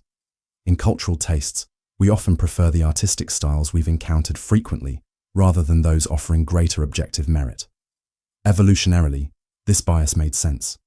In ancestral environments, unfamiliar elements, people, foods, locations, represented potential threats, while those repeatedly encountered without harm proved relatively safe. Preferring the familiar over the novel helped our ancestors avoid unnecessary risks. The positive feeling generated by familiarity served as a simple heuristic for potential safety. Yet in modern contexts, this same tendency can lead us astray. Political messages become more believable simply through repetition, regardless of accuracy. Corporate logos gain trust through visibility rather than ethical behavior. Musical compositions with simpler, more repetitive structures often achieve greater popularity than more complex, innovative works requiring multiple exposures to appreciate. Perhaps most subtly, the mere exposure effect shapes your comfort zones. The activities, ideas, and social environments you prefer often reflect not their alignment with your deepest values or needs, but simply their familiarity. What feels like you may simply be what you've experienced most frequently. As consciousness fades towards sleep, consider what preferences in your life might reflect mere exposure rather than genuine alignment with your needs or values. What unfamiliar paths, perspectives, or possibilities might deserve more exploration despite the initial discomfort of unfamiliarity? Delay. Discounting. What if your perception of value isn't stable across time, but systematically diminishes with distance from the present moment? Within your decision-making system operates a fundamental tendency. Rewards lose their perceived worth as they move further into the future, often at rates that make little mathematical sense. This hyperbolic discounting of delayed rewards shapes countless choices, often without your awareness. This pattern appears in everyday decisions. Given $100 today or $120 in a month, many choose the immediate smaller amount, implicitly applying a 20% monthly discount rate that would be considered astronomical in formal financial contexts. Yet when choosing between $100 in 12 months or $120 in 13 months, the same absolute difference, just shifted into the future, most prefer the larger delayed amount, revealing an inconsistency in how we value time itself. Notice how this tendency manifests across domains. The dieter who abandons long-term health for immediate pleasure. The consumer who purchases at high interest rather than saving first. The student who chooses evening entertainment over studying for future exams. In each case, immediate rewards feel disproportionately compelling compared to objectively larger delayed benefits. This temporal discounting likely evolved for good reason. In environments with genuine uncertainty about the future, a bird in hand truly was worth more than two in the bush. Those who prioritized immediate resources survived unpredictable threats better than those who deferred consumption for uncertain future gain. This preference became encoded not just in culture, but in our basic reward processing. Yet in modern contexts of relative stability and longevity, this same tendency often undermines our deepest interests. Retirement accounts remain underfunded while discretionary spending increases. Environmental resources are depleted for immediate economic gain. Personal development is sacrificed for momentary convenience. The present self consistently borrows from the future self, which always seems less real, less deserving of resources. Perhaps most profoundly, delay discounting affects how you invest in your own potential. Learning new skills, building relationships, maintaining health, activities with minimal immediate reward but substantial long-term value, consistently lose out to options offering immediate gratification but minimal lasting benefit. As sleep approaches, contemplate. Where in your life might you be sacrificing substantial future well-being for relatively minor present pleasures? What different choices might emerge if you could feel your future self's interests as vividly as your present desires? Perhaps the greatest form of self-care isn't maximizing current comfort, but making choices your future self will thank you for. Illusion of control. What if the sense of mastery you feel over your life is but a beautiful mirage, shimmering at the edges of your perception? In the secret chambers of the mind lies a curious tendency to believe we influence outcomes that are, in truth, governed by chance alone. Like a child pressing elevator buttons repeatedly, convinced each press hastens arrival, we too craft elaborate rituals and patterns, mistaking correlation for causation, coincidence for consequence. Notice how gamblers blow on dice or speak to slot machines, how investors believe they can time random market fluctuations, how sports fans wear the same unwashed jersey, certain their ritual affects the game's outcome. This illusion doesn't merely persist despite evidence, it thrives in uncertainty's fertile soil. The more unpredictable the situation, the more desperately we search for patterns we can influence. Studies reveal this tendency's remarkable persistence. Subjects pressing buttons that have no connection to outcomes still report feeling they influenced results. People believe they're less likely to experience accidents when driving than when passengers, despite identical statistical risk. The illusion intensifies when familiar skills are involved, or when superficial similarities to skill-based activities exist. This comfortable delusion serves an evolutionary purpose. It shields us from the existential weight of recognizing how much lies beyond our influence. The alternative, accepting that crucial life outcomes may be determined by forces entirely outside our control, creates unbearable vulnerability. And so, we construct intricate maps of cause and effect, drawing connections where none exist. Yet this illusion extracts its quiet price. It leads us to blame ourselves for uncontrollable outcomes, the cancer that returned despite positive thinking, the recession that devoured savings despite careful planning. Simultaneously, it inflates our sense of responsibility for successes that may have come through privilege or chance. As you drift between wakefulness and sleep, consider, in what realms of your life might you be orchestrating elaborate dances of control, while destiny follows its own mysterious choreography? What freedom might come from recognizing where genuine influence ends and the great uncontrollable begins?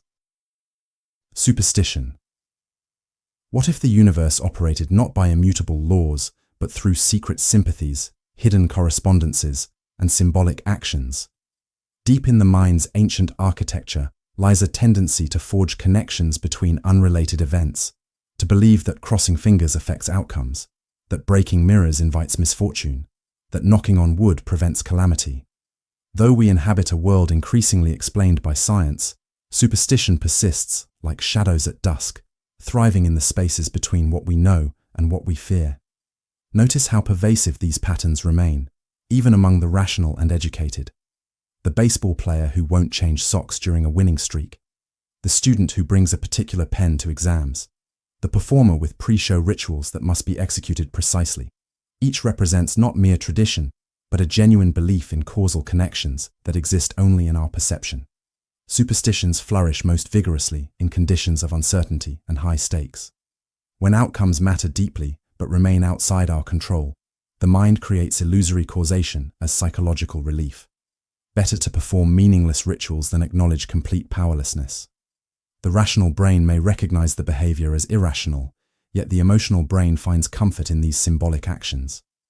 Most revealing is how superstitions acquire their strange power, through selective attention and confirmation bias. The times your wish came true after tossing a coin into a fountain stand, vivid in memory. The many failed wishes fade into forgetfulness. Each hit reinforces the belief. Each miss is explained away or simply forgotten. These patterns extend beyond obvious superstitions into subtler magical thinking. The executive who succeeds after following a particular morning routine believes the routine caused success. The parent who associates a child's safety with constant worry believes the worry itself provides protection. Each confuses correlation with causation through the lens of personal meaning. As consciousness begins its gentle dissolution into sleep, reflect. What private superstitions guide your actions? What rituals do you perform, not because they work, but because they allow you to feel agency in an uncertain world? Perhaps there's wisdom in recognizing these mental patterns not as flaws, but as the mind's poetic attempt to create order from chaos. Magical thinking. What if your thoughts themselves possessed a special gravity, exerting invisible influence on the world beyond your skull? Within the secret folds of human cognition lies a primordial tendency, magical thinking, the belief that one's thoughts, words, or actions can influence outcomes in ways that defy physical causality. Like ancient whispers persisting in modern minds, this tendency connects us to our earliest ancestors, who saw not random events, but meaningful patterns, not coincidence, but intention. Magical thinking reveals itself in countless everyday thoughts. I shouldn't speak ill of someone, or they'll call at that moment. Thinking about an accident might cause one to happen. Wishing too strongly for something prevents its occurrence. Each represents a belief that thoughts themselves carry power, that reality responds not just to actions but to intentions, fears, and wishes. This tendency emerges most powerfully when we feel vulnerable. During illness, we might believe positive visualization aids healing beyond what science can explain. In grief, we might sense the departed somehow witness our tributes. In crisis, we might find ourselves bargaining with fate. If I just make it through this, I'll be a better person. Each represents a mind reaching beyond material causation into realms of sympathetic connection. Children naturally inhabit this world of magical causality, believing their wishes can make things happen, gradually learning the stricter causal laws of physical reality. Yet the tendency never fully disappears from adult cognition. It simply becomes more selective, emerging in moments of stress, uncertainty, or deep emotional significance. Cognitive scientists suggest magical thinking serves important psychological functions.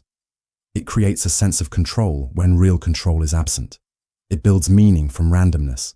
It transforms the cold universe of physics into a responsive, intentional cosmos where human consciousness matters. In essence, it makes existence feel less arbitrary, more personal. As you float in the liminal space between wakefulness and dreams, consider, where might magical thinking persist in your perception? In what ways do you secretly believe your thoughts alone shape reality? Perhaps these aren't simply errors to be corrected, but windows into how deeply the human mind craves significance in an indifferent universe. Synchronicity, misinterpretation. What if the coincidences that startle you with their precision aren't random at all, but meaningful patterns woven into reality's fabric? The concept of synchronicity, meaningful coincidences that seem causally unrelated yet psychologically significant, captivates human imagination. You think of an old friend moments before they call. You encounter a word you just learned 3 times in a day. You dream of a place shortly before receiving an invitation to visit it. Are these random intersections or glimpses of deeper cosmic order? Carl Jung proposed synchronicity as an acausal connecting principle. Events linked not by cause-effect relationships, but by shared meaning. While science explains most coincidences through probability, in a world of billions of events, unlikely conjunctions become inevitable. The emotional impact of striking coincidences often overwhelms statistical understanding.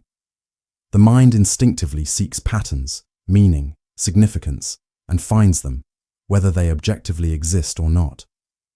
The misinterpretation occurs not in noticing coincidences, but in our attribution of significance. The human brain, exquisitely designed for pattern detection, often identifies patterns that aren't there, particularly when emotional states heighten our sensitivity. Anxiety, grief, longing, and love all create conditions where coincidences acquire profound personal meaning, seeming to confirm our deepest hopes or fears. This tendency manifests in various forms. Some interpret chance events as signs or omens guiding decisions. Others see repeated numbers or symbols as messages from beyond ordinary perception. Still others construct elaborate systems connecting disparate happenings into coherent narratives. Each represents the mind's attempt to transform randomness into meaning, chaos into order. The interpretation of synchronicity reveals something profound about consciousness itself, its perpetual search for coherence and significance. We seem hardwired to experience reality not as disconnected occurrences, but as meaningful stories. Whether this represents perceptual error or deeper intuition remains one of consciousness's enduring mysteries. As you drift towards sleep's threshold, consider which coincidences in your life have seemed charged with special significance. How might the same events appear through both lenses, the statistical viewpoint that sees random intersection and the meaningful viewpoint that perceives hidden connection?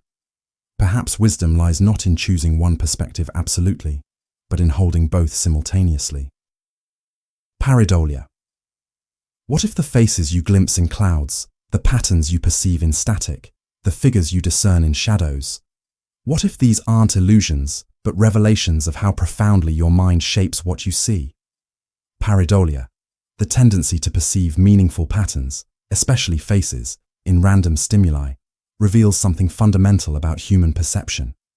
We don't simply record reality, we actively construct it, filling gaps with expectation and meaning.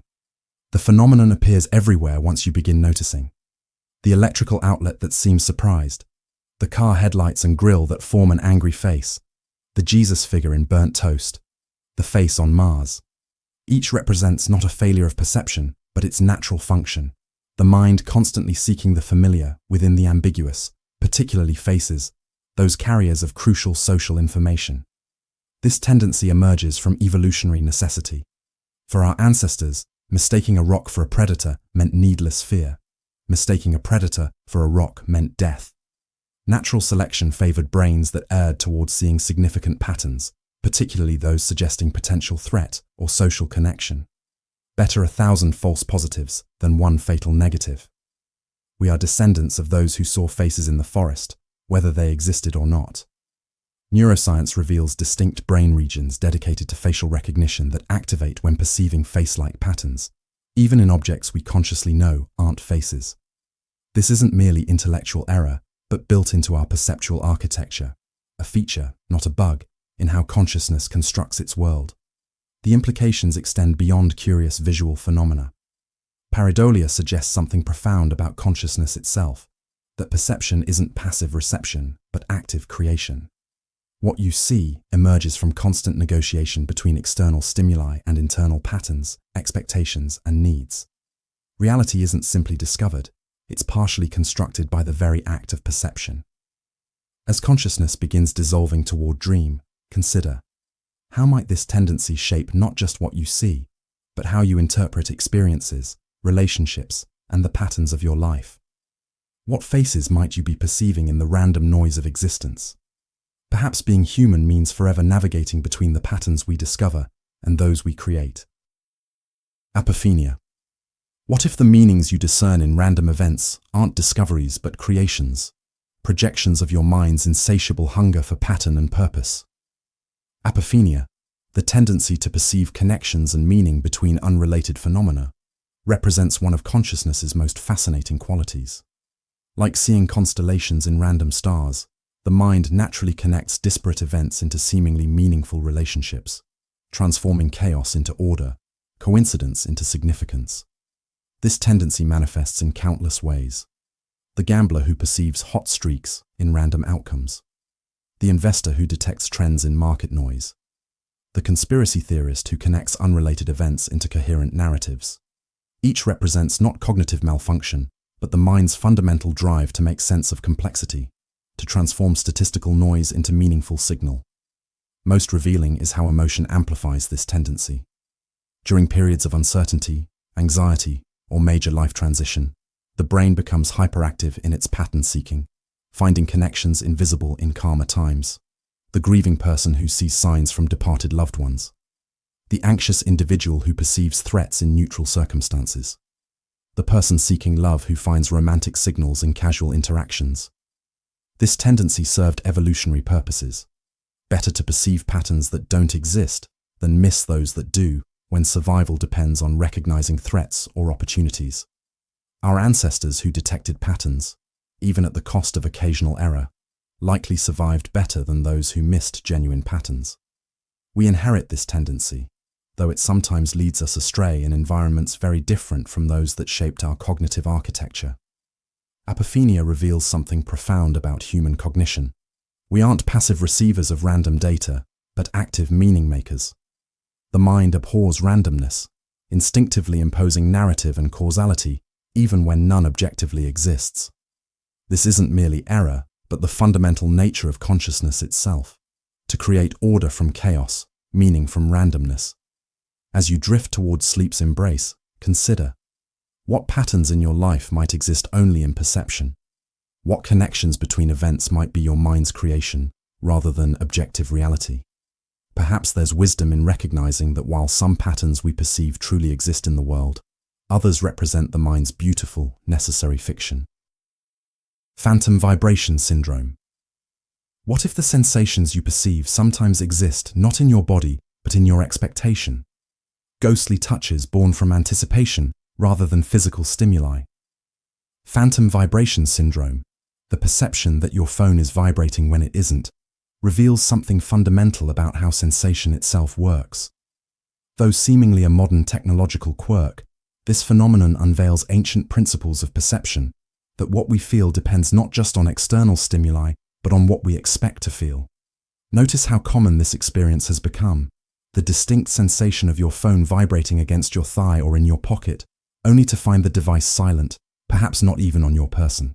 This isn't mere imagination, but a genuine sensory perception, a tactile hallucination created by a brain primed for a specific stimulus it has learned to value and anticipate. The phenomenon emerges from how perception actually functions, not as passive reception, but active prediction. Your brain constantly generates models of expected sensory input, with actual sensations arising from the interplay between these expectations and incoming data. When anticipation of important signals, like communication notifications, grows strong enough, the mere suggestion of similar sensory input, clothing shifting against skin, can trigger the complete perceptual experience. This tendency intensifies with emotional significance. The more important potential communication feels during relationship uncertainty, professional anxiety, or social expectation, the more the brain remains hypervigilant for notification, lowering the threshold for perceiving it. The phantom vibration reveals not technological dependency, but human connection, how deeply we anticipate contact with others. Beyond its specific manifestation, phantom vibration syndrome illuminates something more profound, the constructive nature of all perception. What you perceive, even at the level of basic sensation, never represents pure objective reception of external stimuli. It emerges from complex negotiation between what enters through senses and what the brain expects based on past experience, current needs, and focused attention. As consciousness begins loosening towards sleep, consider what other perceptions might exist partly in expectation rather than external reality. How might anticipation shape not just what you perceive, but how you experience your very body and its relationship to the world? Perhaps all sensation contains something of this phantom quality, reality filtered through the lens of what we anticipate finding there. Cyber utopia. Bias. What if our visions of technological salvation are not prophecies but dreams, projections of ancient hopes onto modern tools? Deep in collective consciousness lies a peculiar tendency to see in each new technology not merely practical tools, but transformative solutions to humanity's oldest problems. From the printing press to telegraph, radio to internet, artificial intelligence to virtual reality, each arrival sparks not just excitement about specific capabilities, but grandiose visions of social transformation, collective enlightenment, and human transcendence. Notice how persistently these narratives emerge. Technology will democratize knowledge, eliminate prejudice, connect humanity, transcend physical limitations, solve environmental crises, end scarcity. Each generation's technological frontier becomes the screen upon which we project our deepest utopian yearnings. These aren't merely predictions, but modern expressions of ancient messianic hopes, secular versions of religious salvation narratives. The pattern reveals itself through historical examination. The printing press would end religious authority and democratize knowledge. It did change society, but also enabled unprecedented propaganda. Telegraph and telephone would end war by connecting nations. Communication improved. Wars continued. The internet would create informed global citizens immune to manipulation. Connection expanded. Tribalism adapted and flourished. Each technology brought genuine benefits alongside unforeseen problems, yet each initially triggered utopian visions that outstripped realistic assessment. Most revealing is how this bias operates regardless of previous disappointments. Despite witnessing multiple cycles of techno-utopianism, followed by complex mixed outcomes, we greet each new breakthrough with renewed messianic expectation. The bias persists not because it's rational, but because it satisfies deep psychological needs for hope, for control over unwieldy social problems, for solutions that don't require difficult human change. This tendency influences not just public discourse, but investment priorities, policy decisions, and development pathways. Resources flow toward technologies promising transcendent solutions rather than addressing underlying human, social, and philosophical challenges that technology alone cannot resolve. As your consciousness drifts toward dream, consider: what technologies currently carry your hopes for transformation? What ancient human desires might you be projecting onto modern tools? Perhaps wisdom lies not in abandoning technological hope, but in recognizing that our deepest challenges require not just new tools, but evolution in how we use them, in service of values no algorithm can optimize. Black swan fallacy. What if the most consequential events shaping your life aren't the ones you can anticipate, but those that lurk beyond imagination's horizon? The black swan fallacy, our tendency to underestimate the occurrence and impact of extreme, unpredictable events, reveals a fundamental limitation in how minds model reality. Like ancient mapmakers marking unexplored territories with "here be dragons," we struggle to incorporate the truly unexpected into our understanding of what's possible. Named for the historical assumption that all swans were white until black swans were discovered in Australia, this cognitive blind spot affects decision-making across domains. Financial models underestimate market crashes. Disaster planning underestimates unprecedented events. Personal life plans underestimate transformative accidents, encounters, or opportunities. Each represents not simple oversight, but a structural limitation in how we think about probability. 3 characteristics define these events. They lie outside regular expectations, they carry extreme impact, and despite their outlier status, we construct explanations after the fact that make them seem predictable. The 2008 financial crisis, the rise of the internet, the COVID-19 pandemic, each seemed inconceivable until it happened, then obvious in retrospect. This retrospective predictability creates the illusion that future black swans can be anticipated, when their very nature defies prediction. This blindness emerges not from ignorance, but from how cognition itself works. Our minds construct understanding through narrative, stories with beginnings, middles, and ends, causes and effects, comprehensible patterns. Events that rupture these patterns, that cannot be forecast using past experience, remain conceptually invisible until they occur. The implications extend beyond practical planning into how we understand existence itself. History isn't a smooth progression, but a series of punctuated equilibria. Long periods of relative stability interrupted by dramatic, unpredictable shifts. Personal lives follow similar patterns, shaped as much by unforeseen events as by careful planning. As consciousness loosens its analytical grip, consider: how might acknowledging the inevitable but unpredictable nature of black swan events change your approach to uncertainty? What strategies might serve not just for what you can foresee, but for navigating the fundamentally unforeseeable? Perhaps wisdom lies not in better prediction, but in building systems, personal and collective, resilient enough to withstand what cannot be predicted. Reality testing failure. What if the boundary between what exists in your mind and what exists in the world is not fixed, but fluid? A permeable membrane through which imagination sometimes seeps into perception. Reality testing failure. The mind's occasional inability to distinguish between internal imagination and external reality represents not merely confusion, but a revealing glimpse into consciousness's constructed nature. Though typically associated with dreaming, psychosis, or extreme states, subtler forms of this phenomenon touch all human experience. Notice how readily this boundary blurs in everyday life. The word on the tip of your tongue that you're certain you spoke aloud. The conversation you later realize occurred only in your imagination. The memory you're confident in until contradicted by evidence. The déjà vu experience, where present perception feels like memory. Each represents a minor slippage between internal model and external reality. This tendency intensifies under specific conditions.